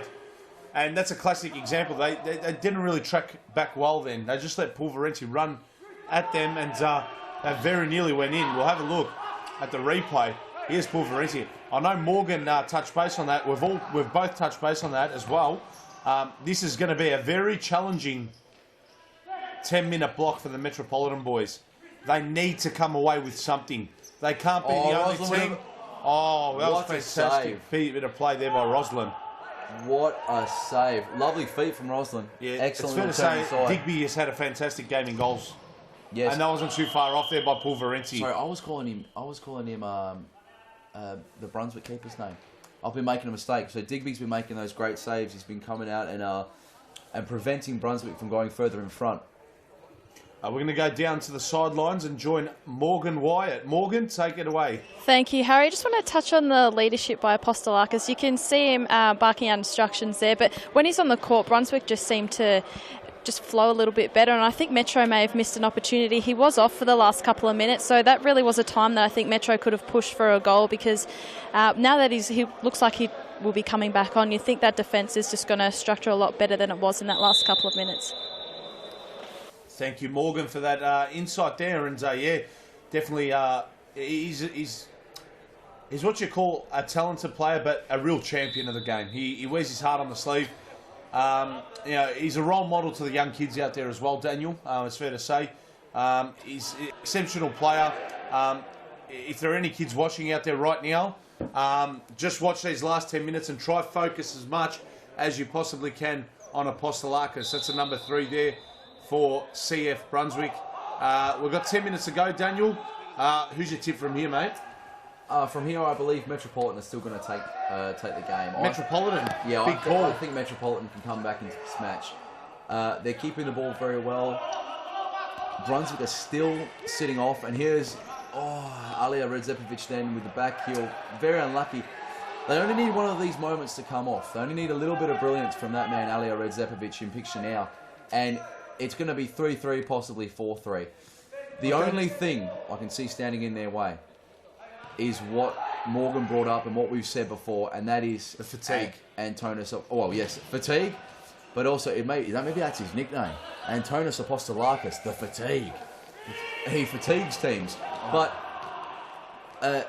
is him at the back there controlling the team is really starting to, you know, you can see that they are a different side when he goes off the court.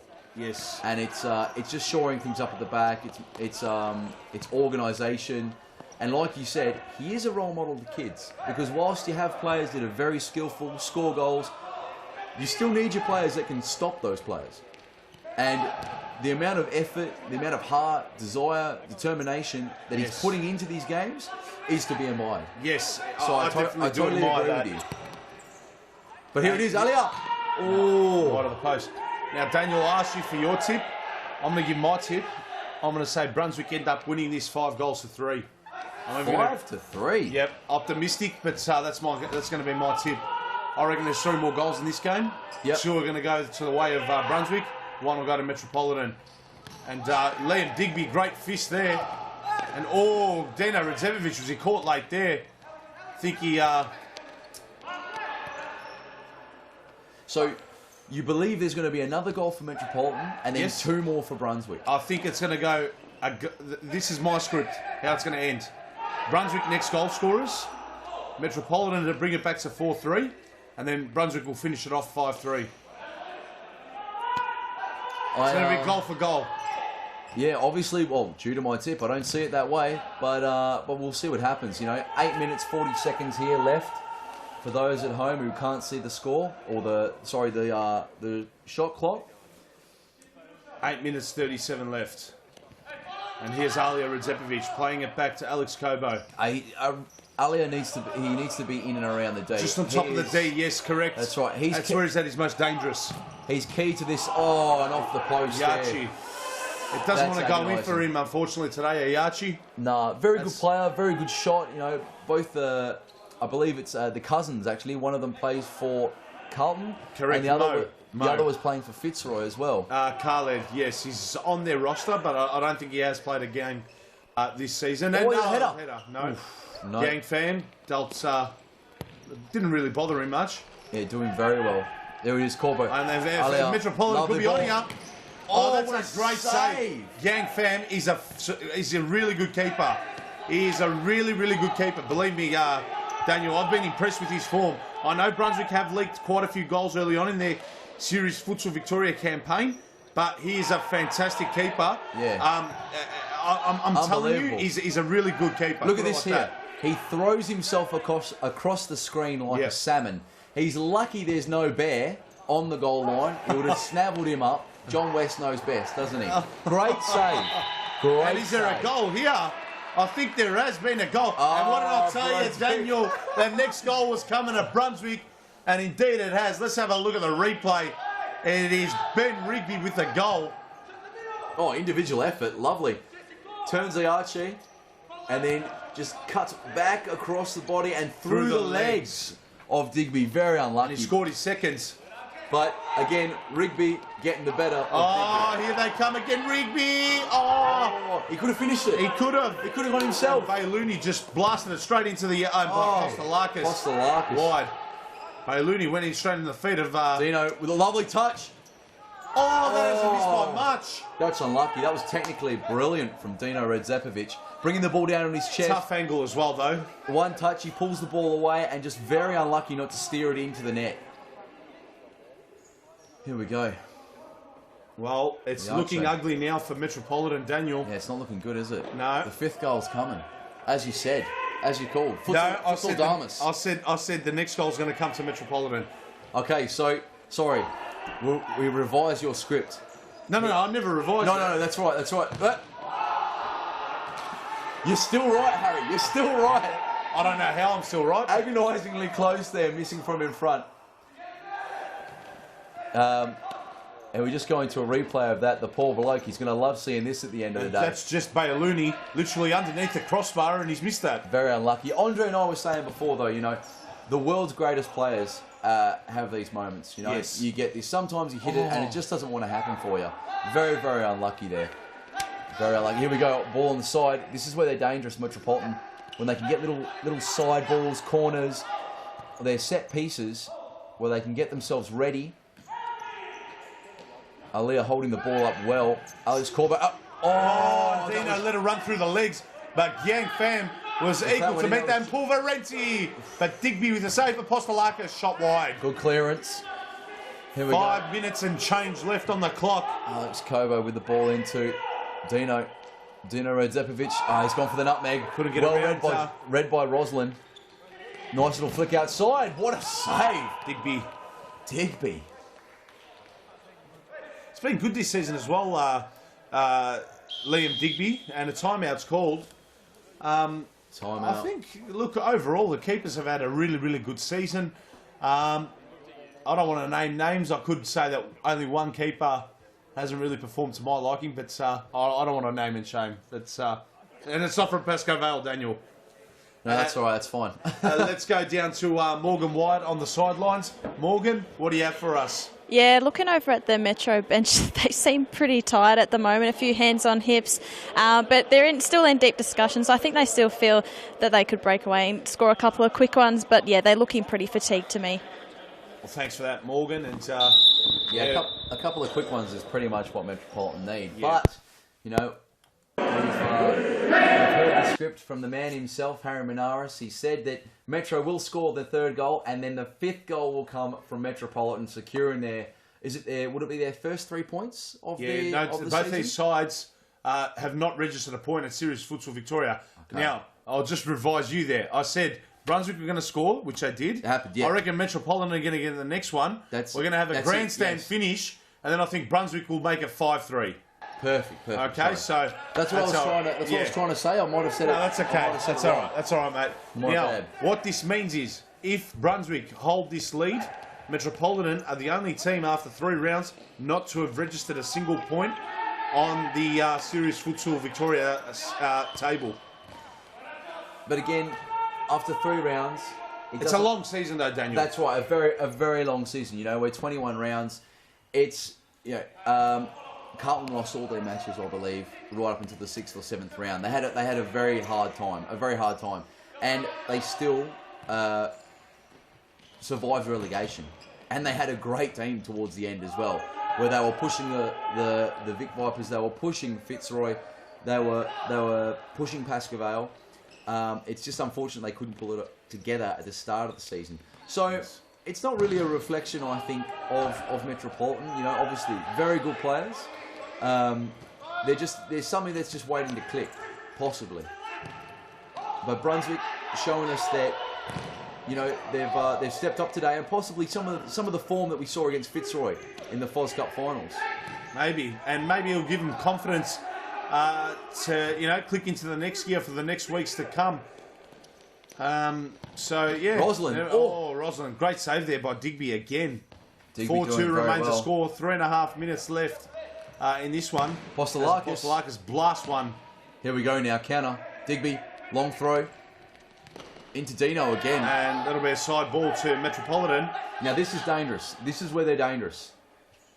You see Alia on the D. He's looking. You see what a save. That was very nearly the 3rd for Metropolitan. Pulverenti. And Brunswick look like they're icing a little bit of the clock. Nice little raise of the ball. I thought he was going to take it past Dino's leg. Here we go. Here we go. It is not going in for a Yachi. He would be the filthiest man in Melbourne right now. 3 post. Literally 3 shots off the woodwork. Oh, you got to feel sorry for him. Oh, great save again. Yang Fan. Scooped the ball over the top, but Digby picks it up. Lovely ball, there it is. Oh, Leo, off the post. They cannot score. Metropolitan cannot score. The Red Zepoviches, plural, joining together there. Let's go to a replay of that. Look at the replay here. Here it is, great Daniel. ball. Dino, lovely little touch, and Leo just playing the ball off the side of the post. And Josh Pulverenti has scored. Hasn't gone according to my script. But finally today, Pulverenti is on the score sheet as he has for the last 2 weeks for Brunswick. So he's scored in 3 consecutive fixtures. Great achievement for him. Yeah, and here's Roslin. That is poor defending. Musti Ayachi, Metropolitan review this tape. I think the finger will be pointed in his direction. Poor defending or tied legs. So I think both. I think both. Yeah, there you go. And also a lapse in concentration. Someone runs past you, you might believe your teammates there. So yes, I'm standing up for him because it's very hard with 5. It's very hard when you don't have your teammates turn up for the match. You cannot play at full intensity for 46 minutes. Definitely. Apostolakis. Oh, it's gone Brunswick's way as well. So a minute 15. A minute 34 on the clock. And seriesfutsal.com. Oh, wait. Ridzepovic. Is there more to be seen here? No, they've done well. They've done well, Brunswick, and they've got the ball away. Minute 23 on the clock. Stop clock here in the last 3 minutes of the match. Ball rolled into Cobo. Seriesfutsal.com, as I was saying, is where you can review all the match reviews, all match reviews, photos of the matches, highlights, everything's there. The full works, the That's package. it. The ladders, top goal scorers. Apostolakis with the ball now, playing out to Roslin. Cobo getting back and toe poking the ball out. They need to win the ball and keep it. 3 goals can still come, but it's more than an uphill climb. It's an Everest at the moment. Definitely is. It's I think it's mission impossible, Daniel. I think the boys from Brunswick are going to be bringing the points home. Yeah, and actually great to see Brunswick get their first 3 points of the season. Yes. Notch their first win so early in the season as well, only in the 3rd round. Yes, exactly. Well, we saw Ashburton, who also was the other promoted side from last season's state championship. They got the win earlier on the previous game to just losing Carlton. The ball there. And this is going to be 6-2. 6-2. It's a 2v1. And Apostolakis puts it away. Man of the match for me. Man of the match performance. Antonis Apostolakis, man of the match performance. He was a rock at the back. Let's go to the replay here.